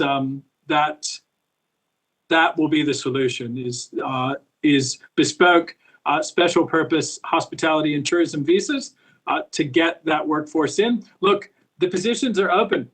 There were 84,000 10 days ago and over 90 now. And they've been that way now for months and months. So I would love those positions to have gone to Australians, but the reasoning is no longer the rate, because the rate at the moment is quite high. It really is likely the type of work or the wealth effect of Australia, and certainly many in the Z generation and late millennials are staying in educational pathways longer, uni and master's degrees and doctoral degrees. And also, there was a move to more tertiary education and less trades, which we've seen in food service and many other industries. And the way that the system was designed and has been so for such a long time. I think you were saying earlier that people are offering sign-on bonuses, some degree of incentives. Can I just drill down into that? Like, are these shortages leading to higher than award wage rates and or other financial incentives to attract staff? And what's the evidence that you feel that at this stage? I mean, I've spoken to dozens and dozens and dozens of well-known and chefs you would know by name who have said that they continue to raise the rates in the advertisements on Seek for the most critical positions. At the moment, there's 20,168 barista jobs open, 14,380 wait staff, 13,478 bartender, and various degrees of semi or unskilled positions. They make up about 57% of that 90,000. The remaining, the chefs, the sous chefs, the chef de parties, the kitchen hands, the pastry staffs, chefs, and the managers.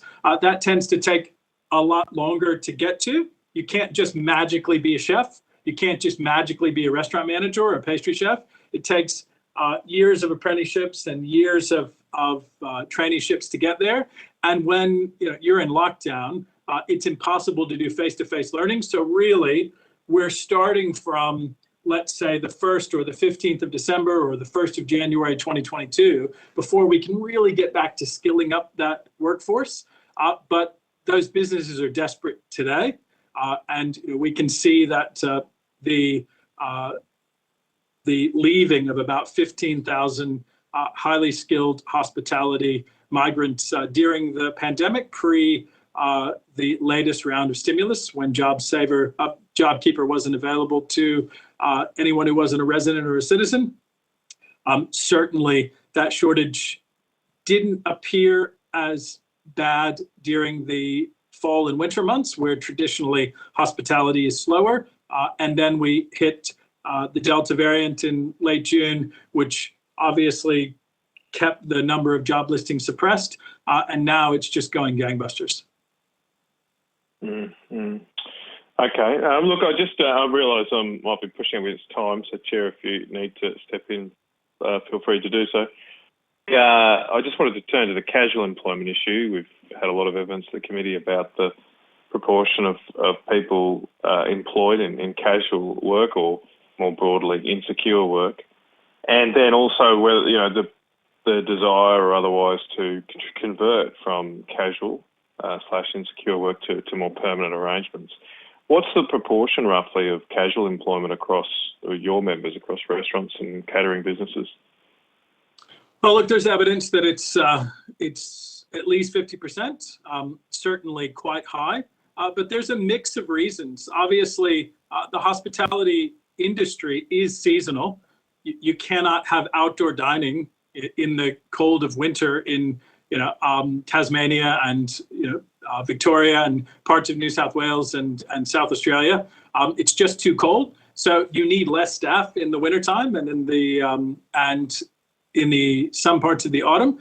There's certainly rainy seasons around the country. I can tell you that in far north Queensland in December, you likely need less staff than you would in the middle of season.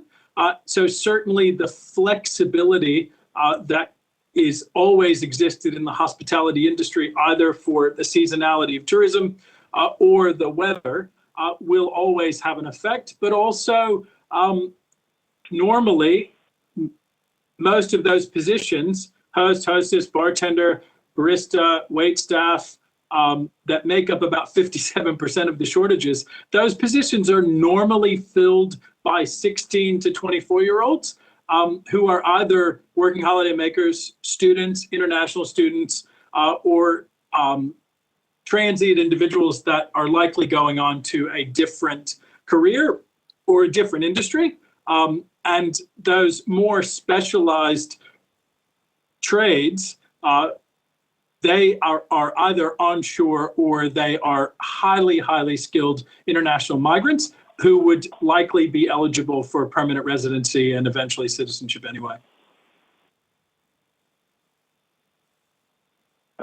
Sorry, just wasn't sure there was a mute there, but no, thanks for that. Can I then ask about the conversion clauses? There's been recent changes to industrial relation laws.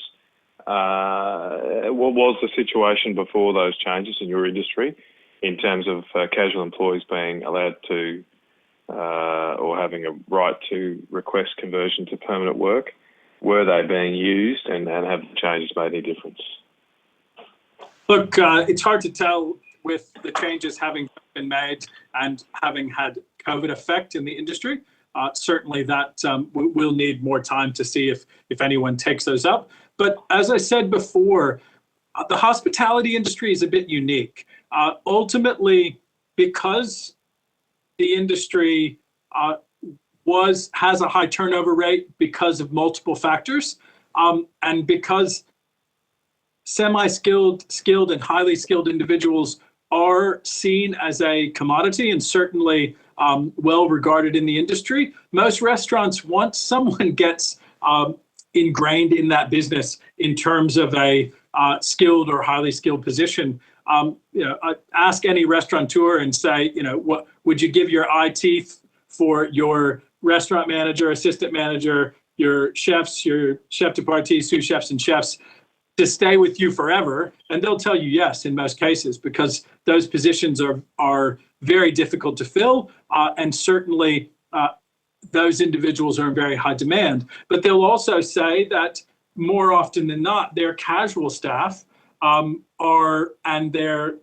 non-permanent part-time are doing so because that's the hours that they can work, because they're studying or they're here only temporarily as a working holiday maker, or they have parental obligations, or they have other obligations that make it that they want to just have a certain number of hours a week. Our industry is less an example of businesses not wanting to make their workforce our industry is less of an example, especially now, of not wanting to retain staff and keep them on board. But certainly it is a two-way street of supply and demand. I do know other industries where a lot of their workforce is working many hours on a casual basis, and certainly different than the hospitality industry. Well, thanks very much for that, and thanks, Chair. I'll hand back to you. Thank you, Senator Canavan. Thanks very much for joining us, Mr. Lambert. I just want to go just to some potential statistics you might have, or by all means take this on notice if you haven't got them handy. Now you mentioned the number of casuals. So if I could have a breakdown of the casuals, part-time, permanent, 38 hours plus, contract labour and labour hire. Would you have any of those figures that you'd be able to obtain for us? To be honest, you will likely better get those from the ABS and from the government sources than from us. I can get a rough estimate, but not individually broken down by exactly what those positions are, because that's not information that our members are required to provide to us as the association. I can certainly send out a survey and uptake an average of information, but not a ongoing report of all of those positions. We just know that due to the nature of seasonality and the casual nature of those 57% of the positions, we do know that those positions change on a regular basis and are less permanent. You're likely not going to be permanently a barista in a business, or permanently a bartender, or permanently a host or hostess, or permanently wait staff. Those positions tend to change on a regular basis, and the turnover in those positions is quite high. If you are able to do a survey, and we'll just take it on notice, that would be a great deal of assistance. My experience with the ABS statistics, that whilst they're a guide, they usually aren't taking into account the sorts of some of the practical questions that are particular to each industry. It's more. I would say at the moment, because of the severe shortage, it is going to skew more towards full-time and permanent part-time, where casuals will likely make up a much smaller percentage because of the border closures, because of the recent lockdowns and the restrictions that are still in place. Certainly going forward, we expect that it will take a good year before it settles back to, or longer, depending upon when working holiday makers, international students, and skilled migrants are allowed back in the country. So you'll likely see a result. If we run a survey now, you'll likely see a result that's very heavily weighted to full-time and part-time.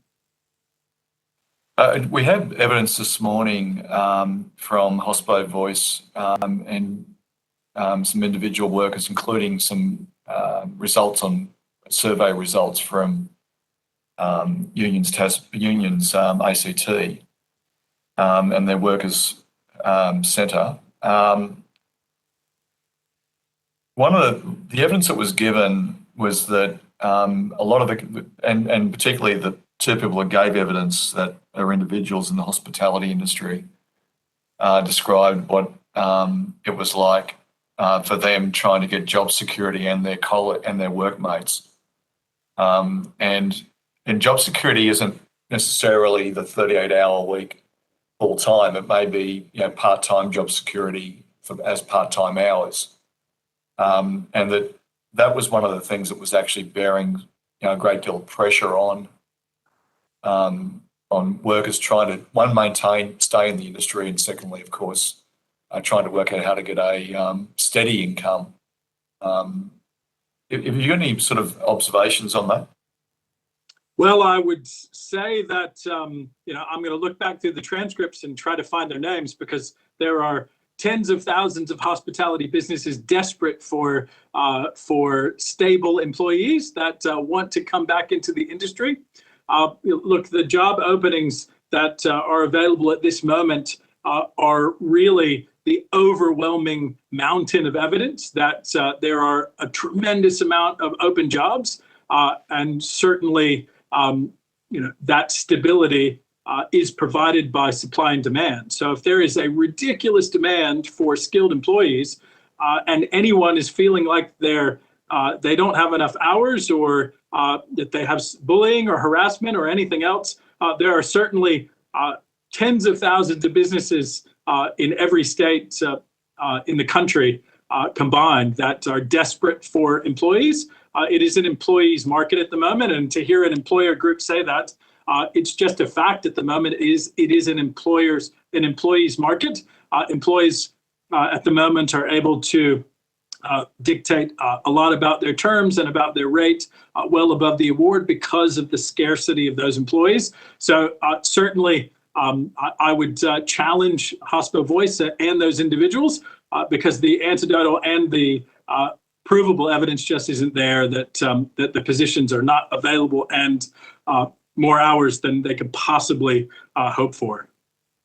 Thank you, Mr. Lamb. But if you've got any statistics on what additional wages have been offered in which segments, and you touched on this before in your evidence, but have you got some statistics at all that you could share with us? Look, searching barista on its own on seek.com.au yesterday, the rates are ranging anywhere from $25 to $45 an hour for those listed positions. And certainly members, as I said before, well-named chefs are telling us that they're paying their wait staff $40 to $50 an hour on some busy shifts and busy days of the week, outside of the penalty rates that are being paid on the weekends. So, I'm certainly happy to dig deeper and provide you with a handful of listings from Seek with those rates on them that are well above the award.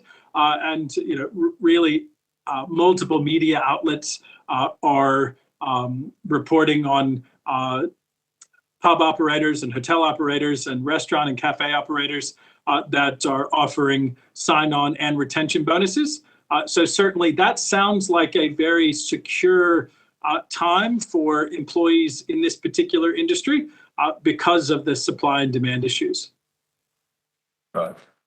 I just want to this may help us if you can make some comment on this. And I'll start it in with a bit of context. There's obviously a lot of evidence about wages across the economy not going up.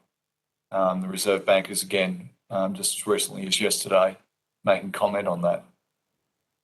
In the aged care sector, we had many witnesses from employer groups, employers directly, different worker groups and workers themselves. And they talked about the challenges about getting staff, but the consistency of, in this case, part-time work that had 0-hour contracts, lack of job security, and even when they were required to do extra hours and were taking that up, those hours could be taken off them at short notice, even if the hours and the work are still available, and then just simply give it to somebody else or a new employee or an existing employee. So that culture we tried to dig down on, and why is it occurring? And I think I'm fairly describing what they said, and that is that that's just the culture of the place. Like that is the way it operates, the way the industry sees it should operate. Minimum risk by employing people on regular hours, a minimum risk on giving them minimum guarantees. Moving to the hospitality industry, and particularly the areas that you're involved in, is it a cultural issue regarding casuals? And you've already given some evidence, but I just want to challenge that evidence that we got this morning, whether that's your perception. So I would say it's hard to compare industries. Aged care, which is government funded in many cases, has certain levers and parameters that are unrelated to hospitality. Hospitality is a primarily for-profit, market-driven industry where when supply and demand. So, for example, the most in-demand restaurants that are 1, 2, 3 headed will charge a couple $100 per meal versus being able to go through a drive-through and grab a value meal, and which is certainly less constricted. And so ultimately we don't deal with the same type of labor parameters that other industries do.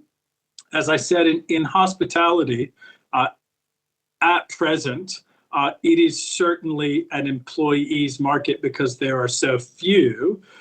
So I would hope that that the expectation is that because of that supply and demand issue, that the levers of customers will likely have to expect that the cost of dining will go up, and we've seen that across the country with price fixed menus and menus becoming streamlined so that there's less variability of wastage in the business, and certainly businesses paying extra to ensure that their dedicated staff stays with them, not cutting their hours or giving them less hours. I think if you were to walk into any restaurant or cafe in your electorate or in Canberra and say, are your staff working?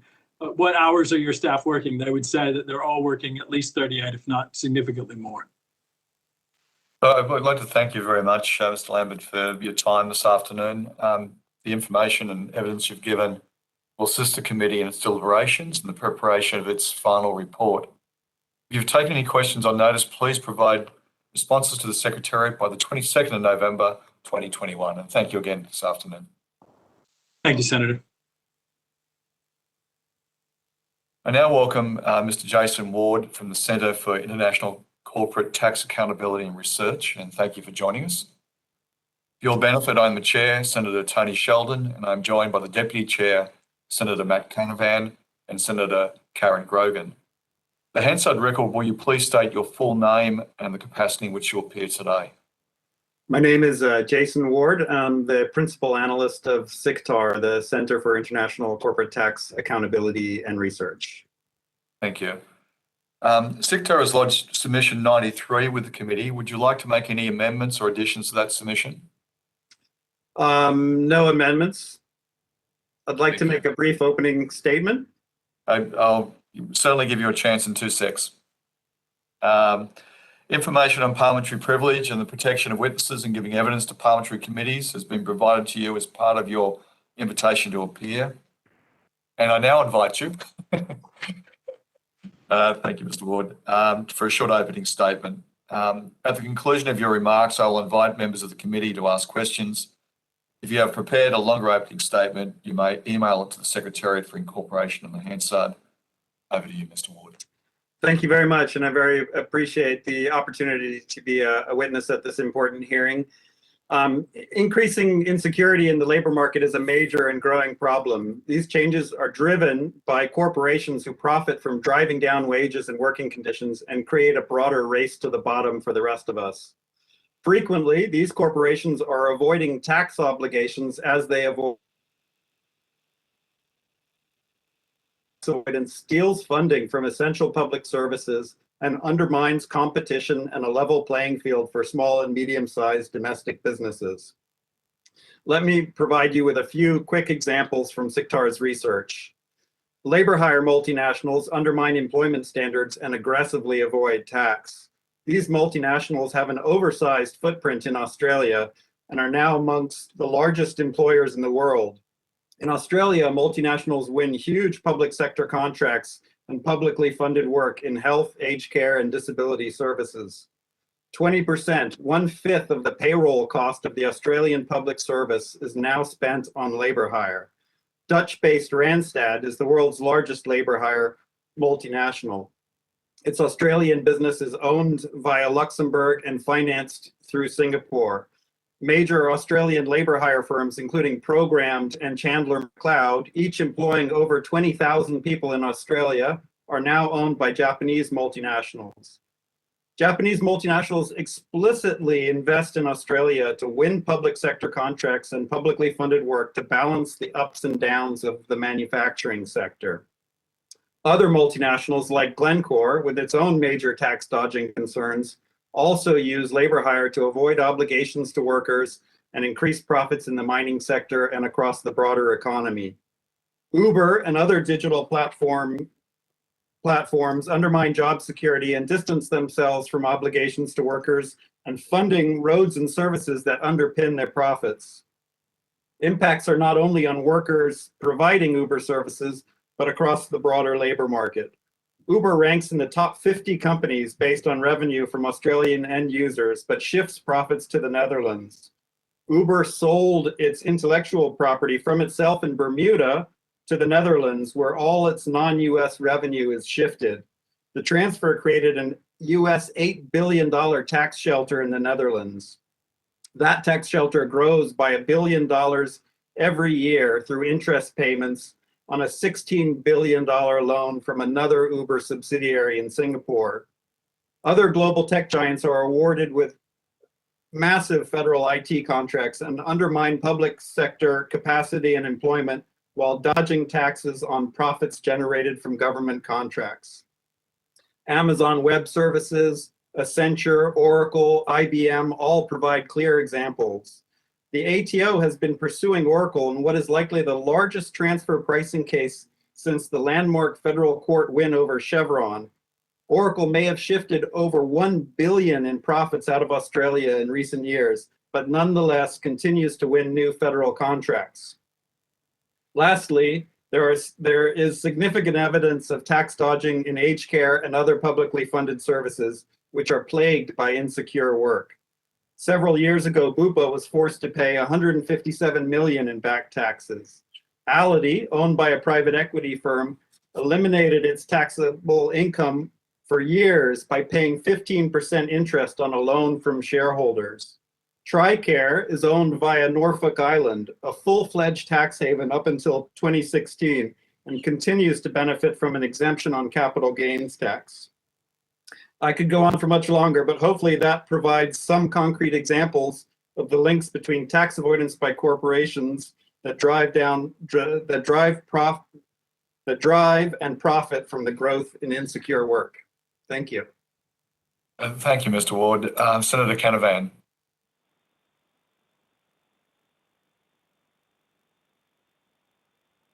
Thanks, Chair, and thanks for that evidence and your submission.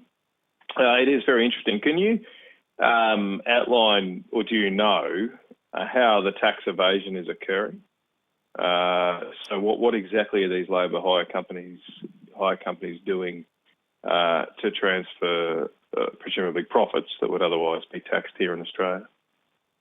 Certainly, I can give you some concrete examples of that. I mean, I'll just say that Randstad and Adecco in the most recent year of ATO corporate tax data paid zero in taxes. The Japanese multinationals, two of the Japanese multinationals that I've mentioned, they're called Persol and Recruit Holdings, but Persol owns Programs and Recruit Holdings owns Chandler McLeod. They also own other brands.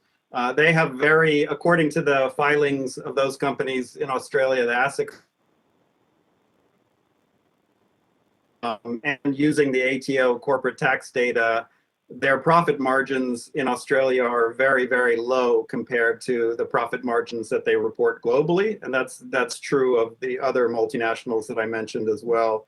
So what they're doing, I can tell you, Randstad remarkably, and to its credit, does report its profits and tax payments on a country-by-country basis, and we would urge all other companies to do just the same and to make that a condition of federal contracts. But we can see from that data that they shift a lot of money to Luxembourg, so they're paying themselves in related party transactions for the right to use the brand name, for the technology behind their services, things like that. So Recruit Holdings, as another example, has a separate financing subsidiary incorporated in the UK that is specifically incorporated for the purposes of providing finance to the Australian subsidiary. So, I mean, I can give you more examples, but that's just a flavor of some of it's related party transactions, either on finance or management fees, service fees. I mean, just to play devil's advocate here for a second, would you expect margins, profit margins? I'm just making an assumption here. First of all, the margins you've quoted in your submission and that you're quoting here, are they simply the profit on gross revenue? Is that what you're calculating? Well, the estimate of the Australian profit margins is based upon the ATO data using taxable income and total income. And that's compared to the profit margins that they report on the global level. Yeah, so I think effectively what I just described, so it's the profit divided by, or tax, sorry, divided by total income. Would you expect their profit margins to be a little lower, given than the average, given that a big part of their business, well, I suppose, are they accounting as revenue in that income? Is it all the payments from the companies that pass through them to go to be paid as wages? So effectively, they're just a veil. And yeah, I mean, if I was a company employing a labour hire company, wouldn't expect them to put too much margin on. All they're doing is transferring money from one bank account to another. So the very big ones that do a lot of this, their actual profit margin would be quite low because a lot of their work is just transferring money from one account to another. It's not really much work. Do you see what I'm saying? Does that make sense? I see what you're saying. I mean, I think the comparison that we're making is the calculated or estimated profit margins that we can determine in Australia versus what they report globally. And we would expect those to be in line with each other. And the research shows that they are not. And that, to me, is a very strong indication of profit shifting out of Australia. So are you saying that the same company, so one of these companies, their profit margins overseas are higher than they are in Australia? Is that the right. evidence? Right. Okay. The global profit margins that they report to their shareholders are significantly higher than what's reported in Australia. And, you know, And I what mean, are those? What's the profit margin globally, or for some of these companies? let's see, I can't remember off the top of my head, but I'm pretty sure it's in the submission. Okay. Yeah, I flicked through your submission. I didn't notice it, but I did notice some of the stats you gave for, I think some of them have only got a 0.5% margin, these sort of things. And I did wonder then, is that a function of their actual industry or business model? Well, look, moving on. I mean, this inquiry is focused on the impacts on job security. What then is if they are doing this? So let's say they for the purpose of argument, they are shifting profits, they are evading tax. Does that necessarily mean a bad deal for Australian workers that are employed through these labour hire companies? I mean, I would have thought, if anything, if they've got in a competitive marketplace, if they've got a tax advantage, they may see it to outbid others for Australian workers, so that they can use that tax advantage by having more workers and more throughput going through what is a tax concessionary business.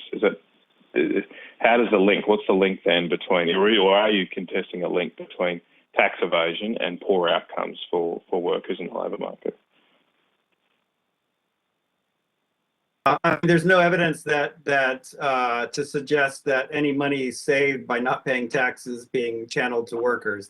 There's no evidence to support that. And what is very clear is that when a company, a multinational company, is avoiding tax, they are putting domestic companies or international companies that are acting responsibly at a serious competitive disadvantage by being able to underbid and outcompete them based on things that are not fair. And so it is undermining domestic businesses if they can't compete based on the fact that they are abiding by the rules and not pushing the boundaries of what's legal. Yeah, that's no doubt true. Think that's no doubt true. And I think that, like, in the situation, in the case of Uber, there's an absolute direct link to the company's corporate structure with regards to tax and the way that it disengages with the workers who are delivering profits for the company. The structures for tax avoidance are the same as the structures that they're using for worker exploitation. Okay. Now, just onto the solutions. I think, correct me if I'm wrong, it seems like a lot of your suggestions are around getting greater transparency and what have you, and I fully support that. There are a number of tax transparency initiatives around the world. In my experience, though, they often sometimes grow into focusing on a whole lot of other stuff, like particularly ESG, which is the flavour of the month. That they then start to lose their potency in regards to what they're meant to do around tax. So have you had a look at the different transparency systems that are around variously around the world, and can you recommend one to us, or that the Australian government should focus on that deals with this issue of tax evasion? Absolutely. I mean, I think that, and I've made this recommendation, I think, in this submission and in plenty of other submissions. I mean, I think that the best standard in terms of transparency around tax is the GRI, or the Global Reporting Initiative Tax Standard, which includes, it's very similar. It's a refinement of what the OECD already requires multinationals to report to tax authorities. However, it puts it in a better format. And provides more information that is easier to kind of compare apples to apples across the board. And I would strongly recommend that if any multinational is getting federal contracts, it should be required as a condition of that contract to implement, within a year, reporting under the GRI tax standard. And that reporting, it is a world-class standard. And it also, it requires reporting on a country-by-country basis that most multinationals, particularly US-based multinationals, which tend to be the most aggressive, don't report. So not even to their shareholders, they're reporting US and the rest of the world. And so even shareholders, investors in these companies are in the dark because they have no idea in which markets revenues are active, profits or losses are happening.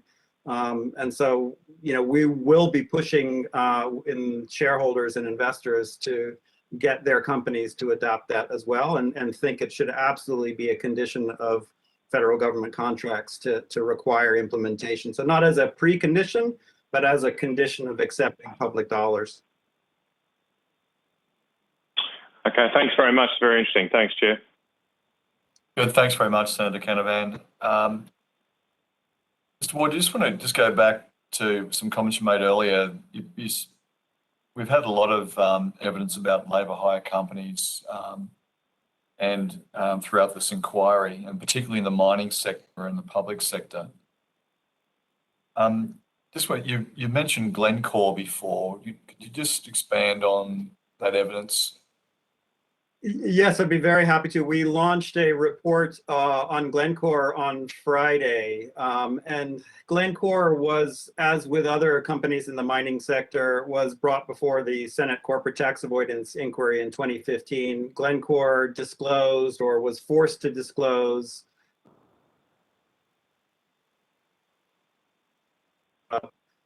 what it has done is essentially, and it promised to get rid of that, and it has. But what it's done, I think, is probably far worse. Now, instead of using Singapore as a marketing hub for coal exports, and let's be clear, Glencore is the largest exporter of coal from Australia and from anywhere in the world. So we're talking about huge volumes of product and revenues and profits being produced, and that is now shifted and marketed out of Switzerland instead of out of Singapore. There's absolutely no justification for that. The same day we released our report, the Swiss government put out a report raising concerns about the high risk of Switzerland being abused for money laundering and financing of terrorist networks because of the lack of scrutiny of companies operating in Switzerland. So Glencore claims to be, have a wonderful relationship with the ATO and with other tax authorities, to be utterly transparent. But this is a company whose Australian operations, which control its mining operations around the world, are owned by Bermuda. The company itself is incorporated in Jersey, and its headquarters are in Switzerland, where, according to its own filings, it pays absolutely zero in.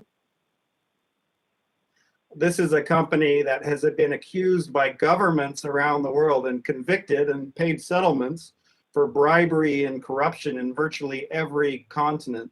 Right now, as we speak, communities in Peru have shut down Glencore's copper mine because they haven't been given the resources that were promised by the company in terms of community benefits. So literally there's a blockade in front of the mine in Peru because the community is so pissed off at Glencore's mode of operation.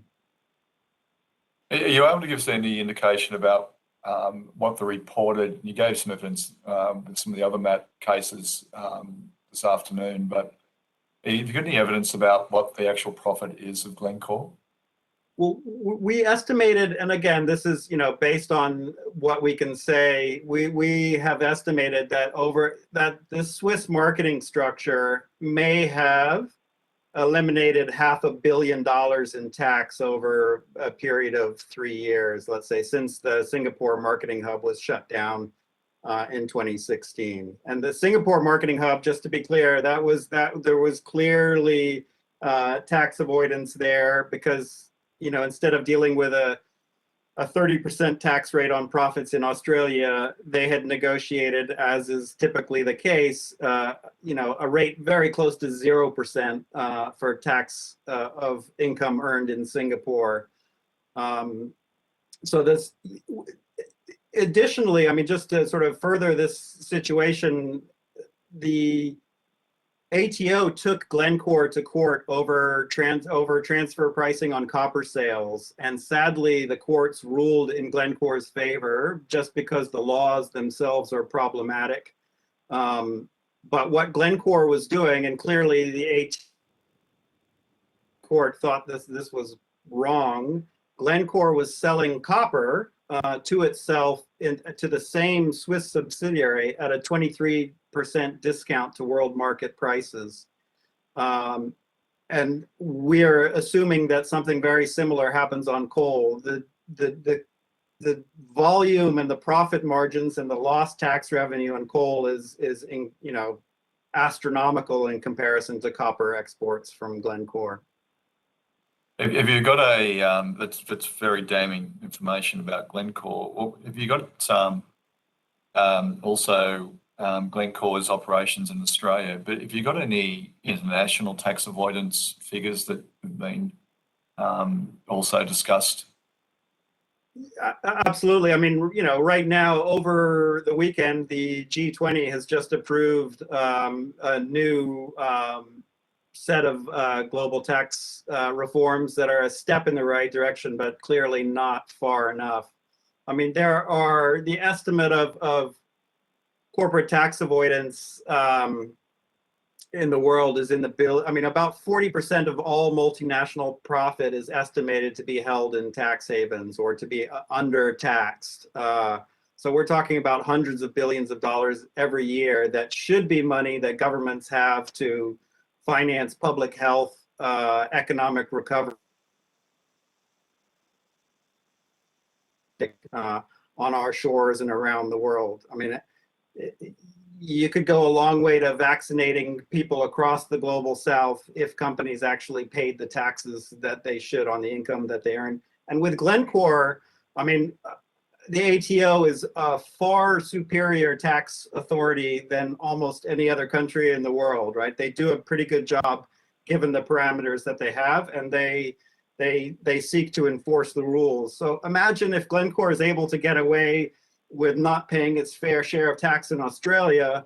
Think what it's doing in the Democratic Republic of Congo or in Colombia or in Peru, or you name your country, and the impacts there, because they're so much more dependent upon corporate tax revenue, the impacts to communities and to funding of public services devastating across the global south. I just want to go back to the solutions question, and you raised transparency and preferred model. I just want to explore an answer you gave just a little bit further regarding, should governments be awarding contracts to companies that are minimising tax and turning it positively for those Australian companies in particular and others, but particularly the Australian companies that are paying their fair share of tax? Shouldn't that be taken into consideration when contracts are being awarded and be a price given to them? Absolutely. I mean, I think that, and this is particularly true in the IT sector, because there are Australian companies that could do the contracts that are being awarded to the likes of Amazon, Accenture, and IBM, who have failed repeatedly on delivering on numerous federal and state contracts that they've been awarded in the past. There's no reason that those contracts couldn't be given to Australian companies, but for whatever reason, they're continuing to go back to the same multinationals. And I've had conversations with Australian businesses who can't compete with a company like Oracle because they employ workers in the lowest cost environment, don't pay taxes anywhere in the world, and can underbid. And they can underbid because they can underbid because they've artificially reduced their costs by avoiding worker obligations, tax obligations, etc. But they can also afford to take a loss. That's part of their business model in order to win a contract, which then once the entity is on hook and using those services which they own, they can then raise the price and recover the losses that they made in the short term. So I think that, when a government is awarding contracts, there should be a range of other conditions that are assessed.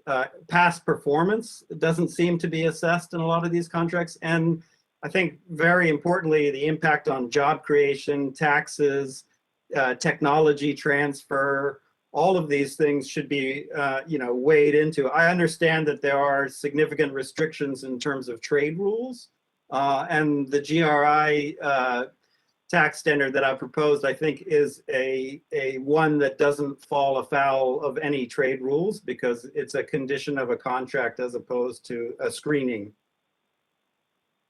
Thank you for that. I just during this inquiry, we had evidence from the Minerals Council admitting that on average, labour hire workers are paid 24% less than directly employed mine workers. And of course, the number of those labour hire companies you've touched on, Chandler McLeod, Hayes, Program, are you able to assess what you might see as the tax avoidance figure for those companies? And I mean that in the sense of what an Australian labour hire company would be paying in tax comparison with these major multinationals. I can't do that off the top of my head, but I can come back. I could come back to you with some estimate, sort of based on. We could do some rough calculations of what that might be, what sort of tax avoided by the largest multinational labor hire companies. Well, that'd be very helpful. Thank you. Tomorrow, Amazon will be appearing before the inquiry. Amazon uses labour hire company Adecco for a large proportion of its warehousing staff. How's Adecco's record on tax in Australia? Well, Adecco is Swiss-based, and last year they paid zero in corporate. So I missed it. Mr. Ward, you just cut out. Sorry.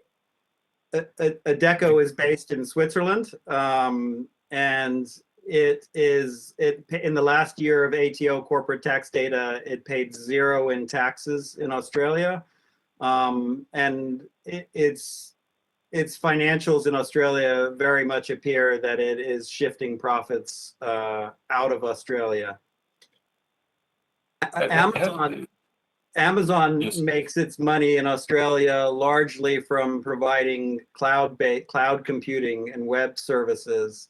And oddly, the government has contracted, despite the fact that there's an entity incorporated in Australia, the government contracts are with an entity incorporated in Delaware. So as with Uber, the payments go directly to Delaware, and some small portion of that money comes back to Australia to actually do the work. And Delaware is notorious for tax arrangements, is that correct?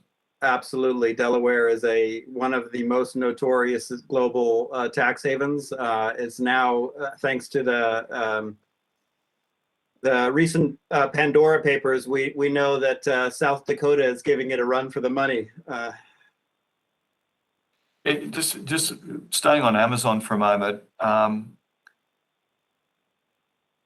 This question, this is a company that has many hundreds of workers working for them. And as I understand, they pay a margin on the award rate, as I understand it. And yet they make no profit. I'm just particularly perplexed about how that could possibly be the case. And Adecco, how many workers do they have across the Australia?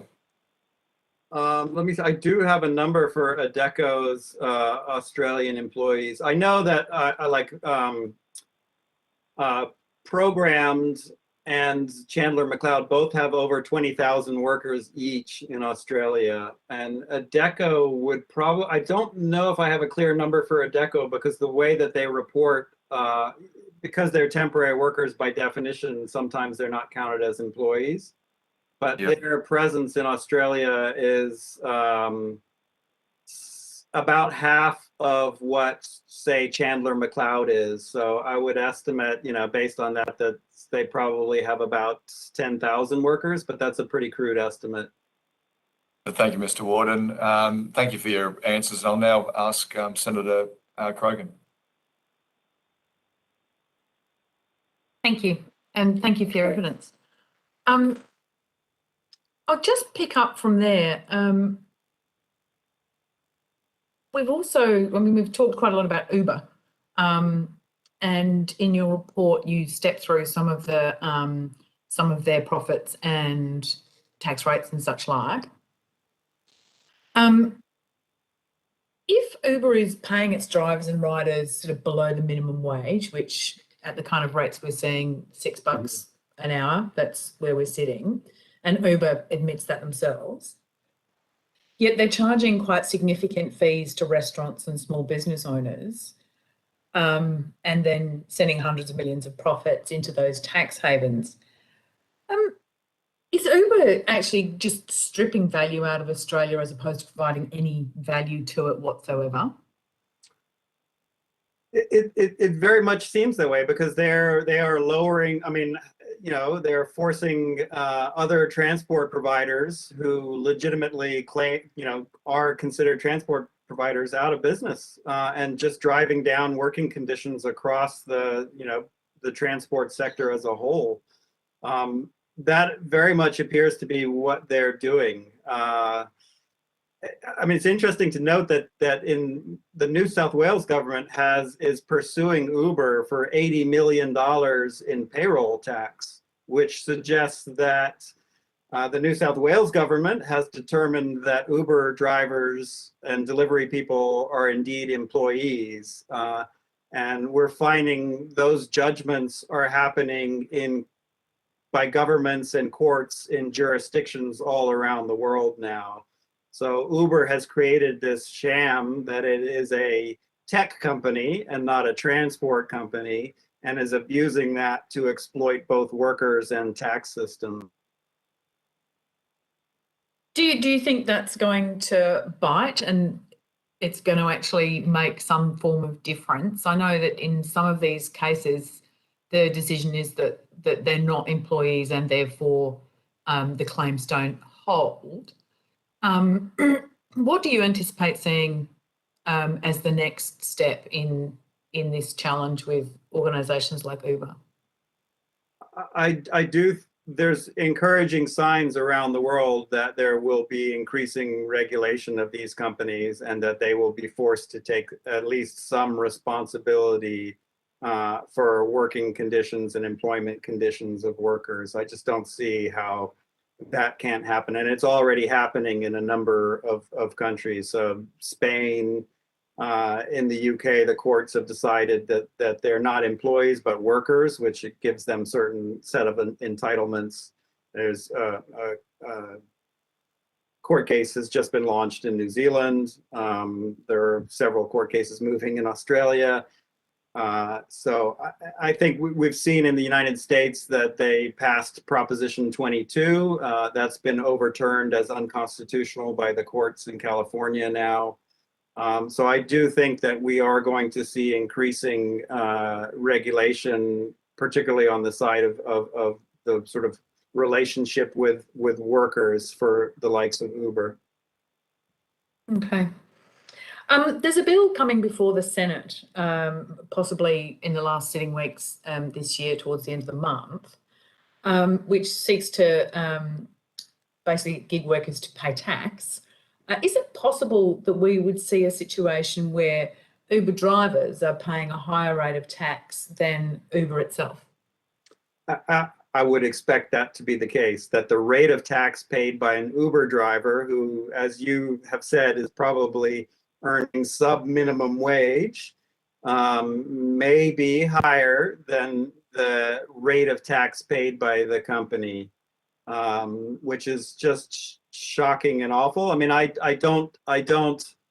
have weighed in on that legislation, and I don't not support it. I think it's a misguided focus in terms of trying to enforce tax payments from already marginalized workers, rather than trying to focus on making it the company's responsibility to pay the taxes that it should be paying. Uber, I mean, if you look at Uber's revenue, and when I say revenue, I'm talking about payments made by customers for the services provided. It ranks, it's right up there pre-pandemic with Virgin Airlines in terms of kind of the size and scale of this company. It's, in the top 50 in terms of revenue by that standard in all of Australia. It should be making contributions far more than it does. I mean, I have to say that if you look at Uber's filings in Australia, it's very clear that the ATO has not really accepted their accounting standards because the taxes paid are much higher than would be assessed based on what they themselves record as profit.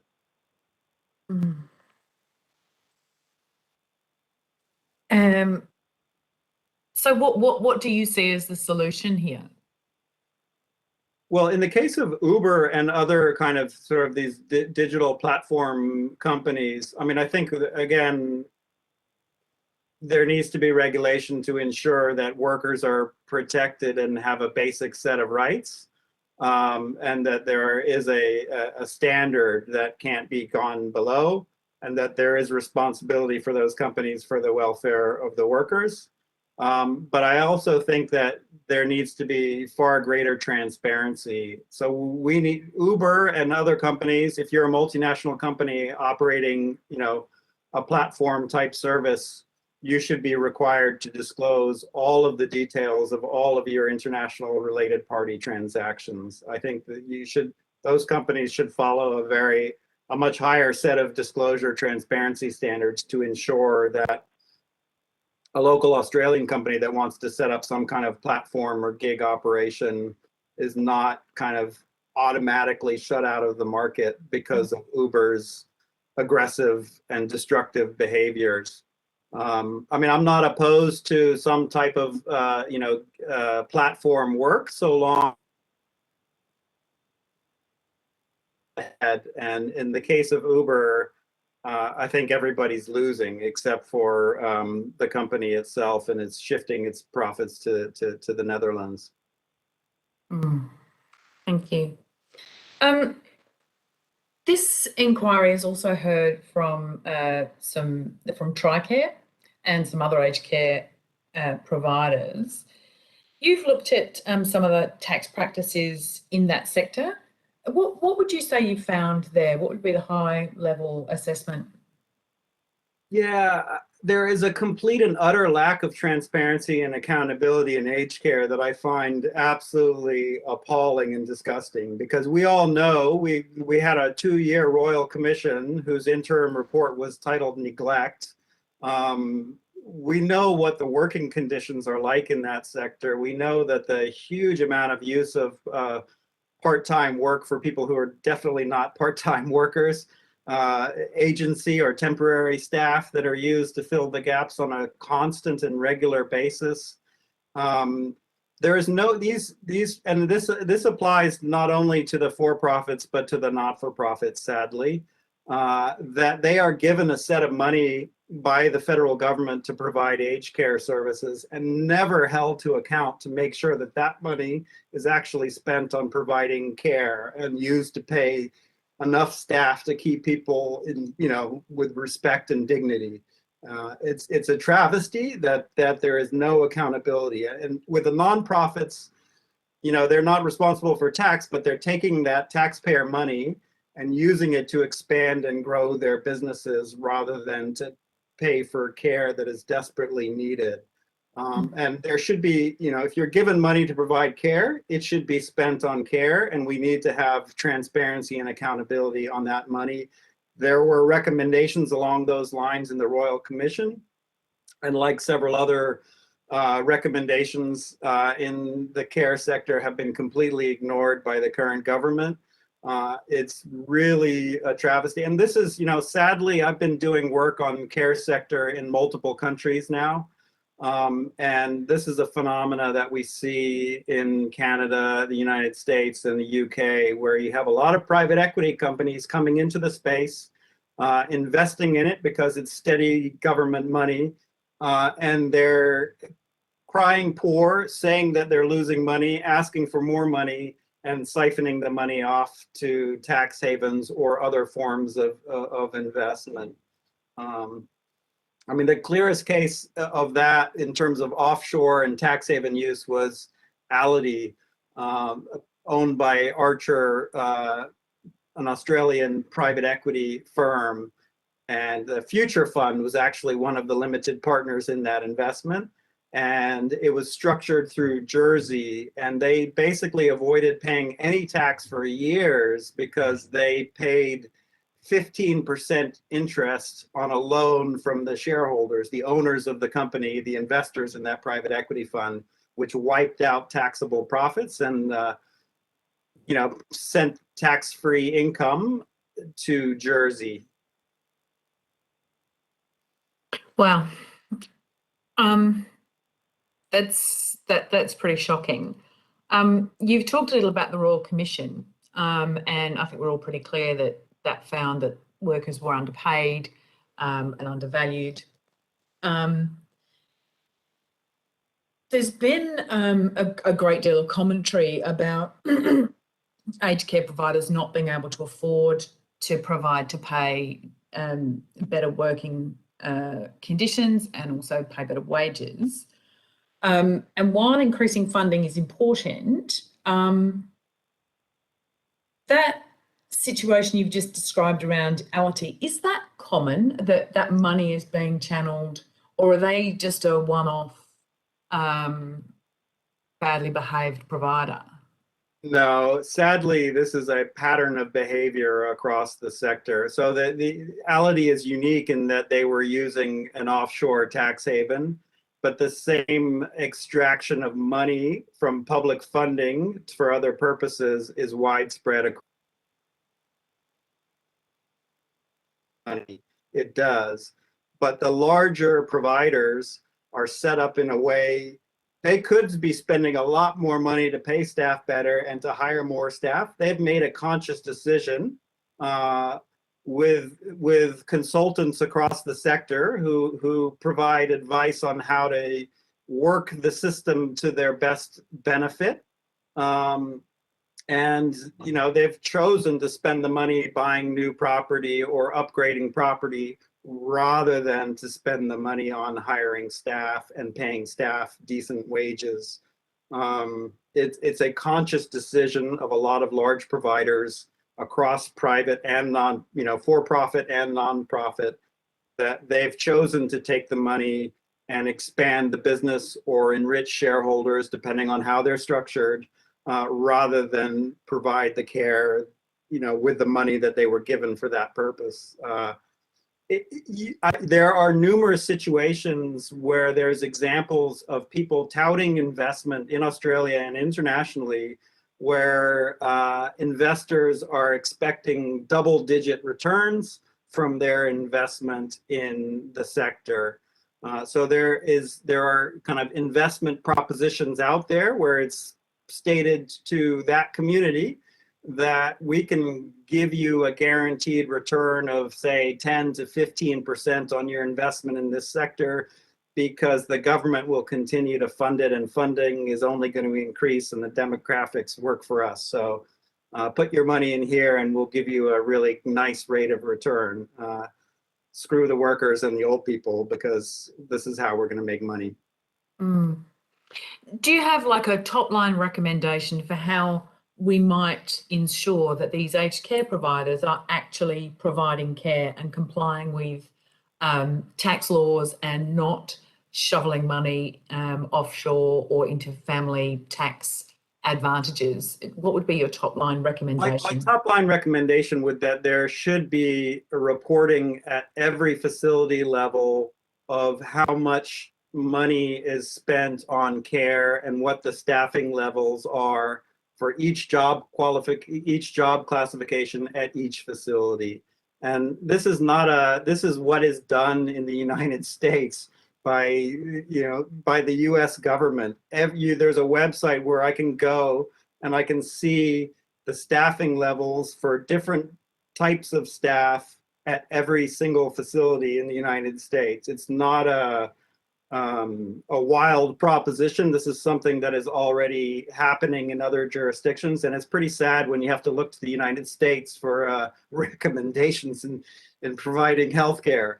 So that is one very clear recommendation. And frankly, if you believe in a consumer-driven, market-oriented aged care system, consumers cannot make informed choices without having information about what is the staffing levels, the quality of care, The other recommendation is a bit more wonky in that there should be very, very clear and explicit disclosure of all related party transactions for any aged care provider over a certain size. I mean, if you're a mom and pop operation with one facility, I think that's a different story because you're gonna have to have community support to stay in business. But if you're operating, 5 or more facilities, how you spend the money at a corporate level should be fully disclosed. And if you're making payments to yourself for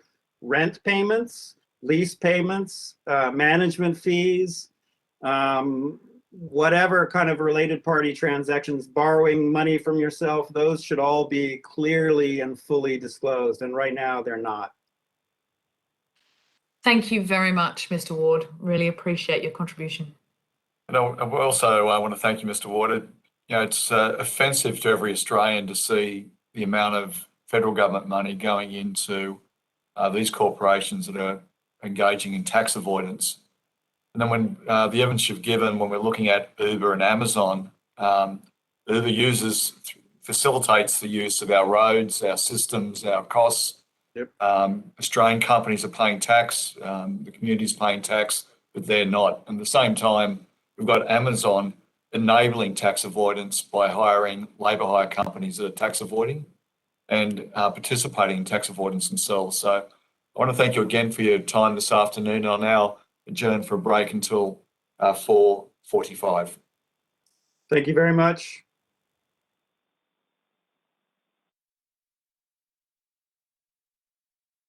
On Unions Tasmania, and thank you for joining us. For your benefit, I am the Chair, Senator Tony Sheldon, and I'm joined by the Deputy Chair, Senator Matt Canavan, and Senator Karen Grogan. For the Hansard record, will you please state your full names and the capacity in which you appear today?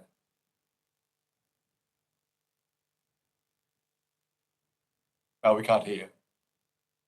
Can you hear me now, Senators? Yes. Well, so my name's John Short. I'm the State Secretary of the Australian Manufacturing Workers Union in Tasmania. My name's Jessica Monday. I'm the Secretary of Unions Tasmania. My name's Natalie Barkotzi. I'm speaking today. I'm a TA. My name's Bez White and I'm General Secretary of the CPSU SPSF. Thank you. And the two others that are joining us? Yep, thank you. Mike Wickham's, State Organiser, Australian Manufacturing Workers Union. And Kerry Goodwin, union member and employee of Simplot Australia. I'd like to thank particularly both of you that have come in as on a private nature to give us evidence today. I know it can be quite daunting, but you'll see that we're not a bad bunch, so we'll get a chance to ask you some questions over the next 45 minutes. Your evidence will be invaluable to the committee along with the other representatives. Just want to, Unions Tasmania lodged a late submission with the committee. We received it yesterday and it was emailed to committee members. I want to thank you very much for that. The national branches of some of the unions you represent have also lodged submissions, including the CPSU and AMWU. We're familiar with those submissions. Information on parliamentary privilege and the protection of witnesses and giving evidence to parliamentary committees has been provided to you as part of your invitation to appear. I now invite Unions Tasmania to make a short opening statement of 2 to 3 minutes, and then if you could pass the baton on. If worker representatives witnesses would like also to give an opening statement sharing their stories, the committee would appreciate that. At the conclusion of your remarks, I'll invite members of the committee to ask questions. Which of you would like to go first from Unions Tasmania? I'll go, Senator Sheldon. It's Jess here. Thank you. Thanks for the opportunity to appear this afternoon, and I would just like to acknowledge the traditional owners of the land on which we're coming to you from today, the Moanina people in Lutruwita, Tasmania. I will be brief. Tasmania has got a couple of real problems that are not unrelated. We have the highest level of casual workers out of any state or territory. Over a quarter of our workforce are casual, and we've got the very low average annual wages too. So it's actually hard to get a secure job in Tassie and even harder to get one that pays well. And so this issue is something we've been advocating for action on for some time. And myself personally have worked in the union movement for a long time. And I remember when Telstra closed its call centre in Launceston here some time ago, there are a couple of hundred people who worked in that call centre, but about half were employed by Telstra and half were employed by a labour hire company. And our community campaigned very hard to try and save that centre from closure, but we were ultimately unsuccessful. And when the Telstra workers departed, they got good redundancy payments as a result of being beneficiaries of a good union agreement. But those labour hire workers, some of whom had worked full-time for up to 8 or 9 years, got nothing. And so you can imagine the devastation of that in a small regional labour market like Tassie. This was in 2008, and the situation in terms of job security for workers in our state hasn't really improved since then. I'm sure you will have heard from lots of workers before, but the stress, the anxiety and the financial uncertainty for our members is really very real. So our submission details a number of ways that we've recently engaged with workers around insecure work. We've held community forums just a couple of months ago to talk about this very issue. And those forums, I sat beside a sessional lecturer who worked in tertiary education for 12 years, 9 of them at Tasmania's only university as a casual. She got her PhD during that time, but couldn't get a secure job, and that just doesn't seem right to us.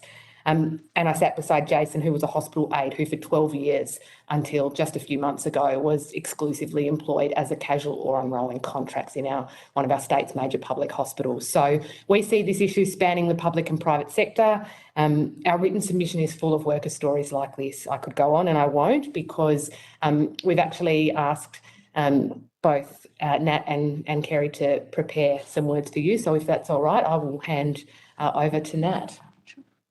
That would be great. Hi, I'm Natalie. I became a TA after finding myself divorced with 3 kids aged between 4 and 7.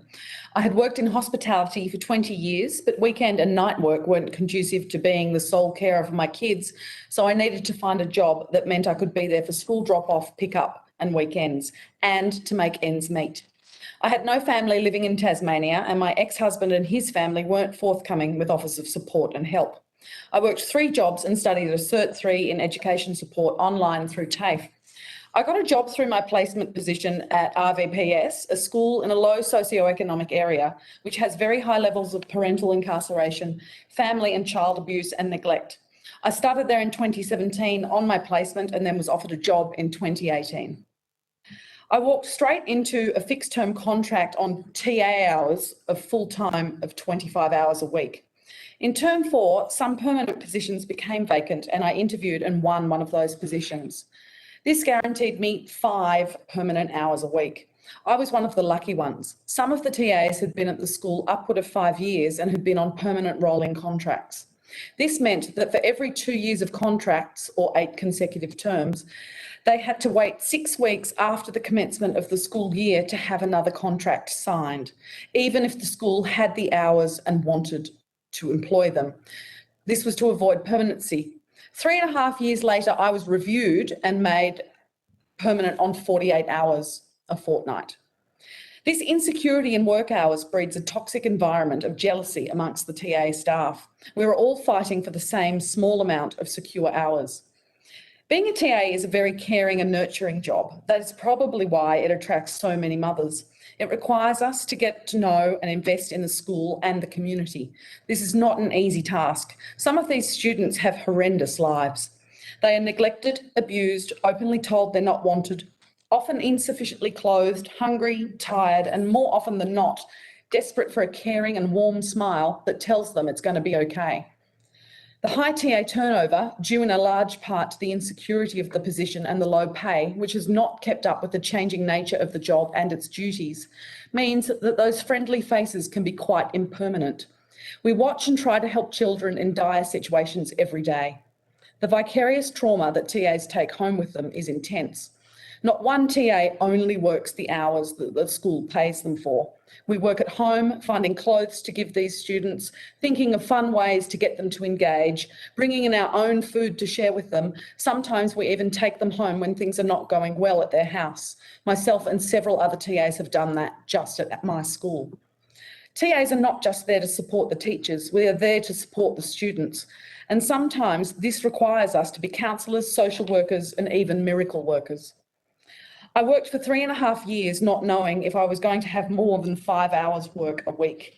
Combine this with the 6-week hiatus in pay over Christmas and the 2-week breaks in pay between terms, it makes life really stressful.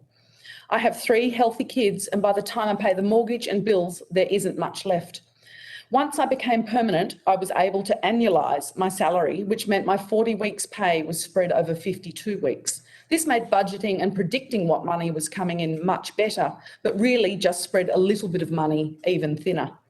I received JobSeeker because my income falls under the threshold, but that brings its own worries and requirements. And what happens if I get sick and need time off? This actually happened this year when I got a bulging disc and was unable to move for 2 weeks. I had used up all my sick leave when my kids were sick, and so went for a few weeks without pay. Never mind planning a breakaway with the kids. I'm not alone with these worries. A large portion of the TA cohort are mums. Some are single mums like me, and some have partners, but that doesn't change the uncertainty or the low pay in the position. It pits us against each other and makes people jealous and frightened for their jobs. I love my job, but I know that I will have to look at changing that job in the future. It's not a financially viable career.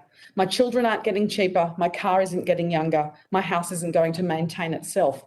The low pay and lack of job security means that those most vulnerable and need in our community, the students, are being left with new faces and instability. Thank you. Thank you very much. Mr. Goodwin, would you like to make some comments as well? Been employed at Simplot here in Alston since 2003, I think. I worked out last night. Overlooked on many occasions for a full-time job, even though I've been quite willing and capable of doing them jobs. At the moment now, we're getting a lot of new casuals, and they're basically walking in off the street. They're getting all the good training, and then as soon as the job comes up, they're getting a job. A lot of them are related to people around here, which they tell me that sort of thing doesn't happen anymore, which is a load of shit. And I received a letter the other day of casual conversion, which I've not once applied for, saying that my skill set wasn't right. But yet now, at the minute, there's 3 of us, 3 casuals doing a job. I'm most skilled and I'm helping these casuals out. I've got to teach them, well, not teach them as such, but guide them as into what they're doing. But yet I've been told that my skill set's not good enough. So I don't refuse to do training, but I won't train anyone because the bosses around here, if the people that you're training get hurt, will turn around to you and say, well, why didn't you train them in a proper manner? Why have you trained them like that? So, which, yeah, they don't go much on, but that's the way it is. So basically, that's pretty much it. I went to one interview and I was sitting with my arms crossed, and I was told the only reason I didn't get a job is because I had my arms crossed and I looked threatening. So, and that's the way it is around here at the moment. If you're not related, you're not in. Mr. Goodwin, thank you for your evidence, and Ms. Barkosi, I might just follow through because the evidence that you've just given, and one of the your representatives here there might want to make some comment. If the casual conversion letter, where you were considered not to be the person to be considered for the job, basically, so there was no. There's no real, is there any real option in your mind? I don't, and the union might argue this as well about the casual conversion arrangements. Have you got any steps that you'll be able to take based on the present legislation on that front? I'd answer that. Yeah, if you don't mind me. Thanks, Senator. Mike Wickham. I'll respond on Kerry's behalf. Look, the casual conversion and the current system doesn't give us a lot of avenue to argue, unfortunately, and particularly with a company that just, as Kerry said, they do what they want in respect of how they turn casuals into permanents. The letter Kerry got under this new legislation we're taking steps as to whether that actually met the criteria. The letter itself, in respect of Kerry not meeting the skill set, we will challenge, because as Kerry's indicated, the role he currently does, predominantly 98% of his role for the time he works, is in that field service area. So he actually applied for the permanent job. And that was prior to getting the casual conversion letter. Was told he was unsuccessful, and that come then in respect to the conversion. Let's say his skill set wasn't up to it. But as he indicated, he's been doing that job for nigh on 17 years. The individual that took the permanent job in his place has been there less than 12 months. Kerry was actually undertaking some of his training and guidance into that role in field service. That individual currently doesn't have a full understanding of the complete role, only the easy part of it. So to say that he wasn't eligible is a fallacy. And then, of course, the job went to the supervisor's brother-in-law, which raises its own questions, which is not uncommon at Simplot in Ulverstone. So we have 25 to 30 casuals at the Ulverstone site, 120 permanents. Most of those casuals, like Kerry, are working every week, 3, 4, 5 days a week, 12-hour shifts, and yet we're not getting. We've had half a dozen over the last 2 years, but the rest remain casual. There are no permanent jobs, and I think it's worth noting that some 8 years ago, they had a round of redundancies. One of those was a carpenter's job.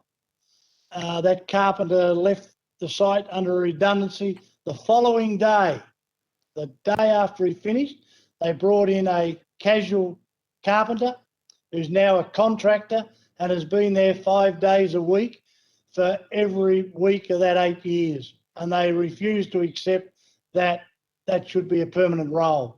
So they then have, and Kerry's currently under a short-term contract. They have a huge capacity of running short-term contracts in this company to, their view, negate their casual conversion and to take you off the so-called casual list. So they're at Devonport, they run 90 permanents, 220 casuals. Have not had more than 3 of those casuals in the last 4 years turned into a permanent position. They are a 50-week-a-year operation, 48 if they have a maintenance shutdown in the year, but generally it's 48 to 50 weeks a year. Those casuals are like Kerry. Some of them, they range from 5 years to 17, 18 years, have been knocked back for permanent jobs on half a dozen occasions, saying that the factory is seasonal and we rely on casuals, we can't make them permanent. Yet they are working 3-shift rotation every week of the year, regardless of what the season. And the factory at Devonport runs carrots, it runs onions, it runs peas starting in December, it runs beans, broccoli, cauliflower.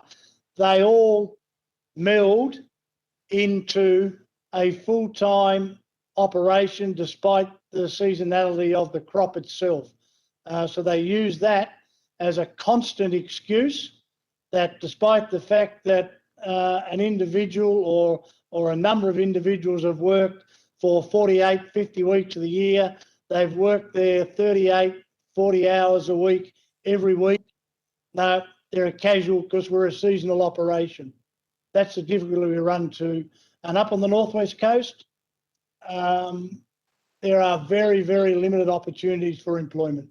There is not a lot of employment here, particularly in the realms of the likes of Simplot, and they earn reasonable money. You look at Kerry, the opportunities for Kerry at his age, being a Simplot for 17 years, field service, cutter deck operator and packing room, and those skills are probably now depleted given they consistently pick him up in field service. There is no opportunity for somebody like Kerry to find employment on the Northwest Coast outside where he's currently employed as a long-term casual. And that is the same for the majority of our casuals at these two sites. And these are the two, predominantly the worst two sites on the Northwest Coast for large numbers of casual employment, consistently, week to week, year by year. So hopefully that gives you an overview, Senators.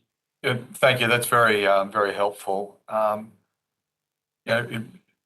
In the assertions that yourself and Mr. Wickham and Mr. Goodwin have put forward, issues of nepotism, lack of fairness, an arbitrary system about engaging people as casuals, that obviously appears not to be transparent. And there's a question regarding the casual conversion not being applied. Is there anyone else that also is finding themselves not the casual conversion pool being treated the same way? Is this a common practice? Unfortunately, that's correct. It is. We would have, in the last round of this casual conversion under the new legislation, some at Ulverston. They've put on a heap of new ones recently. There would be, out of the 25 at Ulverston, 10 of those would have received those letters saying they're not eligible, and yet they meet the criteria under the normal circumstances. At Devonport, that'll be closer to 100, 120 would have received those letters. And some of those have applied for a permanent job a couple of times whilst I've been in this role with the AMWU in the last 3 or 4 years, and have been knocked back. So I just want to turn now to Unions Tasmania, and others may wish to make some comment about this as well. I just want to go to this question about the relationship between higher rates of job insecurity and average wages in Tasmania. Do you think there's a correlation? Look, we certainly do. We don't think it's coincidental. We both have low average annual full-time wages on that measure. We also have the lowest median wages. There are, our economy's been changing, I guess, for a while in terms of our top employing sectors. And I think I've got John beside me. Manufacturing featured for a very long time in sort of the top 3 categories of employment in Tasmania. It dropped out a few years ago. I can't remember exactly when, but the top 3 employing sectors in Tasmania are health and social assistance, retail, and education and training. And all of those sectors are sectors that have significant levels of casual workers in them. Certainly, we talk about healthcare and social assistance. That covers the gamut of, aged care and disability care. And frankly, a number of those organisations are built on a business model of insecure work. Same for retail, and particularly when you consider education and training, and you consider one of Tasmania's biggest employers outside of the Tasmanian State Service is in fact our university. To go back to your point or your question, Senator, about the casual conversion, Unions Tasmania's heard very little good things from our affiliate members about casual conversion. But we certainly did hear from our union here locally that there are a good few thousand workers at our uni that are casual, and a literal handful of them had been converted. So, I mean, what we typically see, and this is, common to the public and the private sector, is that workers in insecure work, they don't have the same access to career advancement that others have. They are often stuck on the bottom rung or the bottom pay level because they don't have permanency. They're not progressing their career in a way that lifts their wages. And, we've got those sectors that are really big parts of our economy now that are building their business models on insecure work. And we do think that has a very real impact on our lower wages here and overall on our economy, really. And thank you for that. The ACTU in September released a report raising concerns about and significant concerns about multiple job holding. Do you have any concerns about the rate of multiple job holding in Tasmania? I think that the ACTU, when we crunched those numbers with them, found over 20,000 people holding more than one job. When you consider there's only probably 260,000 workers working in Tasmania at any time, that is a huge chunk. We certainly are hearing more and more from members who, and we see it because some members are holding multiple union memberships because they're not even holding those two jobs in the same sector. So that is a real problem. It was a real problem, the issue of multiple jobs that was actually identified by the independent report into the northwest outbreak of COVID that occurred in Tasmania. I think it was April last year, and that picked up on the incidence of multiple jobs in people, particularly in healthcare settings, working between the hospital and an aged care centre. We see it very commonly in retail, tourism, and hospitality, but not just limited to those areas. I mean, Tasmania has had a stubbornly high underemployment rate. We often talk about the unemployment rate here and success that has been made in lowering that, but we've had no success in lowering our underemployment rate. And what that says to us, and when we talk to members, we can see that there are people that are not able to get the number of hours they want from their one job or need, and so they're looking elsewhere.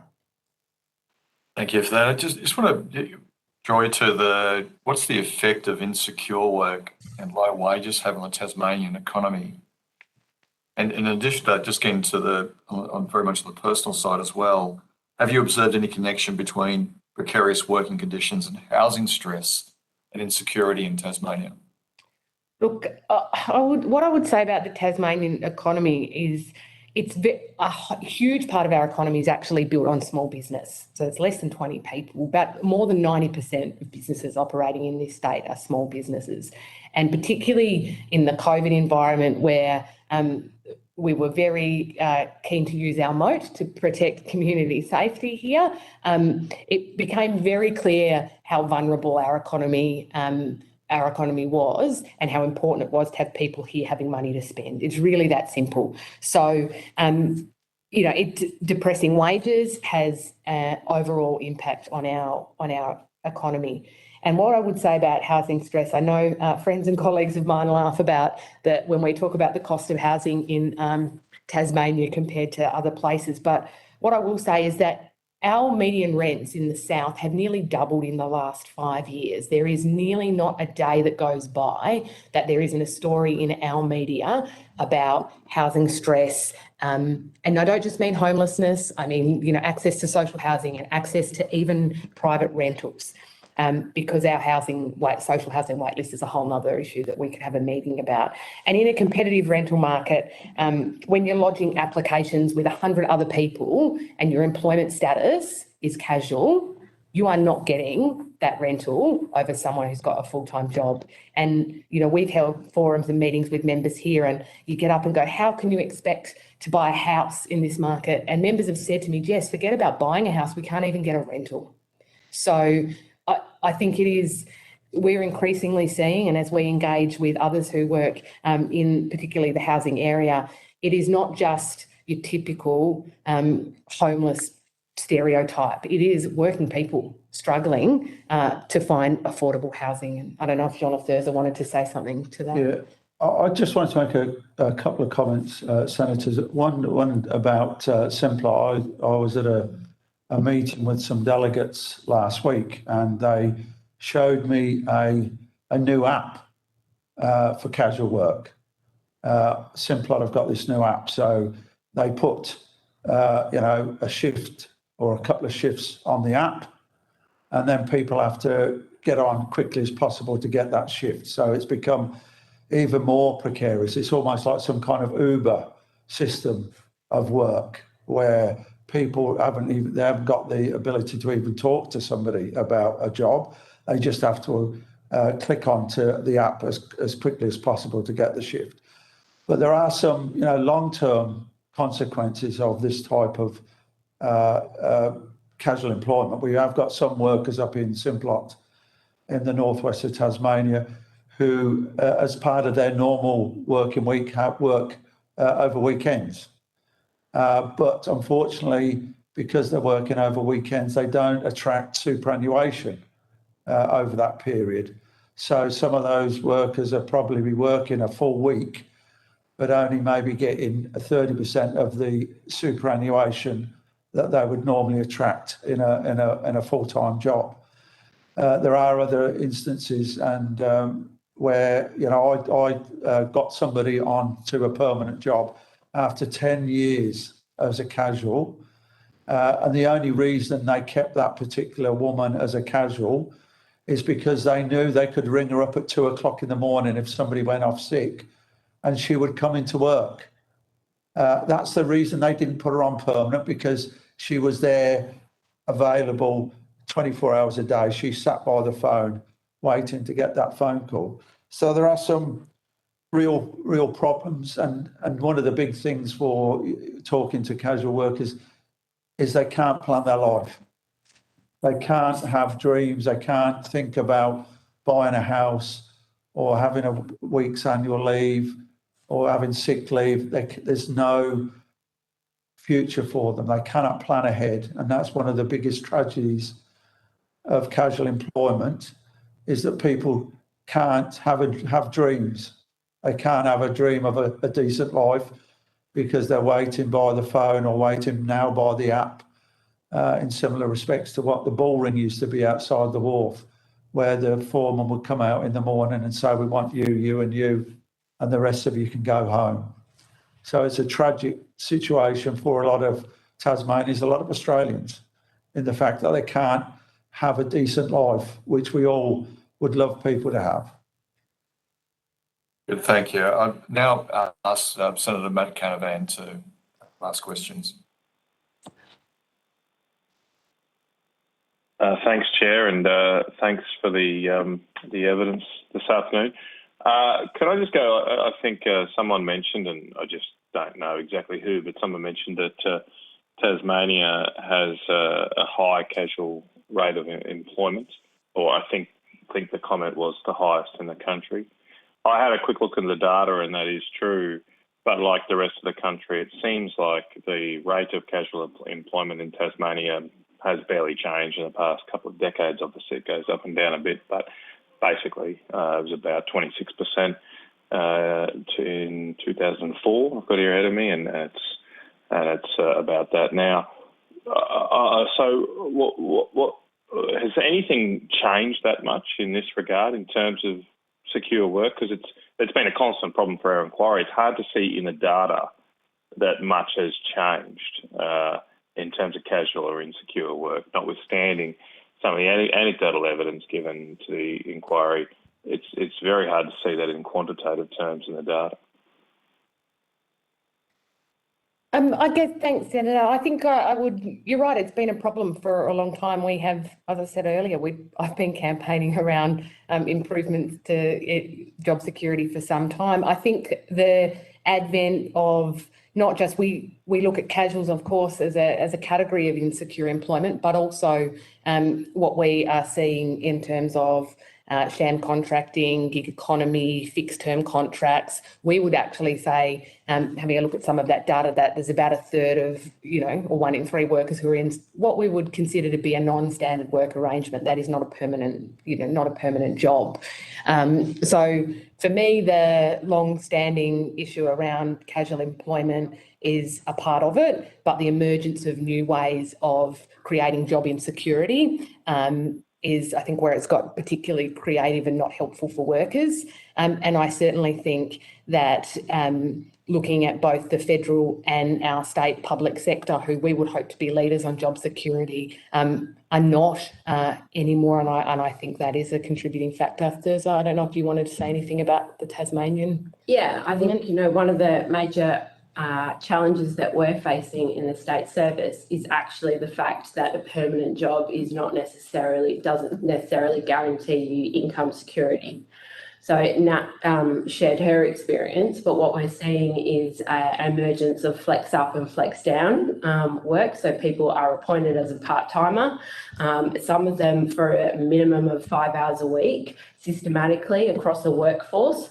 like in education, but also we've seen in places like biosecurity where people are put on to contracts that only guarantee them 50 hours or 100 hours a year, and then they are flexed up regularly and regularly working up to full time. So while they have a permanent job, while they are a permanent employee, they have no income security around that. So that and actually what we're seeing is, you know, because you've talked about casual conversion, but we're seeing this sort of flex up, flex down happen in permanent employees, but also to people being put on fixed term contracts. And we've had some situations where we've won conversion for fixed term contracts who say work 20 hours a week, but actually when they're converted on their contract, and their contract only guaranteed them a much lower level. So while they win a permanent job, they have not won income security. So it's not just about the casual, it's actually part-time. But to speak to your point, Senator, is also that there's just no way for us to actually work out what is going on in this space. You know, our annual reports only report on fixed term, part-time and full-time. What we don't get is a sense of whether that is part-time work that people can actually plan their lives around that has income security. Well, thank you for that. Given that, I mean, the other evidence we've heard today in particular, and it very much accords with what I'm hearing, is the labour market at the moment is extremely tight. And we heard today that there's in the restaurants and catering industry alone, there's 90,000 jobs on Seek going right now. And almost every business I speak to, the biggest issue is they can't find people. So shouldn't, if there is a big demand for workers for more security, and in any negotiation you potentially have to trade off other things to get more security, why shouldn't that be able to be pushed through the negotiation process right now, given how tight the labour market is? What's stopping that happening? Because I always get worried when we in Canberra decide, yep, let's go for job security. As I said, there's always a trade-off. If you can't get lower risk without taking lower reward, that's the way it works. So if this is what people want, what workers want, what unions want to fight for, what's stopping you achieving that now in labour force negotiations, given how tight the labour market is? Look, Senator, I guess I would observe that in many employment engagements, they're not a real negotiation. If you're an unemployed person, unless you hold a potentially specialised skill set in a very specialised industry where you can say very confidently, I'm the only person that can do this. And I think those sorts of jobs tend to be limited, particularly in Tasmania. There's no real negotiation between a 19-year-old barista and the owner of a restaurant. There's no real negotiation between a worker and applying for an entry-level public sector job. So I think there's a real power imbalance that we need to acknowledge between employment taking, and it's why we need to encourage, the offer of those sorts of jobs as permanent to begin with. Maybe the other thing, Senator, is that the one of the other issues is the jobs that you're highlighting. You probably need 4 or 5 of those jobs to have a living wage, and the problem for a lot of workers is that sometimes those hours don't mesh together. You might be trying to get a shift in one place, and yet they offer you the shift, and then you might get the same the shift at the same time in another employer. So sometimes it's just impossible for those. We get a lot of people with casual employment when they get a phone call, if they've got to arrange childcare or other things, it's difficult for them to take that shift. And that's one of the major problems for casual workers, is that they are, there's a tension between getting some work and with other family responsibilities as well. So it does make it very difficult for people.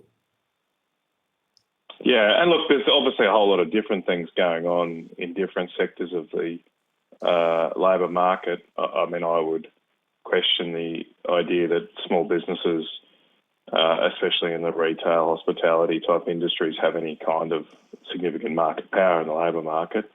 They are struggling, as I said earlier, very much struggling to get labour.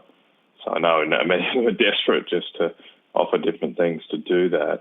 In saying that, then you've got obviously, I find that one of the things that's commonly cropped up in this inquiry is the lack of conditions or security offered in what are otherwise mostly public sector industries, like, or public sector dominated at least industries like education. And we heard this morning about TAFEs and their conduct.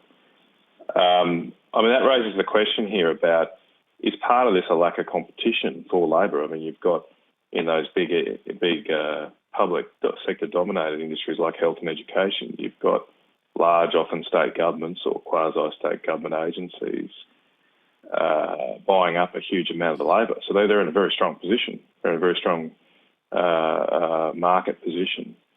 And are they abusing that position by pushing down wages, potentially transferring risk to workers? And would the alternative be to have a lot more competition, a lot more players in the marketplace, so that on the other side, labour can drive a better bargain? In my experience, and what we see is insecure work, whether it be part-time, fixed-term, casual, more at the lower end of the kind of classification structure, the low-paid end.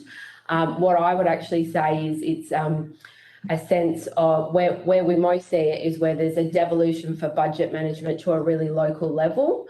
And the funding is individualised. So we see it in schools because so much of the funding is around, well, if there's a disability student in this school, the funding is attached to that student. And then there's a sense that, oh no, well, we might not have this person next year or this or the year after, so therefore we can't offer you permanent employment. So I would actually say, and we also see it around when we get federal funding, that is, for 2, 3, 4 years, then we see that is, only fixed term contracts. So I actually think it's more that we have a lack of recurrent funding in public services that is driving fixed term and casual employment. We also see now that we have announcements at elections for investment in staff in certain services like biosecurity to man the border. And actually when we dig into that, we find that that's actually only a commitment for a certain amount of years. So we then see all of those roles are at fixed term contracts. But then businesses have even less certainty, right? I mean, obviously you, from your perspective, you'd prefer governments to be able to guarantee money for decades or what have you, but in a business environment, you don't even know you don't know if COVID's going to hit or what's going to happen next year. That, to me, doesn't seem like a very strong excuse for that contracting behaviours when revenue uncertainty would be much greater in most businesses than it would for your typical school or health service. You didn't use that example, but any of those would have much greater certainty on their income flows than most businesses.